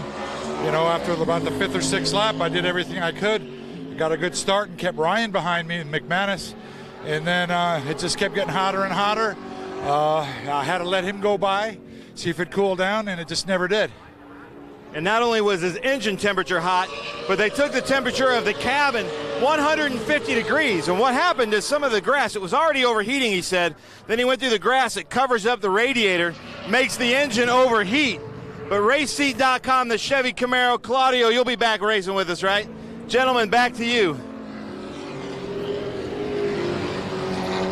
Great stuff, Ben, and that really was the explanation that we needed, because once you get to those kind of temperatures, both human and mechanical can't take it. 150 degrees, it wasn't long. He said that being behind McManus was obviously part of the problem and the longevity of that, and I wonder if the leaders were worried about that too, because I think they were playing the waiting game. 26 laps now gone, and look at Matt Brabham. He has pulled the pin, and now Dyson wants past Grala as quick as he can. Intriguing race, though. It is. Here again, a lot of strategy. You know? Yep. Brabham's due a win, that's for sure. back on board with Tommy Dreesy. Dreesy still in the top 6. He's got some time to catch up on Ken Thwaites, though. Ken Thwaites does get by him, and they're on different pace at the moment. Ken Thwaites 24.3s, he's clocking in, and Dreesy's on 25.9, so Dreesy may be saving some powder for the end of this race. And he's had some problems in the past, and maybe just wanting to get a decent result and wait for the last 10 laps to really go for it. And now, look at this! He's got problems on the hood there, really, really dramatically flapping there down the back straight as he comes into 4, and that's more than you should be. They've got the perfect man to tell me what's wrong with that. Well, what has been happening with that is they're putting a lot of aero on these cars, which there's a lot of bracing that has to go up underneath the front end, and that flutter is actually caused by aero, and it is what happens is the front splitter hits the ground, and then the downforce goes away for an instant, so it comes back up, and then it hits the ground again, but it does that in very rapid succession, and that's pretty much what's happening right there. If you get a look at the front splitter, not too dissimilar from what's going on with Hamilton in Formula One. Basically, exactly. The aerodynamics just pushing the air. Does a porpoising is what happens. It's exactly what was happening in Formula One. There you go. We got it here in Trans Am too, folks, and Tommy Dreesy's getting the worst of it. It probably won't be affecting him physically, but you could see the aerodynamics working and not working for the hood of that car as he goes down the back straight. We'll see it here. Look, you just see a moment of it here, but if we go back on board in a moment after the keyhole, you'll really see it as he gets to the end of the straight. But I tell you, when you're inside of the car, it feels like it's going to just shake to pieces. Look, here we go. Now we start to see it. Kerry, see what you see. Yeah. See, he's getting down the straight. Yeah, that's exactly what's happening. It's pinching it off, and it's just causing an aero vibration. And as he brakes and slows down, then it goes away. So Tommy's experienced enough to know A, what it is, and B, that as long as it's not slowing him down dramatically, he's not going to do anything about it. Well, but the bad part about that is every time it does that, it puts more stress on whatever it is that broke in the first place so that it happened. So it's an increasingly bad situation. It gets worse with every time it happens, exactly, right. Let's see how bad it is through Thunder Hill, because he gets over 120 miles an hour here, and yes, you start to see it now. Yeah, a little bit. Yeah, it's not too. I think he's got to get most of it on a straight, and then usually what happens is it's going to start earlier and earlier and earlier down the straight. So, yeah. He's coming through the carousel. We might see it as he gets back up to speed down the main straight, past our commentary position, and down under the bridge. We'll start to see it just now. Oh, no! Ken! Oh, Ken Thwaites has gone off track. And that's just on the exit of the keyhole. Dreesy goes past, and that's a place for Tommy Dreesy. There he is. Yep. Well, Ken Thwaites has held him off, and now we've got a real battle on our hands. How's his Ken grill Thwaites, look? and he doesn't look as though he's got any damage. So let's hope that the car's okay, because Ken had a big off then, and now Dreesy's right there again. Yeah. So long as Ken doesn't have grass in his grill, I think he'll be okay. Yep. Well, again, see it starting a little sooner. Yep. Yep. I bet Lewis Hamilton's watching this thinking, I'm not the only one. So we've got a real battle on our hands. Let's take a look at what happened to Ken Thwaites, because we've got the onboard, obviously. Kerry, what do you see? Pintaric coming through. Yep. And here comes Ken Thwaites. Simple spin. Yep. Just got loose. Got loose. Lucky. Good job of holding it too, because you can really get into a mess there, can't you? Yep. So back with Ken Thwaites. Now he's got a bit of traffic to deal with himself, and he's got Dreesy. Here's another look from another angle. He comes under turn 1. Yep, he just came under the turn. He got on the throttle probably just a little soon. Back tires are probably starting to go away. It's getting later in the race. You're getting hotter, and it just went. You've got fuel load that's burning off. You've got to play with your bars and adjust your bars as this is happening. Well, he's back at it and back at the scene of the crime, so to speak. Yep. But this time, he's nicely through it, and no mistake this time. Yep, got it good. But as you can see, looming in the distance is the Lucas Blue, number 8 of the man himself, Tommy Dreesy. They were both equal on 135 points. Coming into this race, they're currently 5th and 6th. 31 of the 45 gone. We've got a great finish coming up, guys, and it's not... I can tell you the enthusiasm has now increased with Tommy for well, I can see Ben Sissel is waiting to see if he can get a word with Paul Gentilozzi. And I'm sure he'll have a lot to say. He always has a lot to say. But Dreesy now in a real battle with Ken Thwaites, and this could really get interesting. Let's head down to Ben. He has got Paul Gentilozzi.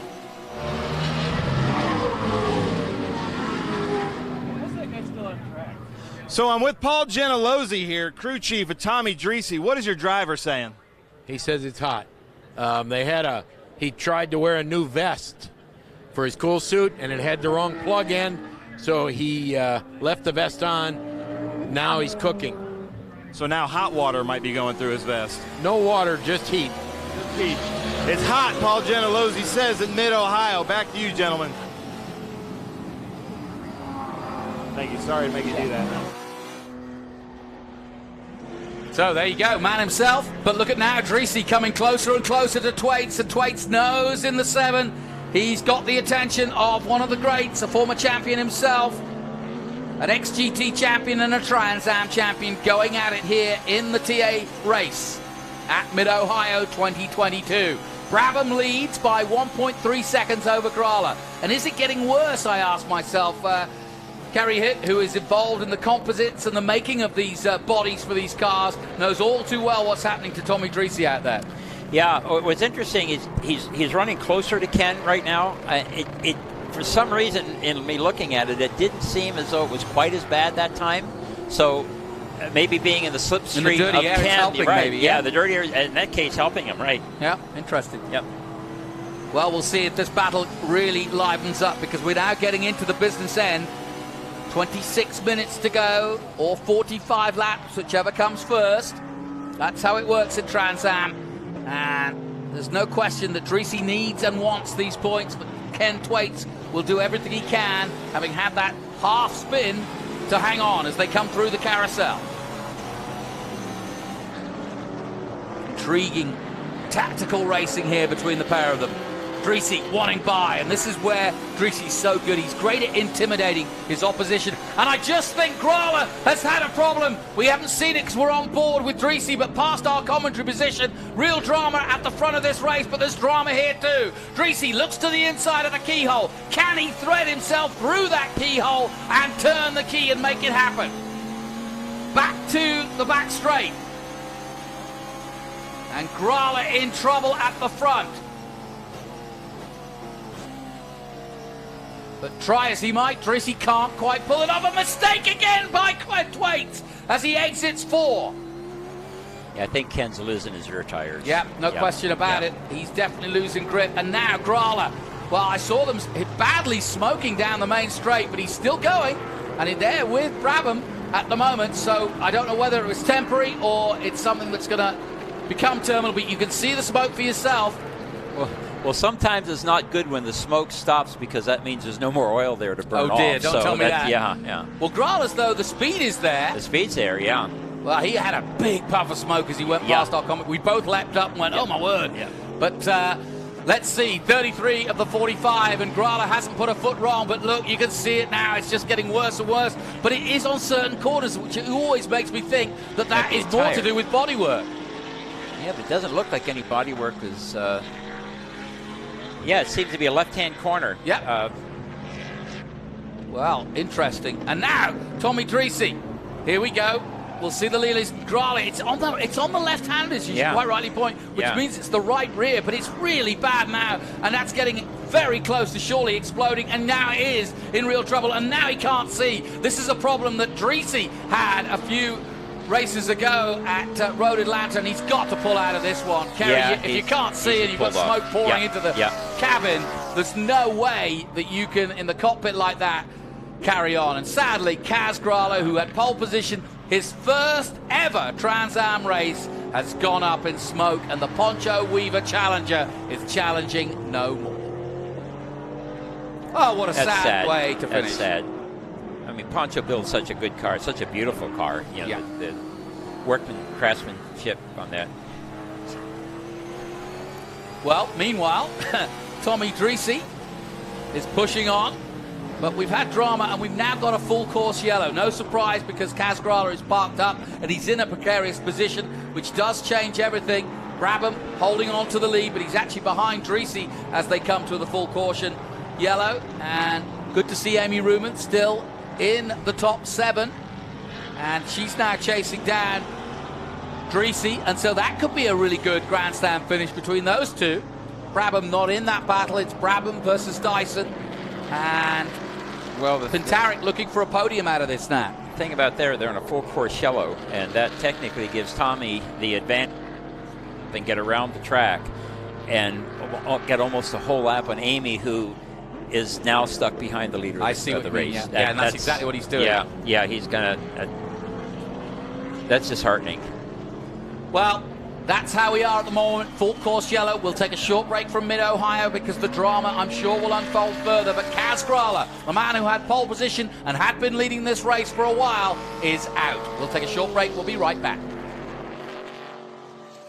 Speed, endurance, desire. For 160 years, Motul has helped engines and drivers go faster, further, and stronger. Tested in the heat of battle, driven with passion, with one aim: to give you superior powertrain protection and performance. Motul.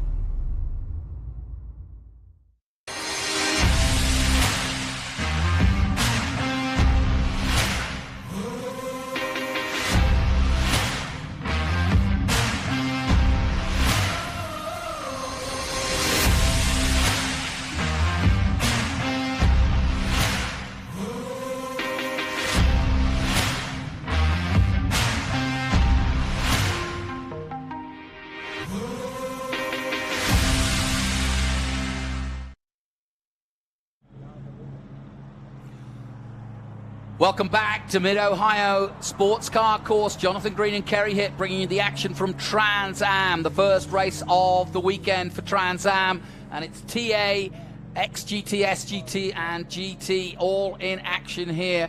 And sadly, we lost our pole position man, Kaz Grala, who had been doing such a great job of staying with both Dyson and Brabham, who leads this race. Matthew Brabham, there he is, in the number 21. And continuing that legacy that is the Brabhams that's seen Jeff and John and Jack, of course, and now Matt. And it's great to see the Brabhams continuing in racing in any form, and the grandson doing such a great job and following in the footsteps of the great Brabhams before him. You know, Grala really can be proud of his performance. I mean, this is one of those things that just happened. It's like one of the unknown that we talked about. Yeah. But what a great job. So we're on board with Ken Thwaites here, and Ken currently in 4th position. I wonder if he'll be able to have a go at Pintaric before the end of this race. And certainly this caution will help. And we've certainly got an interesting finish to this, because what will want to happen, there's Ken Thwaites. He had a slight spin almost going round, but he did a good job of controlling the car. But recovered well, and then battled with Dreesy before this caution came out. But as the laps tick away, Kerry, how do you play this? You're hot, the car's hot, you're starting to think about managing the tyres, and you know you're going to have probably, a sprint of either 10 or less than laps. How do you play it? Well, right now, just watching. Just let me hold you there. I want to get that because I've just found out that Ben is with Poncho Weaver. So let's find out what happened to Kaz Grala. All right, I'm with Poncho Weaver with Kaz Grala. What happened to the driver? Well, we think it's a possible differential.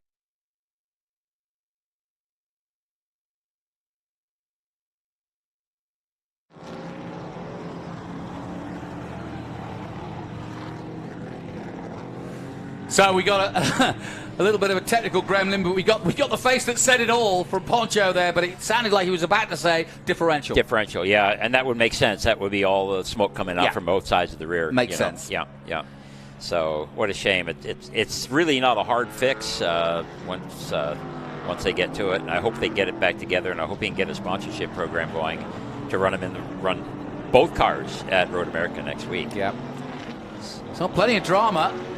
Just heard that Tommy Dreesy also had a little spin round, so it's not just Ken Thwaites who's had been in the wars. And all the time, this lady here, Amy Ruman, doing a good job of staying in contention. Such a shame she got stuck behind that boy, because she would be there. What I find interesting is, I was going to say, Tommy should be right on Ken's tail right now. Yeah. So a little bit of what I heard about with Paul Gianlosi saying something about his cool suit not working. That can be terrible. What you're doing is you're cooking yourself because your heat is staying in the water. The water doesn't move. It's the old frog trick. Exactly. Yeah. So. Not that I describe Tommy as a frog, mind you. No. You know what I mean, know which exactly is if you put a frog in water and then heat up the water, they the never frog know doesn't know. Right. Yeah. Exactly. And that's pretty much what you're talking about. Exactly. Yeah. Comfortable position to be in. I can tell you that from experience. So, what keeps you going out there is pure adrenaline. Yeah. The fact, though, that I think he's just kind of taking a breather, that he's then you really notice everything around you. Suddenly you notice your heartbeat, the heat you've got, the sweat, everything. Exactly. So we are in a trouble time here because Kaz Grala the car is yet to be moved. I saw a truck go by a moment ago to go and try and retrieve him, but that's the situation we're in at the moment. We've got a 100-mile race. Kaz Grala, the pole man, in his first Trans Am race in that Poncho Weaver prepared car. We were going to hear from him, but the camera went down slightly, and we got the basics of it, though, which was a differential issue for Kaz, which caused all the smoke to come out the back of the car. That makes sense now, and of course he couldn't see. And we had a problem like that with Tommy Dreesy not that long ago when Dreesy had the same problem at Road Atlanta and had to pull out of the race. His was an engine issue, but this was differential, we believe. But Matt Brabham leads this race at the moment. And there is the Honda Civic, our safety car, leading the way. And let's just quickly go over Matt Brabham then leading in TA. And then in SGT, it's Milton Grant from Lee Saunders. In GT, Seth Lucas continues to lead in that Audi, just going through shot there, the all grey and red Audi. And as they dive through the first turn, they'll be coming down towards the Big Machine Vodka Spike Cooler's keyhole once again. Now you see the keyhole, and it really is the sort of dominant factor of this race course, this sort of L-shaped, long horseshoe keyhole, as they call it. And it's a really important part of the track here. I've seen so many different races won and lost by last lap keyhole runs. Yeah. And the thing about it is when you nail it, you hit it right, it just feels so good. Yeah. And when you don't, it's so bad. So that's where Kaz is. He's at the exit of the keyhole there. Yeah. Is it? Yeah, it's just parked up there. See. Yeah, they might. It's not unusual if the rear just end up breaking and locking up because he pulled off rather quick. Which is why they're going to have to literally. That's going to have to drag it on. Yeah. That's exactly. You've got it right, Kerry. They can't tow it. Yep, they can't. It's locked up because of the differential lockup. So they're going to pull it away, but it's going to take a couple of laps, and that means we're down to 15 minutes now. So we're in a race against time as they come through the Franklin Road Apparel turn 4 and up over the hill into the S's. And this is a tough time for any driver because, as you mentioned, you tell me, what are the factors that you're dealing with? You're dealing with the mechanical side of the car, and now, after 45 minutes of racing, the physicality of the car. The physicality of the car, the physicality of yourself, too. Oh, we just heard that Amy Ruman is running without clutch hydraulics. Now, how would that go if you were in the Corvette? It really wouldn't be terrible as long as she doesn't have to start and stop. Because with these transmissions, they're a dog ring transmission. They're running the 5XD transmissions that she has one of her car, I have one of mine. They're really good transmissions. They shift well. You don't need the clutch when you shift them. You need the clutch to pull out those. So she's in trouble. Yeah. As long as she keeps going, she'll be okay. Boy, if it wasn't for bad luck, she wouldn't have any. Oh, I know. I feel so bad. She gets so much bad luck at her home track. I know. She has the Amy Army, as they said, coming out here. Everybody's supporting her. The family has been a mainstay in Trans Am. Her father raced. I raced against her father, and she's racing. The entire family races. And who's quicker? Don't answer that. The father, yeah. What they say in Top Gun, let's not ruin a bad day. I don't know if you saw that or not. Yeah,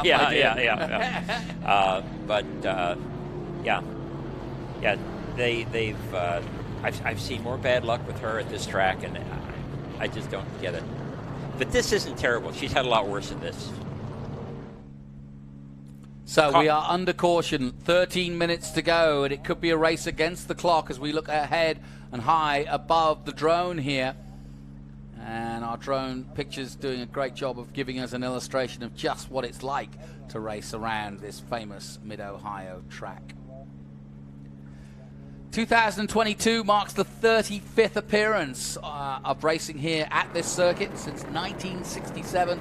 And there have been 25 different winners, and I bet there's a few you've raced against here. Willie T. Wibbs, Wally Dollenbach Jr., you name it, Dorsey Schroeder. Greg Pickett, of course. Yeah. Tommy Kendall. He's a three-peat winner, yeah. Yeah. Dorsey Schrader. Yep. Dorsey Schrader, yeah. Darren Brasfield. Yep. Hans Stuck. Huh? Hans Stuck, yeah. Yes, Hans Stuck in the Audis. Well, I said that Paul Gentilozzi, who we just spoke to earlier, he, of course, won in 98 and 99 and is a 4-time winner here. Yeah. And we'll see Doug Peterson in action tomorrow in TA2, but he won here back in 2014. Paul Fix has won here. Greg, of course, Ernie Francis Jr., a big-time winner. He loved this circuit. Oh, yeah. Yeah. Good driver. He's doing well in the Indy Lights. Had a little bit of bad luck in the SRX. He had some problems with the car, with the rack, I understand. But, yeah, that whole list, every one of them is familiar. I've raced against them one time or another. Well, I'll tell you one man who's looking for a win is Chris Dyson. He's looking for a repeat. And he edged out Tommy Dreese this time last year by 1.6 seconds. He has 3 straight podium finishes at Mid-Ohio, 3rd in 2020 and 2nd in 2019, this man here in the Altwell 20. And I would have thought, given that Brabham actually is making some moves in the championship itself. He's done so many races, but because he's not a regular, I would presume that Dyson will try to get past, or at least a little bit of team orders will come into play. Possible. For a 6th win? Possible. I would think so. Yeah, I would think so. And David Penterick is now in 3rd, I believe. Is that correct? Yep. Yep. Yeah, So there he is. Good for him. Yeah, absolutely. He told me, he said, I'm going to podium today. There you go. Good job. You know what? We talk about Amy Ruman's bad luck here. Since 2012, 9 straight finishes off the podium. 4th in 21, 7th in 2020, 4th in 2019, 12th in 2018, 11th in 17, 10th, 12th, 14th, 7th. She won't like me going through this list, but hey, her last podium, 2012, 2nd place. Come on, Amy. Maybe we'll lay all this out and break the jinx. There you go. Good to see Ken Thwaites going so well, and great to see David Penterick. Yeah. Tell me more about this car, because you were saying it's a new chassis. It's a new chassis. It was developed, I don't know a whole lot about it. From what I do know is it was developed by Riley Technologies, yep. right? And they wanted to kind of upgrade it. And although, again, when I looked at the chassis itself, what I saw stood out is there are some areas that they did some really nice things in terms of ease of working on the car. Okay. The rest of it I probably can't say because I don't know that much about it. That's all right, because we're about to go racing again, because the Honda Civic has pulled off, which means Matt Brabham now leads this field to a 10-minute less than sprint here to finish this race. We go to green, green, green, and away goes the green and white of Matthew Brabham. Dyson is in 2nd place, but he's got Amy Ruman to contend with at the moment anyway. But he'll, I'm sure, dispense with her fairly quickly. And Penterick looking for that podium. Already kind of trying to make a move on Dyson. Will he get through? He said he was going to get a podium to you. Ken Thwaites just behind him. Then comes the Lucas.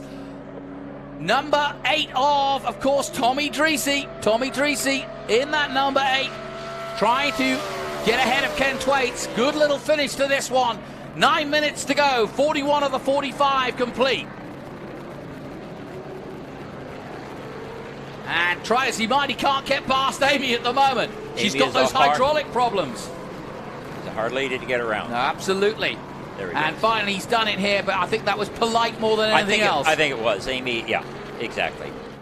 And now Penterick wants past as he comes over the hill and does so. As they head down towards Thunder Hill, Penterick trying to make a last gasp effort to try and get past Dyson. Dyson trying to see if he can challenge Matt Brabham, but Brabham is off and running. Look at him, back to 2, maybe 3 car lengths as they come towards the carousel.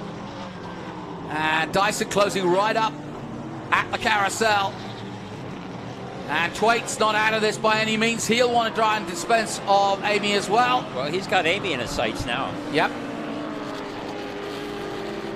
So an interesting finish to this one. Will Dyson try to take the win? He's had 5 already. He's dominated the season. And if I know Chris Dyson, he'll want the win. And given that it's his teammate Matt Brabham, who he brought in to replace Humaid Masood, who's got business work to deal with, couldn't make it here to Mid-Ohio. Oh, Dyson, though, makes a mistake there. Rare mistake from Dyson. He's pushing. Yeah, he is pushing. May not be team orders there, you know. Well, I think that's because... it wouldn't surprise me. Yeah, well, I think Matt's just so quick and has got to speed with these... Oh, no! And that's the 07 McManus. Okay. That flash of flame was just him putting the car out, I think, rather than it looked like it was going up in flames. He's in there. Yep, but he's okay. And stuck in the gravel. That could bring out another caution if we're not careful, but we're green at the moment. But he has spun out, and now Dyson, as you can see from above, high on the drone. We have got another caution. Kerry might end up this way. Yeah, it could end up this way. Kerry hit alongside me, Jonathan Green, as we go back to our second caution of this 100-mile race.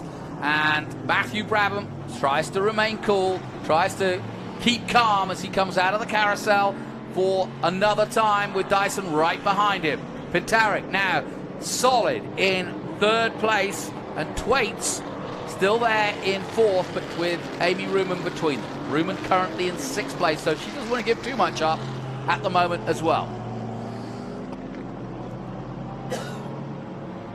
And it's going to be interesting to see where they all pan out. There's Tommy Dreesy. He had a little spin as well. There's Milton Grant leading in SGT.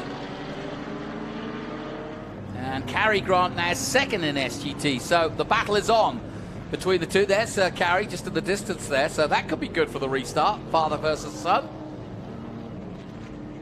And there's Carrie, and there's Lee Saunders also in that battle with them for the 1, 2, 3. And there's Seth Lucas leading in GT.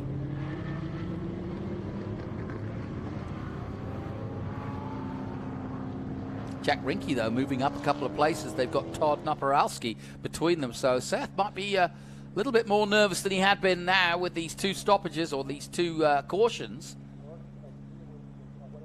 But it's going to be, what, a 2-lap sprint, if that, because it's going to take a while to get that car out of the gravel. It may end up under... under caution. Yeah.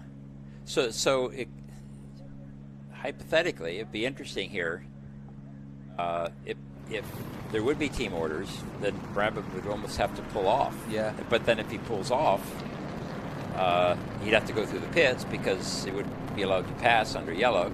So go to the pits, and then they lose a 2nd place at the 2nd podium. Well, that won't happen then. That's a good point, actually. Yeah. Very good point. Kerry Hitt, using your vast experience to actually, point out a very good point, which is the only way now that Matt can help his teammate win the race is by pulling into the pits, which really is not going to help the team. So I think it's going to stay this way. Yeah. Well, he has, Chris has a 52-point lead, I believe. Yeah, he's got a pretty good lead. 51 coming into this, Yeah, that's a pretty substantial lead. So, and given that, given that it's only Matt there, Matt's going well in the championship, but he's down in 8th or 9th position, I think, at the moment. So no challenge. He's kind of a part-timer, right? Exactly. So into the carousel. Great, nice view of the carousel there. There's 39. Carousel is an interesting turn in the track. Yeah, I'll bet. Yeah. Yeah, it's a lot more undulation than it looks at first. When you actually see it from we're quite low down in our commentary position, just on the exit of that carousel.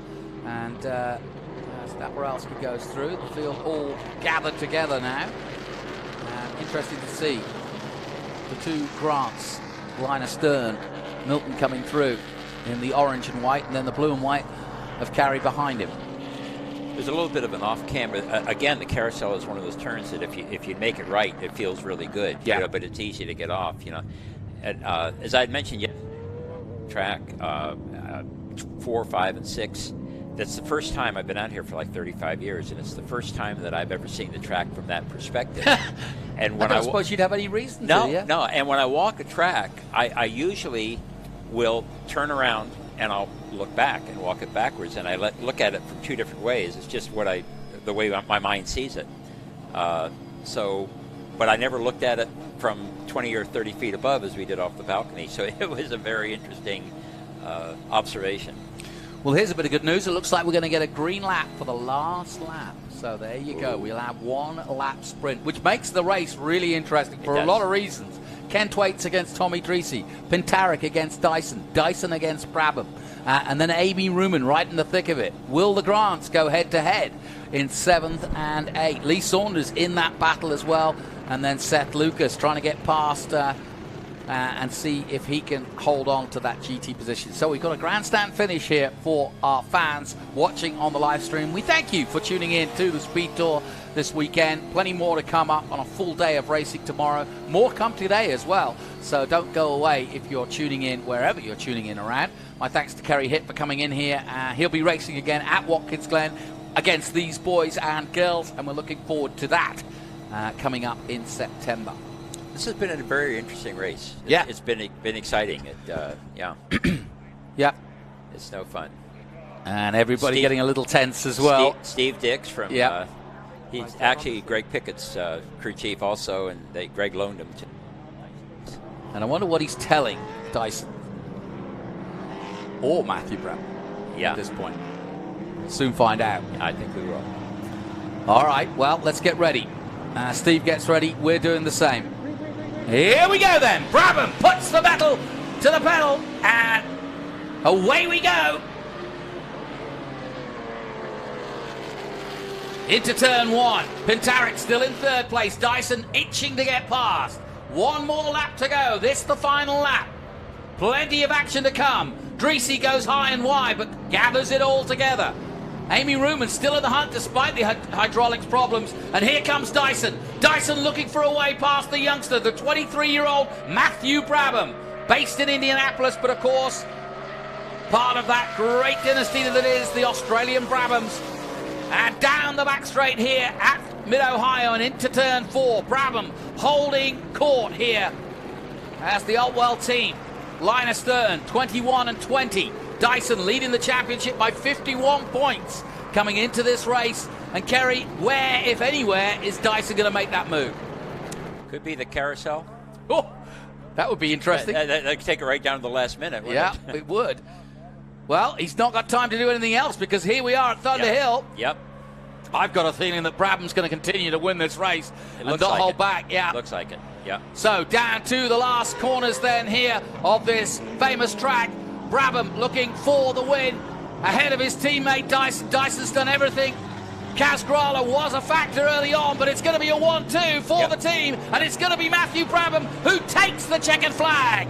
Dyson second, and Pintarik holds on for what would be an excellent podium for him. He'll be delighted with that.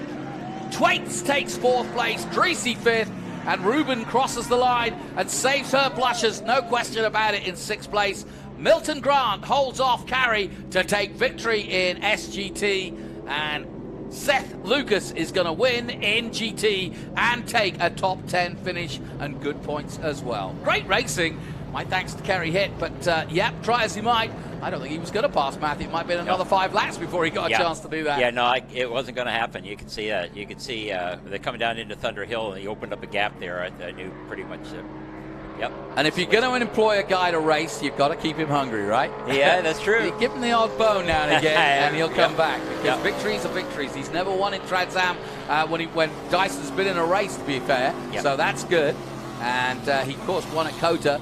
And he's always been, whenever he's raced in Trans-Am, always competitive. But it's great to see Matt Brabham winning a race here in Trans-Am. You know, I got to say, Trans-Am, the series Trans-Am has been around for a long, long time. It is so good, so competitive, and I think right now you're going to see more and more of the NASCAR drivers and the other drivers that want to get in and get some diversity. Derek Cope, I had actually talked to him when he was looking to get into it, looking to buy a car.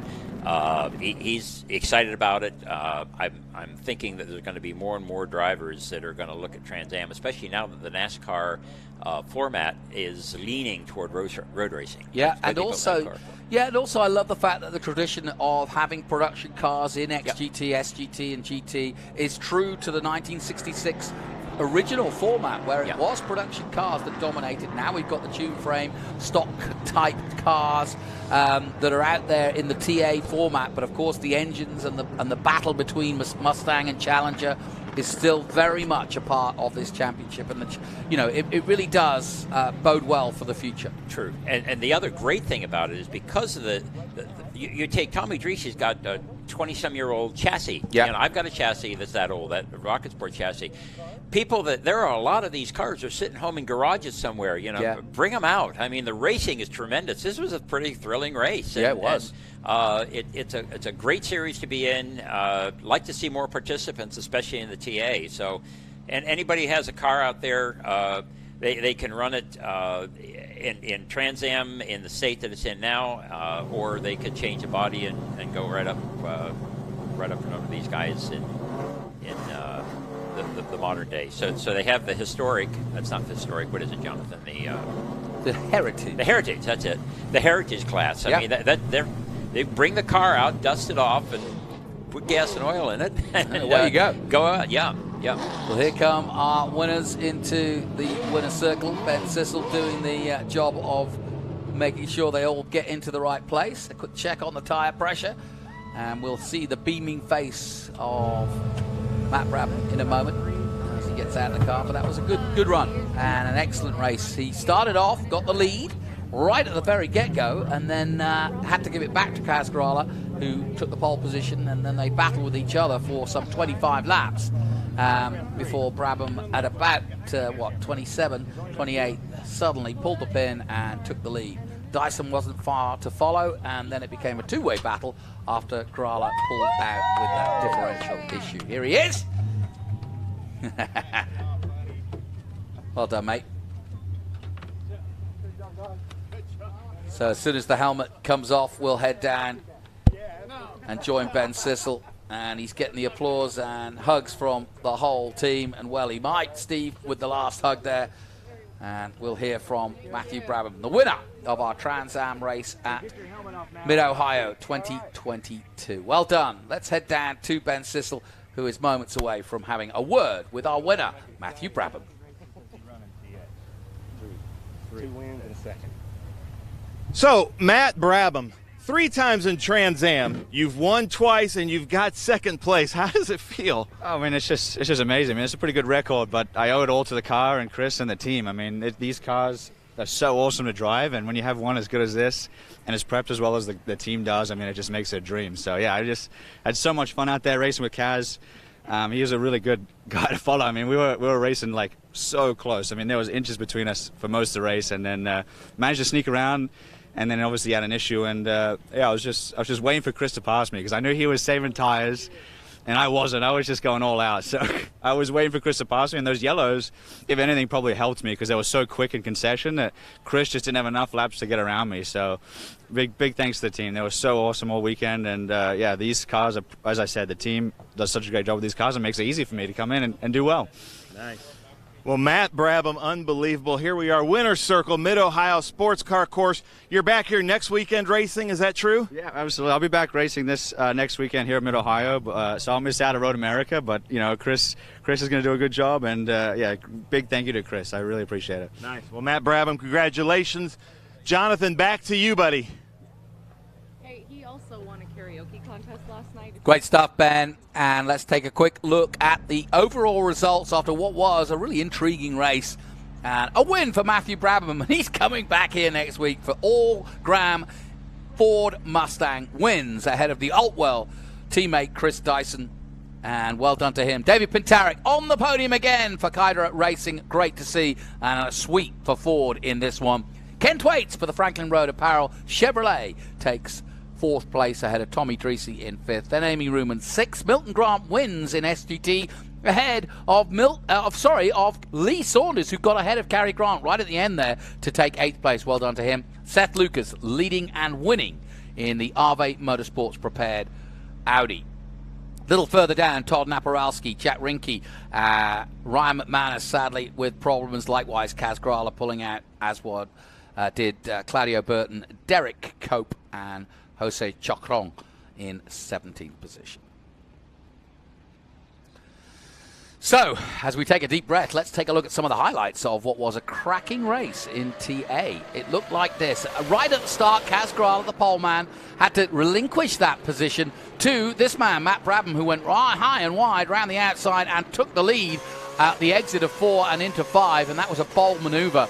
But Kaz Grala, as we can see from Chris Dyson's position, took it back down the back straight the following lap, and from there on in, it was that way for about some 25 laps until this man got the lead. Then we had the shake, shaddle, and roll of the Lucas car as a little bit of porpoising on our own style in Trans Am. Talking of porpoising, a whale of a moment there for the man of the moment, Ken Thwaites, who had a spin, or at least a half spin, but gathered it all together. Kaz Grala goes out, smoke goes in, and he is out of the race, but it was no problem for Matt Brabham, who wins ahead of his teammate, and we'll try to do it again next week. Well done then to Matthew Brabham. Kerry, your thoughts? Well, it was an exciting race. There's no question about that. I'm really glad to see there were no team orders, and that's what I thought it would be with the Dyson team. They're really a great group of guys. I think Ken did a great job. Tommy Dreese, boy, he was out there trying. I think he just had one of those weekends. But when you look at where he came from, Lime Rock, and what they did to the car and put it back together, they did a tremendous job. The car's gorgeous. So they'll be ready for Road America next week, and I think it's kind of going from then. Well, we look. Go ahead. We look forward to seeing you at not at Road America, but at Watkins Glen coming up in September. And there's Chris Geisen celebrating with his man. And I don't think there's any love lost in terms of no, it's all friendship, very much so. So let's have a look at our chill out moment. It's no surprise that it goes to this man, Matt Brabham, because he was the coolest man under pressure. He was under pressure. So for our chill out systems, chill out keep cool move of the race. Well, it was a race-long keep cool move because he basically kept cool to take victory and take the lead early on. And from there on in, he soaked up the pressure from both his teammate and Kaz Grala and didn't lift an inch and held it all the way to the finish. Great stuff. And that is why keeping cool is what it's all about in motor racing. Well done to Matt Brabham. He is our chill-out systems cool move of the race.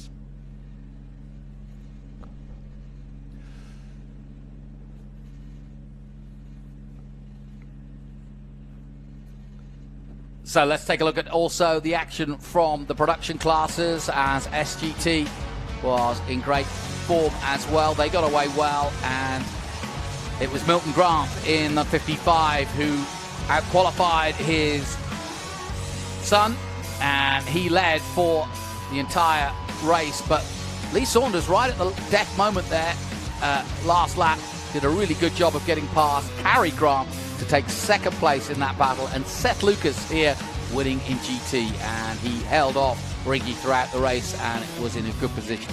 Milton Grant then wins in the 55, number Porsche, to take the victory in SGT. Another handy one indeed. Carried in third. Seth Lucas winning in the 29 in GT. Let's head down to Ben Sissel for the podium celebrations.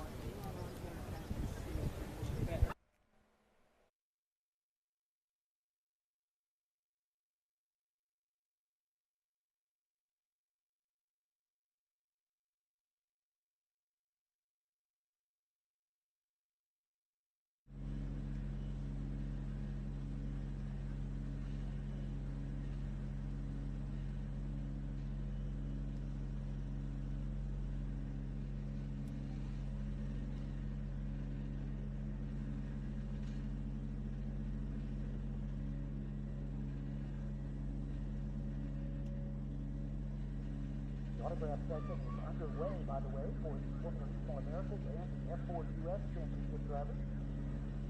I'd like to get an autograph of the stars of the future. Here. All right, Jack, that had to be a lot of fun out there. Tell us how your race was. Oh, it was great. It was awesome. Made do with what I had. The 2013 Camaro held up throughout the entire race. Was really happy. Just try to keep pace, try to improve every lap, and have a good time. Nice. I love it. Jack Rinke. And now, Seth, you got to explain some things because I think you brought your fan club out here. Huge thanks to everybody for coming out. Huge thanks to everybody at Motul for sponsoring us, and everybody at Oven Motorsports for supporting us this weekend. Come on, let's hear it. Jack Rinke, Seth Lucas, hold those things up. I like these fans in the GT class. Keep it up over there. We are going to have to change hats. So when you do come up here, ladies and gentlemen, make sure you talk loud in the mic because we got cars passing us. Hey, crowd, let's hear it one more time. Jack Rinke, second place. Seth Lucas, first place. Mid-Ohio Sports Car Course GT class. Are both of you old enough for champagne? All right, no champagne for number one here. We've got Chuck Norris Sea-Force water right here for Seth Lucas. And then we've got some champagne. I guess we can spray that on, Seth. I'm not sure. All right, here we go. Gentlemen, let's hear it one more time. Jack Rinke, Seth Lucas. You can just pour one out or drink it, whatever you want to do. You don't have to spray each other. Oh, you're going to spray. That's just wrong. That's wrong. That feels good. According to the bio on that Sea-Force water, it's a roundhouse kick of hydration to the face. I love that. Chuck Norris's water. Well, gentlemen, thank you very much. Welcome to the Trans Am Series. That is awesome. Good show. Thank you. Thank you. Super GT. In third place in SGT, all the way from the Memphis, Tennessee area. Let's hear it. Cary Grant.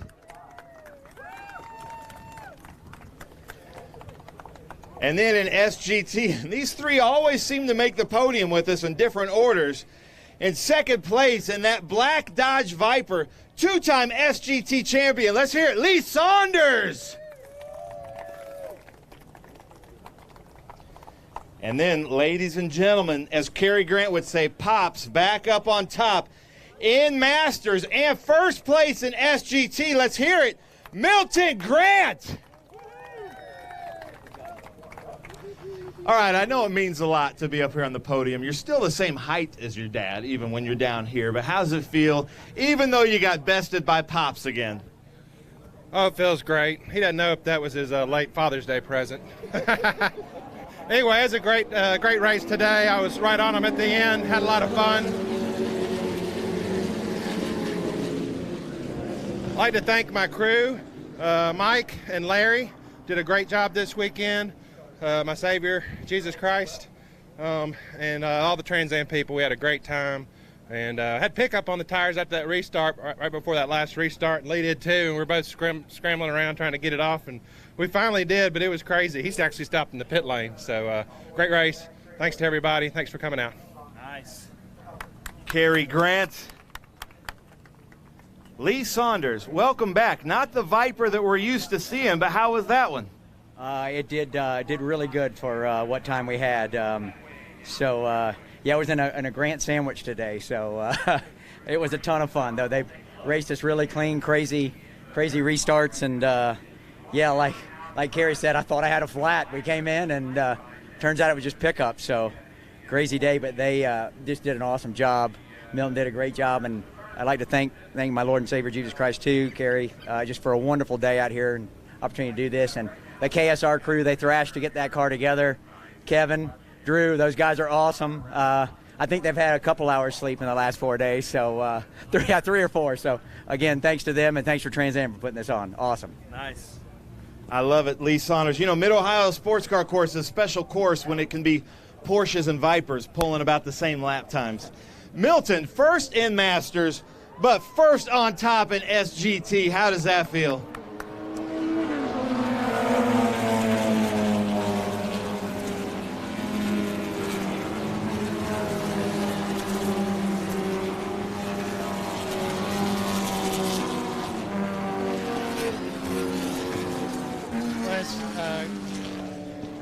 it's great. Again, of course, Jesus Christ, my Savior, also is to give us this beautiful day. This is my first Trans Am win, so after hitting my 500th race here last year and had my first Trans Am here this year, I think I really like it. My wife Ruth came to the race, and she doesn't ever come with me, so she supports me all the time. But it's great to have her here, and she needs to be at every race so I can get first every race. So it's a great thing. So I want to thank also my crew, Mike, and for being here and doing everything he needed to do, and my granddaughter Allison, who is here also, who's supporting me. So it's a great day. Nice. I love it. Milton Grant. Obviously, it takes a lot of faith to run in Super GT. Let's hear for these men of faith. Kerry Grant, Lee Saunders, Milton Grant. I think this is Kerry Grant, 150 race starts, is that right? And Milton, just a few, it seems like seasons ago, you were at 500 race starts. So unbelievable up here, Super GT. All right, fans, crowd, let's get loud. One more time, Super GT, Kerry Grant, Lee Saunders, and Milton Grant in first place in Masters. That is a lot of fun.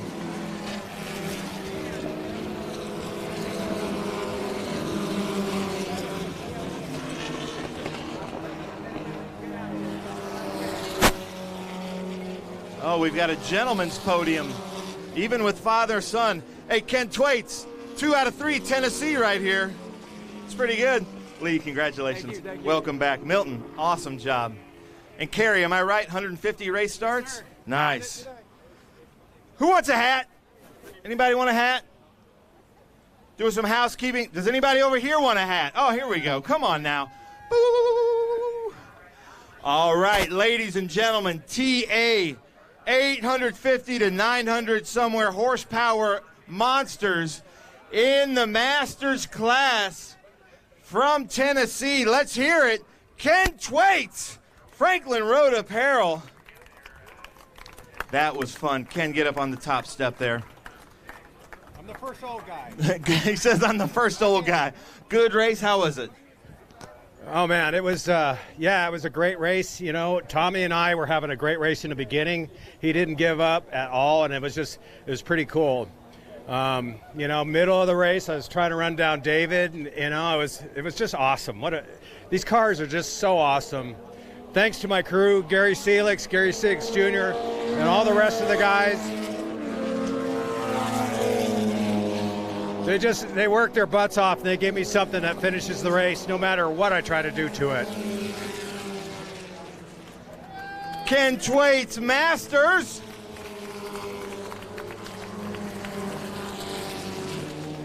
Look at that. I've been to Ken Twaits' shop, and he proudly displays these trophies in his shop. Uh-oh, throwing it out. There we go. Gary Seelix might want to go frisbee golfing with Ken Twaits. One more time, Ken Twaits Masters, Mid-Ohio Sports Car Course. Ken, I hate to do this, but man, better than last year, right, buddy? Nice job. Ken Twaits, and he'll be back with us tomorrow. Franklin Road Apparel in TA2 with Cameron Lawrence, who always puts on a good show here at Mid-Ohio Sports Car Course. But now we're going to go TA, and what a show it was. In third place, from the Buckeye State. He calls this his home track. Let's hear it. Number 57, David Pinterick. In second place. Maybe Dyson Racing doesn't know the meaning of team orders because that was a crazy finish. Let's hear it. Last year's TA champion, current points leader, Chris Dyson.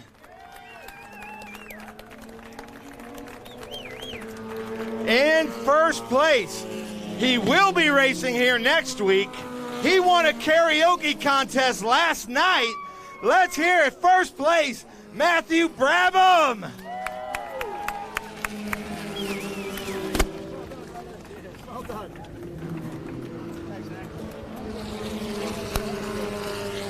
Let me tell you a little something about these TA cars.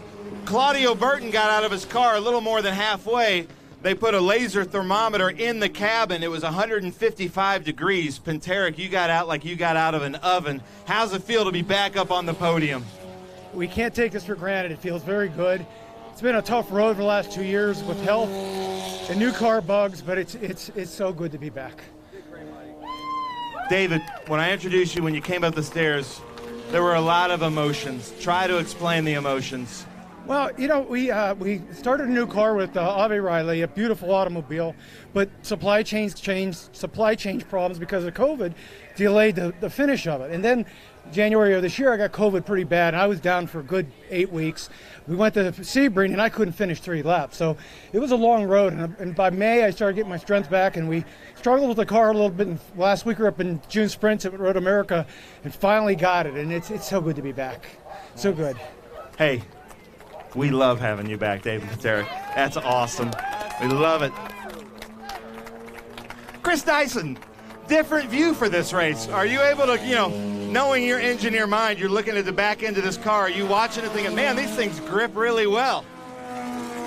I mean, that was one of the best races I've ever been in, Ben, I got to tell you. I mean, and Kaz came this weekend and brought Poncho's car back out, and they were right up front, and that's fantastic for the series. And Matt did a brilliant job all weekend, and we were nose to tail the whole way. We had a slightly different strategy. He was a bit more aggressive on the tires, and I think that helped him at the beginning.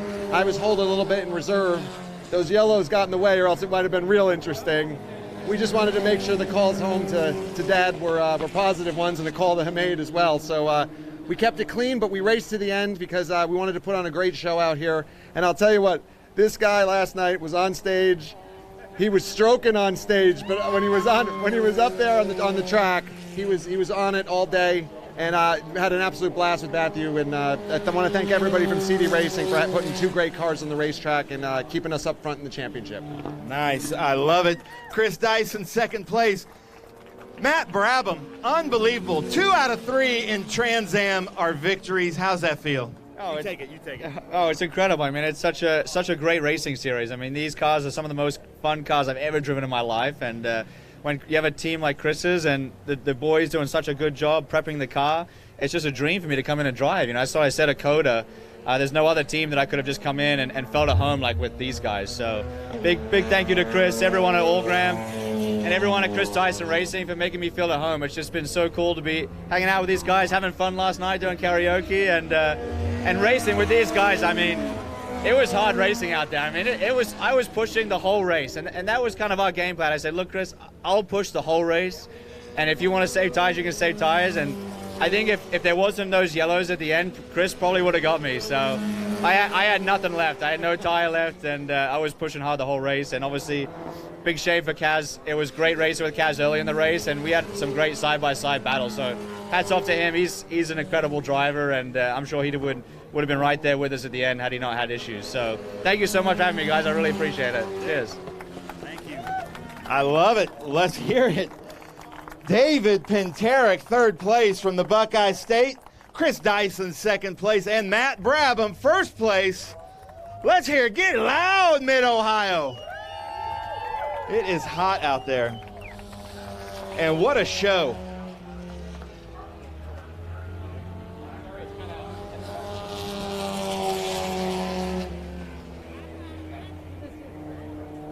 Look at that, throwing out the hats. I love it. Always all right. Mid-Ohio, get loud. One more time. David Pinteric, Chris Dyson, Matthew Brabham. TA, right here. Mid-Ohio Sports Car Course. What a show. Gentlemen, I believe that was the best TA race of the season, in my opinion. That was unbelievable. I'm not sure Pinteric is old enough for champagne. All right, what are they going to do? What are they going to do? Oh, Dyson's pointing at him. Are the teams going to work together? Oh, Chris Dyson, one for the homies, like a gentleman, like a gangster gentleman. And David Pinteric, congratulations. Hey, Matt Brabham, good luck at Mid-Ohio next week. Nice job. And don't leave, Matthew Brabham.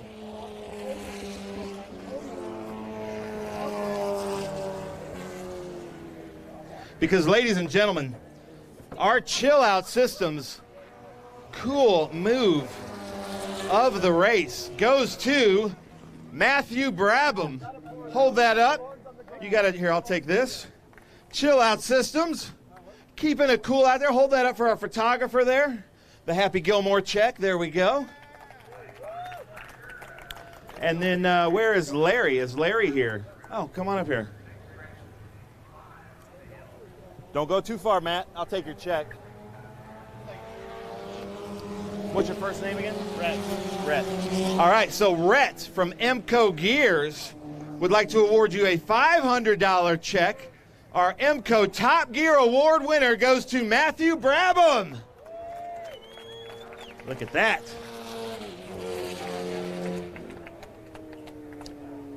Now, one more reminder, Mid-Ohio, Matthew Brabham will be back here racing next weekend. Matt, 2 out of 3, unbelievable. Second place on the other one at Lime Rock. So happy to have you. We hope you race more with us in the TA Series. We're going to try to find you more rides. Ladies and gentlemen, that does it today for the Trans Am Series presented by Pirelli. We'll be back tomorrow with TA2. Fan walk up in the paddock. Meet us back here. Thank you so much. Hey, you are awesome. What a show, seriously. Hey, and Thanks, Ben. As always, fun times had on the podium and some great stories to deal with. And the action continues here at Mid-Ohio, but we're going to take a break, and we're going to take a substantial break. But have a look. We'll be back in about an hour, and those ladies will be ready to enjoy all the action yet again. I hope you're enjoying the action from Mid-Ohio. I'm Jonathan Green. My thanks to Ben Sissel and to Kerry Hitt. We'll be back with some more SVRA action very soon. Stay with us here on the Speed Tour from Mid-Ohio. This is my house. My parents helped build it. Now we don't get wet when it rains. I don't get too hot or too cold inside. I can play with my sister. I can play with my brother. I can play with my mother, my father, my family. This is my house.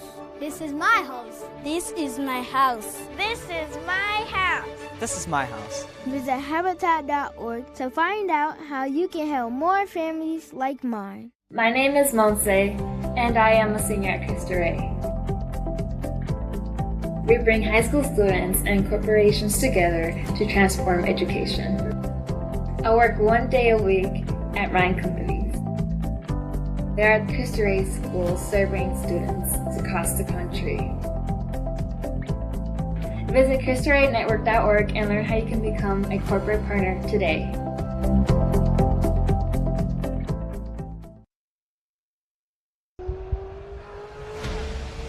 as you can tell, I like to go fast. Our race team is really well prepared. We like to look good, but we also like to dress good, and that's why we shop at Franklin Road Apparel. I own the company, and I wear the clothes that we sell in that store. So check us out. We carry all the top brands: Baldwin, John Barbados, Billy Reed, Goodman brand, and on down the list. So come see us, Franklin Road Apparel, Franklin, Tennessee.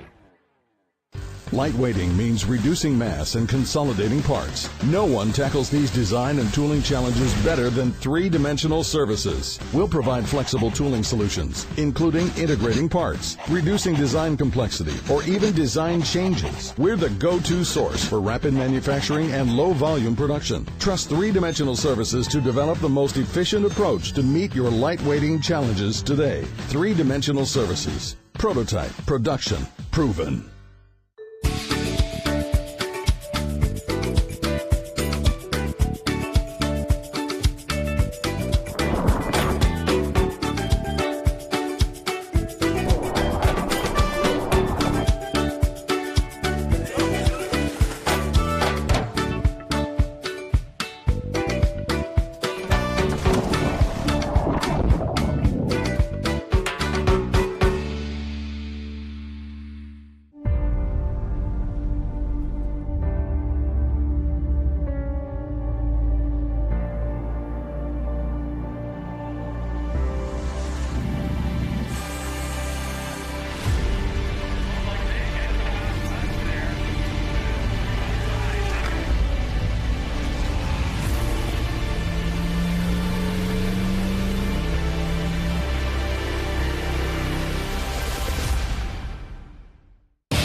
to the Mid-Ohio Sports Car Course. It's been a beautiful day here in Mid-Ohio. We're high in the hills and the rolling hills of the farm country of Ohio. It's absolutely gorgeous, and we are getting ready for some more SpeedTour SVRA action. Live here. I just had qualifying for Trans Am. They are heading back into their pits, and we've got some great excitement to come from TA2 tomorrow. So join us for the day when we have another full day of the SpeedTour here from the Vintage Grand Prix of Mid-Ohio at the Mid-Ohio Sports Car Course. It's a really, really great course that's steeped in history. IndyCar come here, NASCAR come here, Xfinity come here, and it's great to have Trans Am here as well as SVRA. We've got a few Trans Am cars coming up in this one too, including one of the great stock car drivers of the country, or in the history of NASCAR, in Front Row Joe, as well as this man, Scott Borchetta, who will be driving in the number 48, his fabled number now. And Borchetta is on great form here at Mid-Ohio, always seems to go well here. Looking forward to seeing who can beat the likes of PJ Hyatt.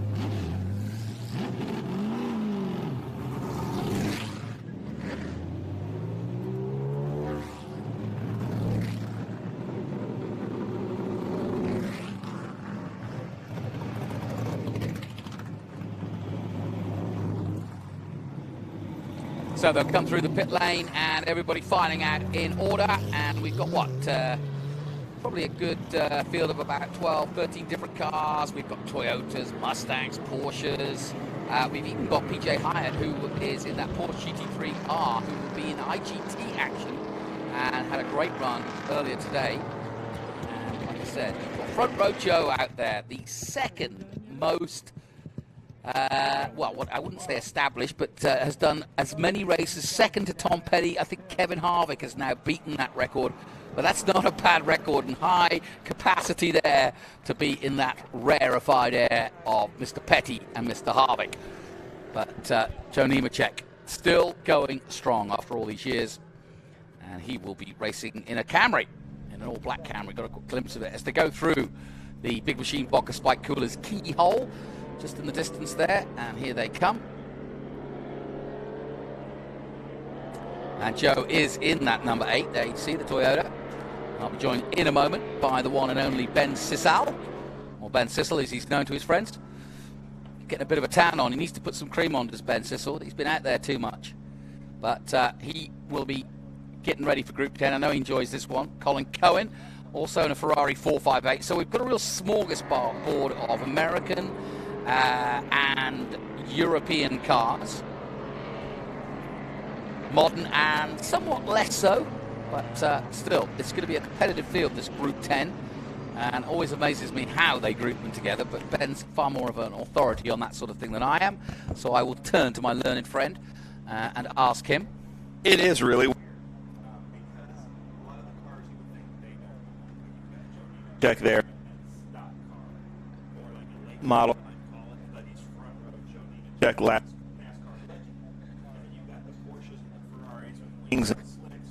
T8.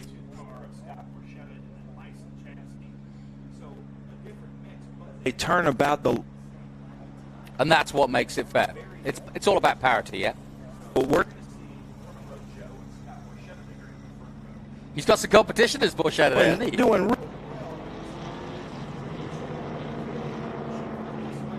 Turn 2.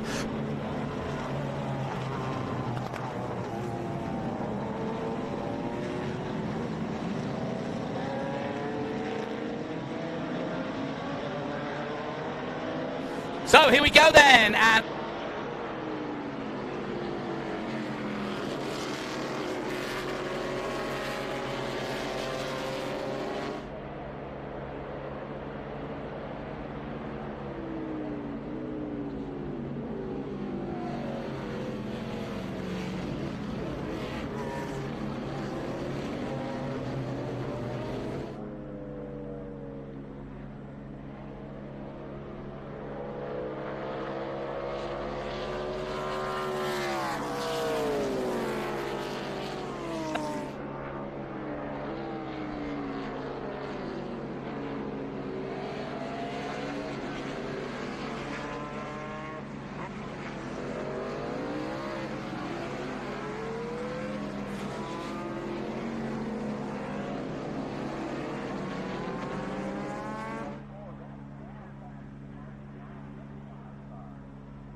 So, Joe Nemechek leading the way, front row Joe, leading the way from Scott Borchetta, Todd in third, Haynes and Cloud. We apologise, we missed out for a lap or so there, but you haven't missed anything, and you have been following the action. Me and Ben are back and with you, and I'll let Ben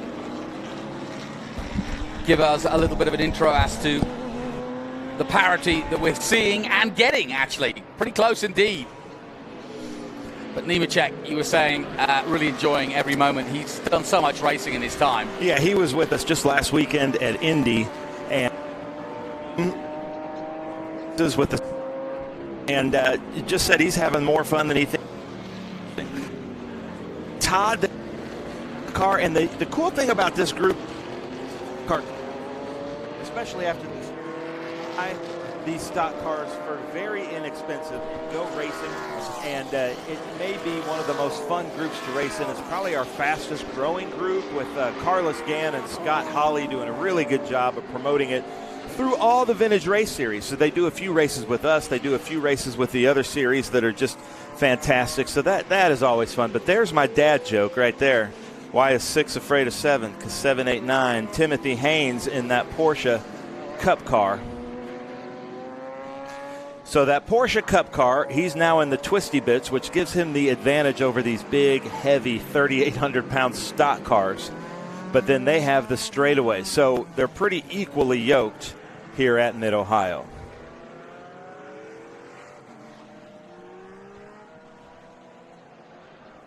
Cloud in 5th place at the moment. John Cloud. No, that's Debbie Cloud. Debbie Cloud, of course. Yeah, Sorry, and John Cloud further welcome back. Debbie Cloud. You missed out. We did some trivia last night. She's the trivia queen, but there she is. In her, she loves Carl Edwards, so that's her and her. Did she win? Her Affleck. No, she missed out. That's what I'm saying. She's going to have to join us next time. You don't know quick. That's what it says on our side of her car. Yeah. From Medina, Ohio, thereabouts. Is this Smokey there somewhere? Smokey Joe? No, it's front row Joe. But you're right, I did see it, but it does look a bit cloudy, doesn't it? Coming into turn 1. As we're talking about Debbie Cloud and the Mission Foods turn 1. Oh, there's a car off to the side there. That's why. And this is her home track. A lot of cloud cover out there today. Yeah, and there's John Cloud, 2 behind her, behind that Camaro, in the blue Camaro. Well, they are expecting storms tomorrow, but I didn't expect this many clouds this afternoon. Yeah, that's right. And between them is Larry Hoopa, who was also with us at Indy in a different car. That car looks like a long-nosed Camaro.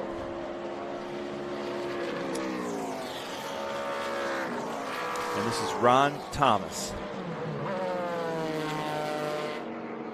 Number 91 there in that Porsche Cup car.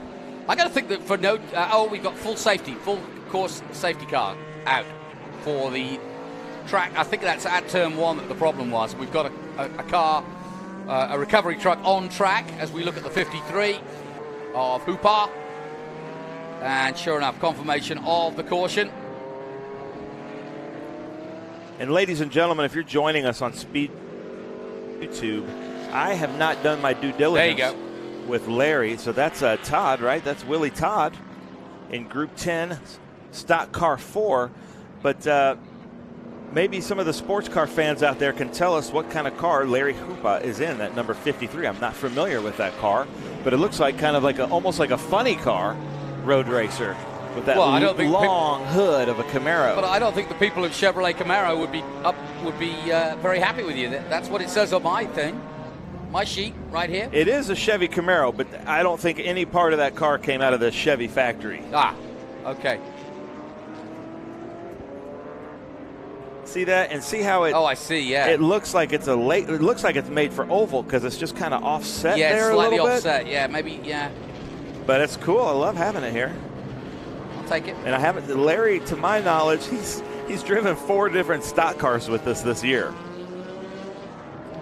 I tell you what, I'm glad to see that we're getting more and more in SVRA older stock cars that want to get out there and race. Because as Kerry Hitt was telling me earlier, there's a bunch out there that could really quite easily race and could actually be competitive in TA as well. Yeah. I'm really. Slutes from Canton, Ohio, I believe, has the A.J. Foyt-looking Copenhagen car from kind of my era of stock cars. Scott Borchetta has brought out that Marty Robbins Mountain Dew Darrell Waltrip car. So I love that era of stock cars. But there's John Cloud. ahead in that yellow TA2 car, but front row Joe Nemechek. And the cool thing about running these stock cars is a lot of the stock car racers that have retired have now talked to the Bill Elliott's and the Joe Nemecheks of the world, who have told them this is a lot of fun, and now they're going to start getting their cars out of the mothballs and come race with us. And don't we have the original Shake and Bake? Pat Womack has a Ricky Bobby car, as I can't remember his name. He was with us. He actually has the Fig Newton's decal on his windshield, which I find very funny. And then just saw on Facebook somebody is restoring the Cole Trickle car from Days of Thunder. Oh, cool. Days of Thunder. Come on, bring it on. That's, a lot of people in the stock car world kind of poo-poo on that movie, but that's the movie that got me into racing. That is like my first kind of foray into racing. Bit of a Tom Cruise, man? 8th grade. I love Tom Cruise, yeah, but I just thought that was a good movie. 8th grade Ben watched that movie in the theater, and then that's what made me start to watch NASCAR. Yep. Fair enough. So checkered flag, we're going to have to end this. That's a shame. Well, it's not a shame for Joe Nemechek, though. He'll be happy with that. Yeah, I know that Joe Nemechek is collecting all the medals and trophies from these races. I've been to Scott Borchetta's shop, and he has had. Oh, that's amazing. They are proudly displayed in his front entry of his shop. So, vintage racing, it still means a lot to these drivers. So, unfortunately, we finished under caution, but that was because of the car that's parked up that had also thrown some debris and dirt. It looked like a bit of oil down on track, so they'll clear that up. We've still got a few more races left today. Ben Sissel and Jonathan Green, we apologize for the slight technical gremlins we had, but we're back with you, and we will be bringing you all the action. And there he is. Front row Joe gives us the sign. Wave to the crowd and the marshals. And one cool thing about if you come to one of these events, we're at the Mid-Ohio Vintage Grand Prix, you can sign up to ride in the pace car. So we just had a shot there of James in that Honda Civic pace car with passengers it doesn't cost anything. Yeah, no, just tell us you're interested, and we're going to put you in the pace car All if right, we can. Eric, if you're listening, chance to get in the pace car, call up. Answers on a postcard. If you're in the Ohio area. Or Illinois, Michigan, whichever. So we're in Indianapolis and with an all vintage. We're in a mixed Trans Am FR/F4 vintage this weekend. Next weekend we go to Road America for Trans Am with NASCAR. Living the dream. Absolutely. Road America next week, and we do. I mean, that's what I love about what Tony Pirelli set up here is the iconic circuits. I mean, Watkins Glen, VIR, Circuit of the Americas, your home track. But, there's something about Mid-Ohio. When I release the schedule every year and say, give us your top 5, Mid-Ohio is almost always in the top 5. You set off a fireball here. I've got people calling in from all over the world. How do I call in for my pace car ride? So you'll have to put your personal phone number out there, Ben. No, here's the result. Before you give that out, Joe Nemechek, Scott Borchetta, Timothy Haynes, Debbie Cloud on Cloud 9 because she was ahead of John Cloud, her husband, Larry Hoopo in 5th place, John Cloud in 6th place, and Storm's coming tomorrow, but the Clouds on top of things today. Ron Thomas 7th, Brian Pritchard 8th, Scott Dolphy in 9th, and PJ Hyatt in 10th position. So who do they call then? Get their pace car right. Actually, you show up to the tracks, you go to our grid, and Tom, our grid person, will set it up. Tom. Okay. All right, well, we'll take a short break here from Mid-Ohio. Sun coming out again from the SpeedTour after this. Hungry for SVRA action? Well, the best way to enjoy classic auto racing is with a delicious classic from Mission Foods. Green flag your race-watching snacks with Mission's mouth-watering race day recipes. Try some of our tasty tacos, piled high nachos, fresh chips with guac, and more. So gear up your ride and fuel up those stomachs with delicious Mission Foods. Now that's too fast, too tasty.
One of the main reasons for poor vehicle performance is a dirty fuel system. It can cause decreased fuel economy and actually do harm to your engine over time. By adding Lucas Fuel Treatment to your vehicle, it cleans and lubricates the entire fuel system, pump, carburetors, fuel injectors, and valves as you drive.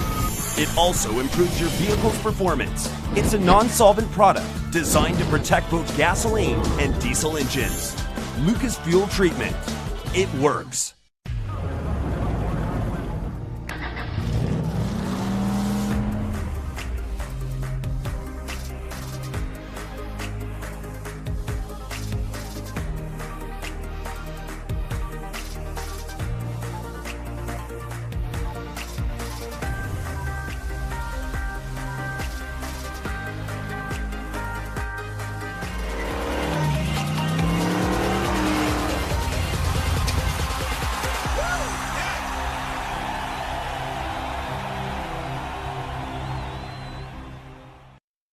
Welcome back to probably our most favorite group of all of our fans, the Group 612A.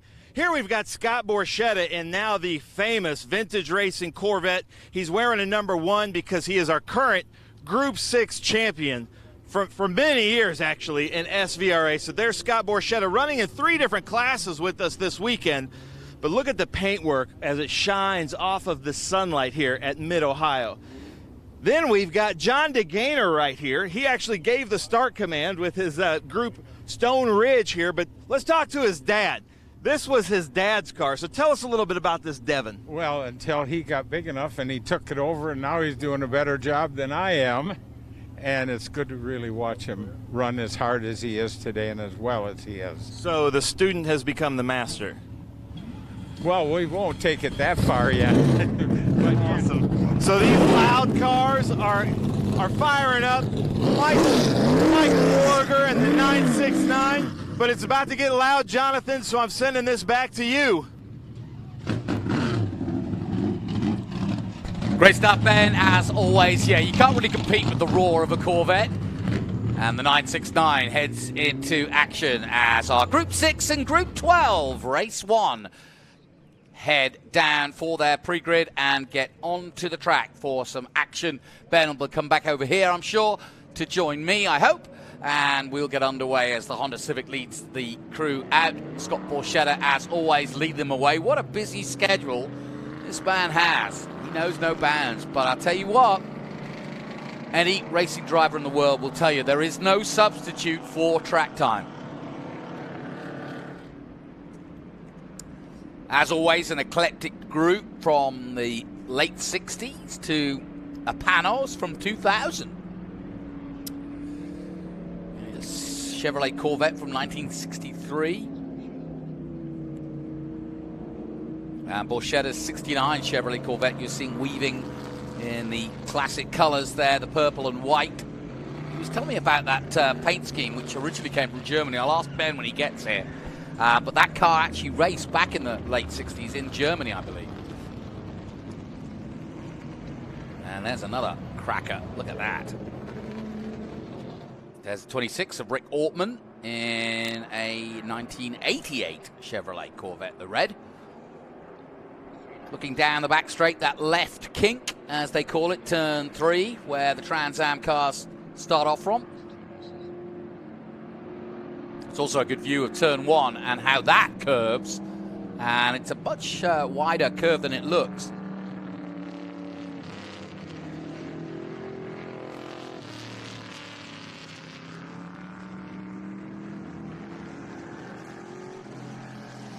So as the sun starts to go down here in Mid-Ohio, it's perfect time. Temperature just drifting down a little bit from the peak of the day. And you can see the lakes and rivers in the background and the beautiful rolling hills of Mid-Ohio. Farm country we're in this weekend.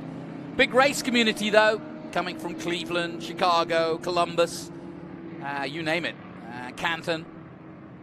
And as you've heard over the day, plenty of racers from the area making it their home, from David Pintarek, who got a podium today, Amy Ruman, a top 6 finish, having started at the back. She, too, is an Ohio native. Buckeye boys, Buckeye girls. Scott Borchetta, of course, from Nashville, Tennessee, and will be headed his way in August for some Trans Am action as he hosts the IndyCar and Trans Am weekend. So 2x2, they get ready to go racing. And we are green and good to go here. Away they go, Scott Borchetta on the right-hand side. Jonathan DeGaymore alongside him, slots into second place. That's the 98 of Craig Hillis in what, fourth position, just behind Michael Orija, and who now looks as though he's vying for second place, and he is, goes into second, into the keyhole. Nicely done. So Corvettes 1 and 2 now, as DeGaynor drops to third in that Devon Evolution. A bit more lightweight than the two cars in front, but he's certainly holding his own down the back straight. Yeah, if I remember correctly, I think Scott's in a small block, 350 Chevy. Origer, I think, is in a 358. I talked to Stuart Black before this, and I think DeGaynor's car is 7 as we look there at the number 23 of John Cloud and that beautiful Boss 302. Busy Boyd. Yeah, followed by J.P. Griffith in that 9B Corvette. But this is the battle.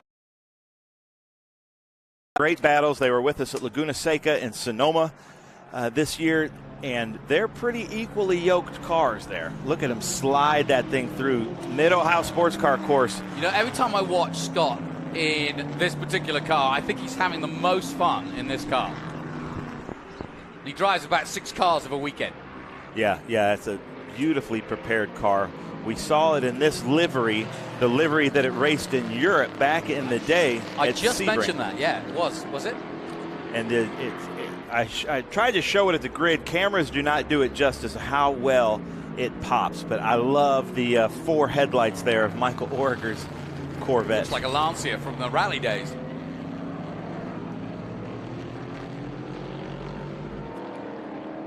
That is tough to drive fast. That keyhole with such power like that. It's really fun to watch these cars slide. It is hot out there. The track temperatures are hot. Everybody's talking about Mid-Ohio low grip. It's been low grip for years. So it is really tough to wheel these cars around. So look for DeGaynor with a little bit lighter, a little bit more nimble car to stay with these big, heavy Corvettes.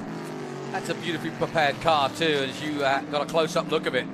Dad giving us the lowdown. He wasn't prepared to hand the mantle over completely, was he? No, and John, I know John from racing a different Devon. It's just recently that he's taken over his dad's Devon, and I got to give it up for him, too. He was so excited. One of his employees is who threw the green flag for this race. Oh, cool. And you said 200 and they're within earshot, right? Yep. Yeah, they are just in Lexington, Ohio, just about a mile and a half away. Yep, drove through it this morning.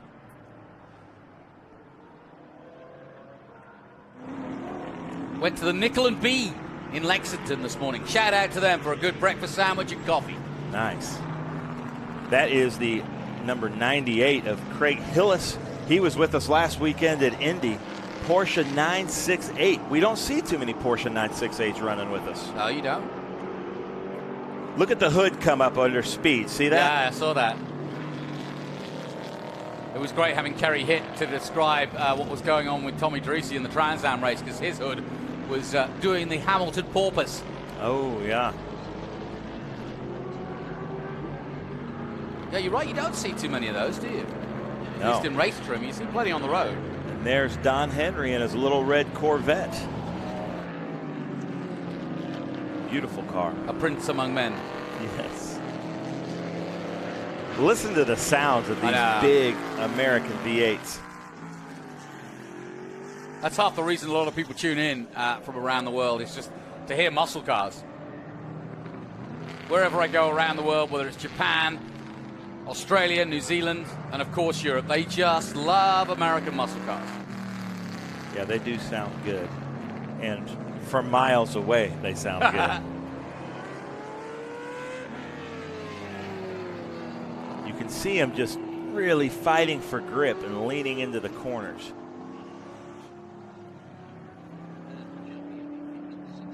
Just looking at that 1A of Don Henry, that Roadster from 1969, currently in 5th. just ahead of Davidson in the 22.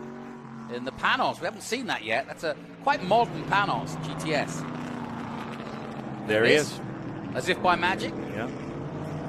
Alan Davison from FPEC, which is Food Processing Equipment Company.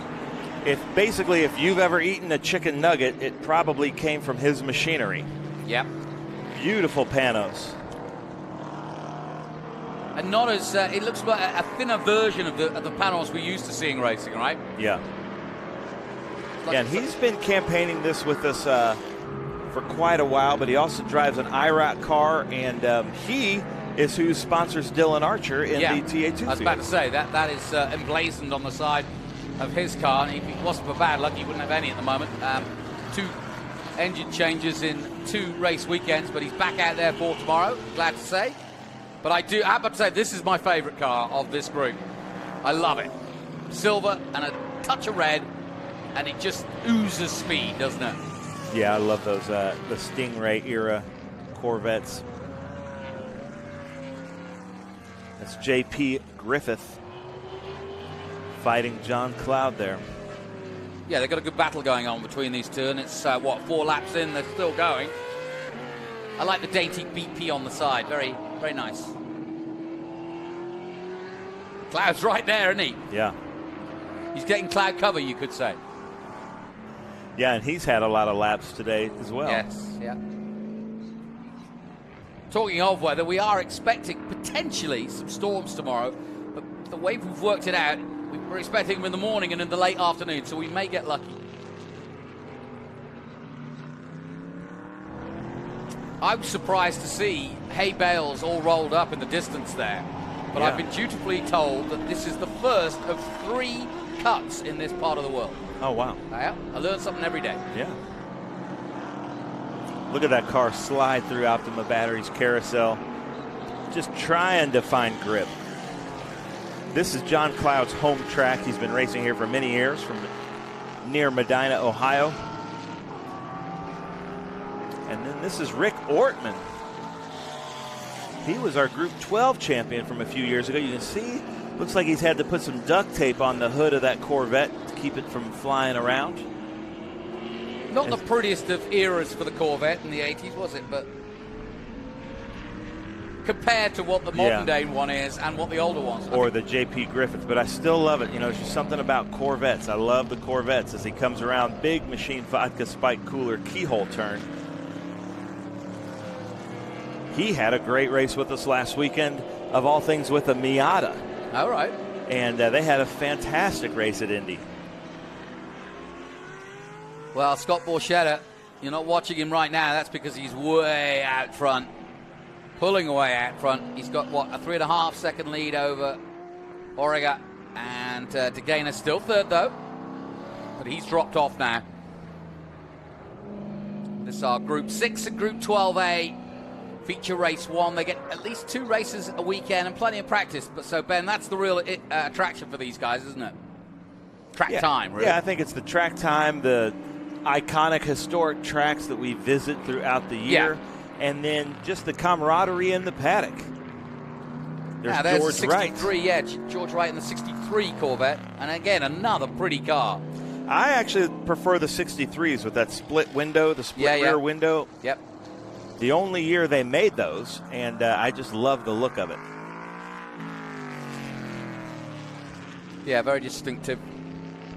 Coming down through Thunder Valley, and about a lap to go now in this first feature race. Uh-oh, our Porsche 968 of Craig Hillis has come into the pits with 1 lap to go. Oh. Well, let's hope that's because out of caution rather than anything else, because we want to see him again. Good. A little lock-up coming into the carousel. No harm, no foul. And I also like the exhaust, don't you? Yeah, that side exhaust. Yeah, that's kind of cool. They should have stuck with that. They should have had, you know, the 4-way they have now. White flag is out. They should have had 2 at the back and then 2 sides. That's what modern Corvette should have. Just saying. Final lap then. Scott Borchetta. All right. There's our leader. He's almost lapping the field. Look at this. As Scott Borchetta goes around, big machine vodka spike coolers keyhole turn. He likes that turn. That's his favorite turn. That car just always looks really well balanced. Yeah. And it's Scott who pushes it out of shape, if anybody. Scott doing a great job, he and his company and his brother making some sanitizing lotion out of the vodka distillery during COVID. So shout out to him, giving everybody in the paddock free hand lotion. Hand sanitizer. Hand sanitizer, yeah. Didn't taste too good when he drank it, though. Yeah. Kept thinking it was vodka. Look, he's still, even though with this big lead, he's still hitting all of his marks, using all of the track, because he's also using this time as track time to set himself up for tomorrow's TA2 race. Yep. Yeah, ever the perfectionist as he was and is in the music industry. Made his fortune there and then turned to his passion of racing. Great story. If you ever want to be inspired, look up Scott Borchetta. Yeah, grew up racing BMX bikes, so he's always been a racer. Yep. And he's also a big Unser fan. And we've got little Al in the paddock. But of course, Johnny Lightning was his inspiration. Yeah. Thumbs up to the corner workers from our Group 6 champion, Scott Borchetta. As he comes past his own side, Spike Coolers. And a wave also from the 969. Mike Origer waving to the starters.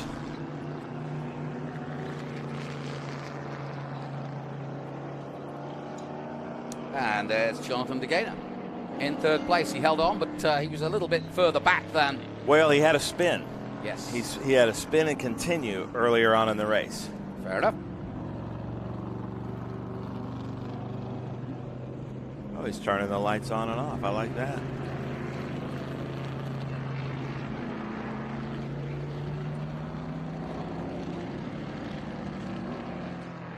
So that concludes our Group 6 and Group 12A coverage. Well done to Scott Borchetta.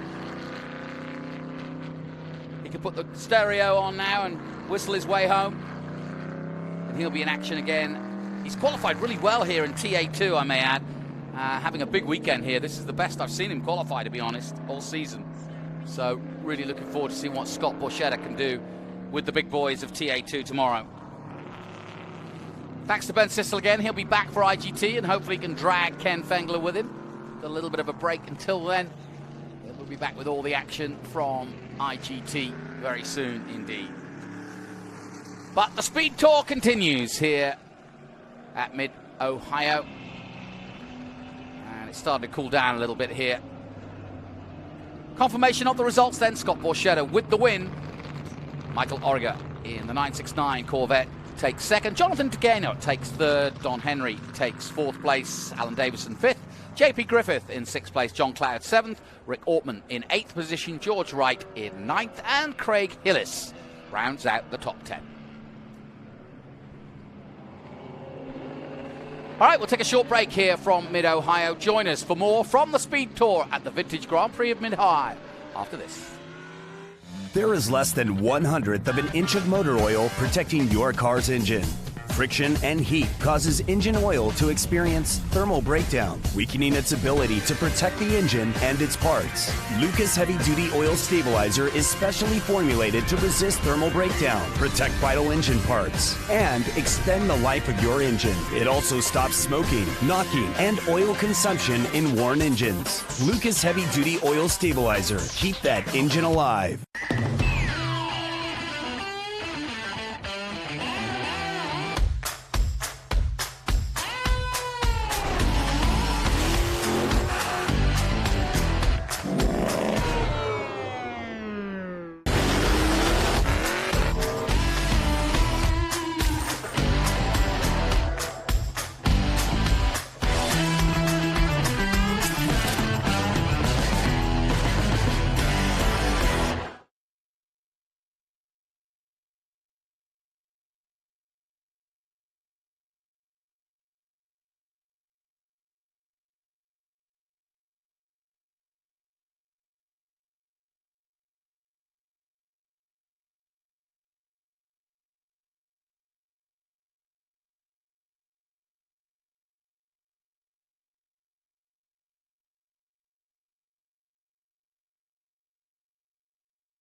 Keeping your pride and joy perfect is as easy as 1, 2, 3. Start with Slick Mist Speed Wax. Simply mist on and wipe off for a professional detail or shine. For your tires and trim, there's Lucas Slick Mist Tire and Trim Shine. Spray on and wipe off for better than new look.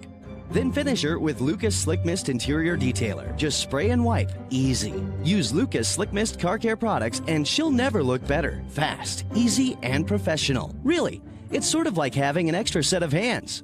Or 3. Hungry for SVRA action? Well, the best way to enjoy classic auto racing is with a delicious classic from Mission Foods. Green Flag your race-watching snacks with Mission's mouth-watering race day recipes. Try some of our tasty tacos, piled high nachos, fresh chips with guac, and more. So gear up your ride and fuel up those stomachs with delicious Mission Foods. Now that's too fast, too tasty. You see, they shouldn't play adverts like that at this time of the day, Ben Sissel, because I'm tempted for my Mission Foods right there. Every day is Taco Tuesday for me. Yeah. I could do Mexican food. Anyway, the food and the feast at hand is this. Because here we go again. As the all-green Mean Machine, the Porsche of Mr. Pank, is ready to go IGT racing. He did it in style last time. And he's planning to do it again here in the second race of the day for International GT. And we'll be on board with Tom Pank. Looks like the Fixie Wheels camera is in Tom Pank for this one, but the one I'm interested in is the starting second, PJ Hyatt. Had a really good showing in today's first race. He went out with our Group 10 in SVRA. This is his first weekend with International GT, and I really think this car right here that we're looking at, the number 80, is going to give Tom Pank a run for his money this race. Am I right in saying, because Gunnar Jeanette is down as his teammate, Gunnar will only do the endurance race? I think. Because I know Gunnar. Gunnar does a lot of historic racing, as you well know. Yeah. Based in Florida. Saw him in Monaco, of all places, just to drop a name. But, yeah, very, very good peddler. There's Todd Sloan, Ohio player. Speaking of Monaco, you became quite famous with the Leclerc car. I know. The call at Monaco with Leclerc. Nice job, Jonathan. I know, and I went back. Me and Alex Brundle went back and looked over the YouTube to make sure that we didn't say, we didn't put him into the graveyard of history saying something wrong. But I was in the middle of waxing rhapsodic about how wonderful it was for him to be in the. Oh, yeah, no, that was awesome. That was so cool. That was Lucas Pank there in that 2010 Porsche GT3 Cup car, the green, a 3.8 liter. There are different classes in this International GT race. So there is the number 72 4-liter class of Steve Hammond, but we've got 3.8, we've got 3.6, we've got 4-liter, we've got 4i, so that means 4-liter improved, the car that we're looking at right now. Improved. What was your question? Well, just how much difference is there between the 3.6 to the 4-point improved? I don't know, because there is a little bit of a nimbleness difference. So Mid-Ohio, it doesn't seem to show such a huge difference because Jody Miller in the same car in a 3.8 was able to keep up with his car, the same car in a 4-liter. So it's not a spec derivation. But at Coda or Sebring, it might be a bigger difference because there's just a little bit more high-end. Road America, I think, would be a big difference. But it's just a displacement thing. Yeah. Mainly Porsches. We do have, which is of course the Stuttgart Cup, but we do have the Maranello Cup too. We've got several Ferraris out there as well. Not that many, about 4. Yeah, and I believe there was a Maserati in the last one. Might well Should be right. Chris Coffey and Colin Cohen running the 97 Maserati, number 97 in the exhibition class. All right. So there goes David Tuati, Mark Matisse, who had a spin with a little bit of contact there in the last race, but was able to make it back, followed by Ed Baus. But International GT has had some really fantastic races with us this season. Yeah. As Ken Fengler said, don't jinx them. But yeah, no, it's always good. Great turnout of cars. Really good racing drivers who know how to keep it on the grey bar. And obviously know what they're doing out there.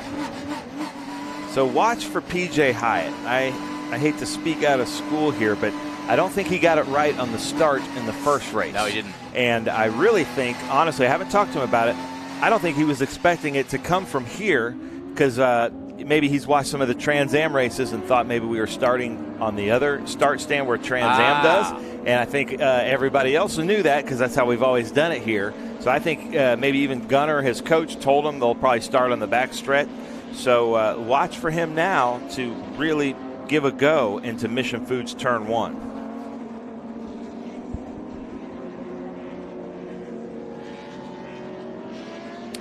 So it'll be about just under 20 minutes racing, and that's enough to get you into the groove. Look at that. We've got cars coming into Franklin Road Turn 4 as our last car just leaves the pits because this is a full field of 36 massive, cars. Yeah. I like that shot of the drone. You get to see Turn 1 and the back straight, the kink at 3, and then into the Franklin Road corner at 4. Here we are. I hadn't realized until I went down there yesterday just how cambered Turn 4 is. We saw one of the single-seaters go around the outside, and we also saw in SVRA how that is possible there. I've seen Andretti do it too in Trans Am. So it's an interesting and cunning corner, that. Because, of course, the next is a right-hander. So if you manage to pull it off around the outside, you've got the inside line for the next corner. Yep. Lights are out on the safety car. Last race of the day. Yeah, and I was about to say, the one thing that is noticeable about these guys out there is that they were out early this morning, and so therefore the track will have changed dramatically, probably, both in rubber, in heat, and in wear and greasiness. Yeah. So we'll see if it catches anybody out as you. Ooh, look at that red Mini Cooper up there in the distance. Hey, yeah, so another thing I love about these vintage races, the Vintage Grand Prix in Mid-Ohio, is everybody brings out their classics. All right, take it away, Jonathan. Here we go then. Pank in the blue and green, and alongside the British Racing Green of PJ Hyatt. They're side by side, but the inside line, which isn't the race line, I may add, and away he goes. Pank gets a cracking start yet again. He's done it again. Sloan gets away well. And everybody at the moment looking as though they're safely through that first corner. Nice clean start there as they head down towards the Big Machine Bocker Spike Coolers keyhole for the first time as we're on board with the fourth place man just behind Sloan. That's Lucas Pank in the 40. First of 11 laps now. And heading towards that kink at 3 now. Flat out in the Porsche. And watch the speed, 140, 150 miles an hour, just clicking at 151. And round the outside goes PJ Hyatt. That was the line I was talking about. Can't quite pull it off. Yeah, like we talked about in the earlier race, Tom Pank can make his car very, very wide going into Franklin Road Apparel Turn 4. So good clean start, and the pair at the front pulling away as we go back on board with Pank. Great view this. Look at the telemetry there, kind of in the middle bottom, that little red ball bouncing around. That's showing you the G's as he's coming up around here. Coming up towards Thunder Hill, under braking now. Yeah, it's a nice little observation there to watch the G-force. It just shows you. I love it when people tell me that racing cars are adrenaline junkies. It's not the case. They're big sportsmen, and they go under fighter pilot G-force throughout their races and endure it for some time too. Oh, somebody just going off near our commentary position, but luckily just touching a wheel on the dirt and dust. Ooh. And continues. That's Ed Bouse hits the wall there on our front straight. Unfortunate. I don't think he was touched. I think that was just on his own. Just put the wheel off, and that brings out a full course yellow. There's one of the Ferraris just in the background there. There it is. Yeah, this championship is hotting up nicely. I was looking at the points earlier, and there's a long way to go yet, but plenty of points up for grabs, and a good championship starting to brew in both the Stuttgart Cup, which is at the moment led by Marcel Fayan and Stephen Hammond.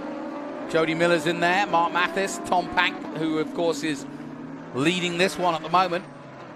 He's currently in 4th position. Jimmy Adams Well, the Stuttgart Cup is the Caymans. Yeah. And then the Mission Foods Porsche GT Cup. Yeah, and that's then Andy there's the 4R category.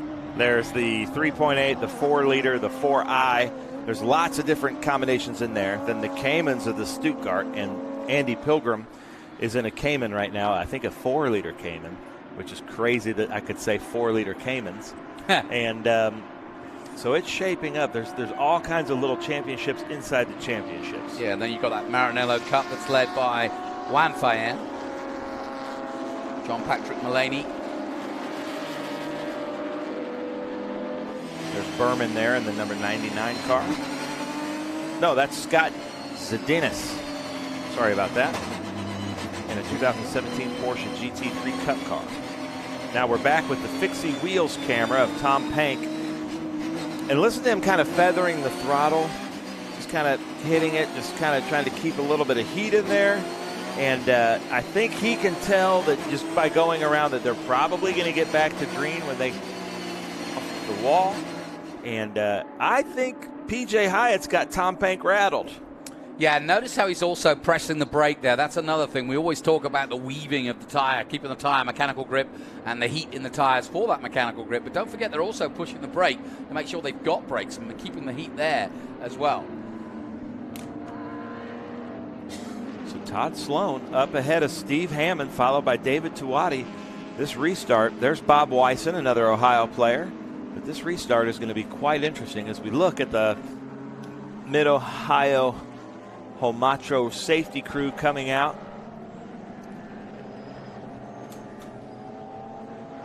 Yeah, big field, 36 entries in all. Definitely filling up this Mid-Ohio and roaring round, keeping the crowd on their feet. Down through Thunder Hill, and it probably is Thunder Valley, excuse me, and probably does sound like that. Yeah, it's a great place to watch. Lots of great vantage points. If you've never been to Mid-Ohio Sports Car Course, you've got to come out to an event here. In fact, next weekend is IndyCar, and I think the weekend after that is NASCAR. And a shout out to Matthew Brabham. He'll be here again next weekend. Winner, of course, in our TA race. Good job done, beating Chris Dyson. So our pace car driver, you see him, James Rogerson there, making sure that they stay out of the debris, telling all the drivers to follow him. Stay out of that debris. Let the safety crew clean it up. Yeah, that's an important signal, too, because you really don't know what's on that side of the track. But you can now see the strewn car just up from our commentary position, actually. So, not what you want to see, but that's what can happen. And I don't know, it's not an easy place to actually extract him, is it, really? No, he's in the kitty litter, the gravel, and I think they're having some problem because these Porsches are low slung, so they're trying to get the right angle on the tow vehicle. Well, let's hope Sloan has a better race. He had a spin in the first race this morning, gathered it all together, didn't lose too much time, but he won't want to do that again.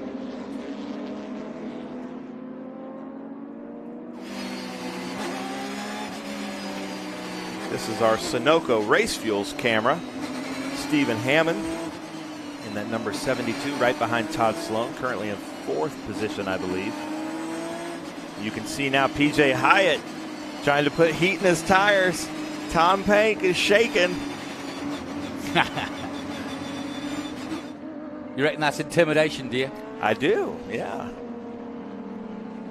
Well, we might get another lap under caution because they still haven't rectified the situation, and I can just see it out the corner of our commentary box here. And as they come down through Thunder Valley, there's still a lot of work to be done yet. This must be frustrating, having waited all day for the second race and then find it under caution within a lap or so.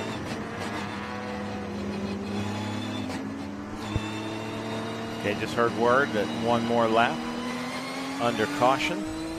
Yeah, I think that's all it'll take. They're pretty quick here at Mid-Ohio.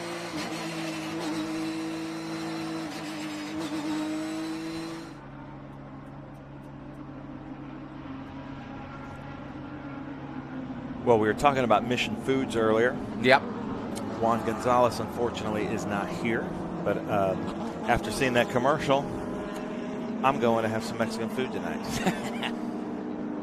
So the advertising works. Then. It works, yeah. Yeah, and I have an Optima battery in my truck, so that worked, right? And here we are at Mission Foods. Well, I might just have a big machine vodka tonight. Yeah, then. see, there you go. I'm wearing my Omologato watch. Yeah, see, when do I keep looking in the mailbox. Haven't got it yet. Oh, man. All you got to do is go talk to Tony Pirelli or Scott Goodyear. They're going to hook you up. You reckon? But then you can't ever say I'm late Tony. for I'll something. talk to Scott. So back on our Sunoco Race Fuels camera with Stephen Hammond as they come into Big Machine Vodka Spike Cooler's keyhole.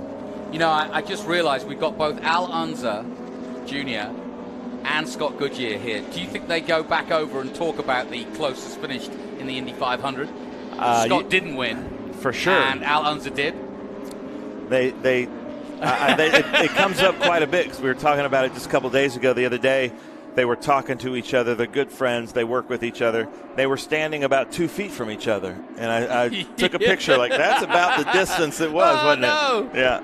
And then we were doing a trivia night last night, and Scott Goodyear was one of the things, and I showed a picture of him as a kid, and he autographed it for me with a nasty little note, which is fun. That's good. Yeah, what a difference a win at the 500 can make. Scott Goodyear, though, we're lucky because he, of course, has now turned to doing race direction, and he is a huge inspiration to the youngsters. We heard from Raoul Hyman earlier this morning about how Scott has been so precious in his education and to all the F4 guys. Ken Bengler has just wandered in as if by magic. What did I miss? Did the race start yet? We heard you hadn't come in, so we slowed it down. Okay. Everybody is aware that we're under caution just because you weren't here. All right, But good. you can see Let's get on with this and have a good race. He's pulling far ahead, and now it looks like Tom Pank has the field, but look for P.J. Hyatt. He's showing us some speed here, Ken. Yeah, we'll see where it goes. It's a good cat and mouse and good racing. So hopefully we can run these laps out under green, and away we go. Back to restart then, and can Hyatt get on board with Pank early on? Pank got away well on the 42, though. Into the first corner and down towards the Big Machine Vodka Spike Cooler's keyhole. And everybody gets line astern. Good start by Sloan, too, in third position in the Mobil 1 car. Pank number 2 in the mix in the midfield. Lucas as in. There's David Tuati in the orange number 68 as we ride on board the Sunoco Race Fuels with Stephen Hammond coming into Franklin Road Apparel turn 4. Let's see if Stephen can outbrake Todd Sloan.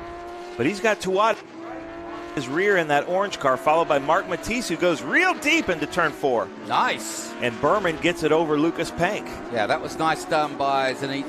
Yeah, I keep calling him Berman, but it's Zadinas. Zadinas, and yeah. I thought it was Zadanis, but it's Zadinas. Zadinas. Scott Zadinas in the 99 as we go back on board with our leader, Tom Pank. Now that fixie wheels camera gives us a good view of the speed that they're coming through. And you know, they haven't got long to get it done here, just over 5 minutes. So if you're going to make a move, it's got to be soon. Yeah, this is the sprint of sprint races right here. This is probably a 3-lapper left to go, so it's not going to give there's no rhythm about it. It's just get up on the wheel and make it work. So, it's qualifying laps, isn't it? Yeah, exactly. Mark Mathis trying to make a move here in the number 77, coming through your shot right now into turn 1 and down towards the keyhole. Lucas Pank just drifting off in the distance there in the 99. Ahead of him, Zadinas, who made that move earlier on. Pace Saver Technologies getting plenty of coverage with Tom leading the race. Still a gap, though, between Todd Sloan and There's Stephen our Hammond. car, Sunoco Race Fuels in-car camera with Stephen Hammond. Great view. Yeah, Look we've at got this some nice battle. little mini battles going on, haven't we? Here's another one. That's Jody Miller in that number 3. And there's Stephen Hammond's dad. Yep. James. And Juan Feyen, our first Maranello Cup, right? Yes, exactly. And he's leading in that championship, all right? Yep. Okay. Yep. They were gridded, father, son, one, position to position. So. Well, here's PJ Hyatt. I think the person to watch in International GT. First weekend with International GT. He had a really good second place finish in your first race, and let's see if he has any. Look at the mirrors on that car. But watch the rear wing. On this next shot, I was noticing in that first race, his rear wing looked to vibrate quite a bit. Lucas Pank putting pressure on the 99 right now as they turn through turn 1. Got good drive as well. Maybe make a dive at the keyhole.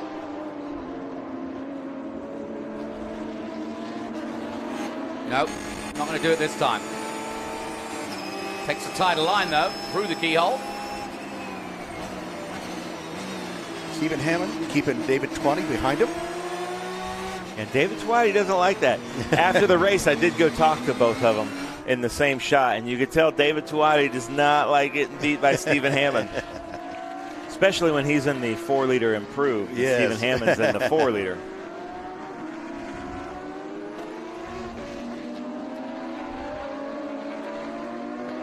There's that beautiful MGM car of Zadinas. Look at that, Lucas Pank, hard on the brakes there, though. He's right there, isn't he? What's going to happen here, Ken? You know what I was saying to the guys earlier? I've done everything perfect to this point in this whole race weekend, as the whole staff has, and hey, it's theirs to keep it that way. So we will see, whatever that may be. Oh, that's a shift of responsibility Isn't like it? I've never seen. I resume all responsibility. If it goes wrong now, it's not my fault. It's not my fault. Yeah. Exactly. You've done all you can do. That's now it's right. their turn. That's right. Well, we're getting down to the nitty-gritty, just 2 minutes to go, and Lucas Pank, he's looked closest at the keyhole after the drive out of this corner. And again, he's about the same as he was last lap, but he didn't make an attempt last time out. He takes a very tight line through the keyhole, Lucas. As we go on board with Hammond again as he exits the keyhole.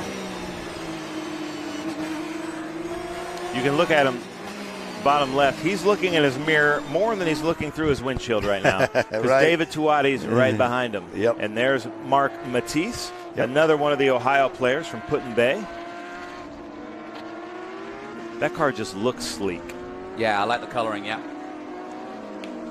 Go faster stripes.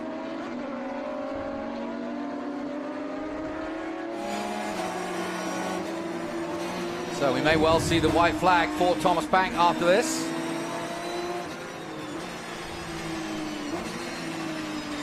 Look at Tom Pank's hands, though. He doesn't look comfortable. You can see PJ in his mirror, and Tom Pank he doesn't look like the car feels great, or he doesn't look like he's got this on lock right now. Yeah, he's working it. And he's under pressure, that's why. Look at this. And look at the rear wing. Is it me, or does it look like it's kind of shifting back? Yeah, it is shaking a little, yeah. It must be that secret Porsche adjustable wing thing, yeah. Yeah, that's it. Yeah. They're taking that to Formula One, I believe, yeah? Yes, exactly. Oh, you're saying there's a DRS zone there? Yeah, exactly. Push to pass. Rumor has it Porsche will be...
So, a great win then for PJ Hyatt over Tom Pack. Sorry about the gremlin there for a moment, but we got back. And we obviously saw him go over the line, but that's a big one. And as Ken Fengler was saying, that's setting it up nicely because they have an enduro race tomorrow. So it's one apiece because Tom Pack won the first race and now PJ Hyatt has won the second. And they'll be joined potentially by some second drivers, including Gunnar, Jeanette, and that makes things very tasty indeed. So congratulations to PJ Hyatt. He fought well for that one. Just one mistake was all it took.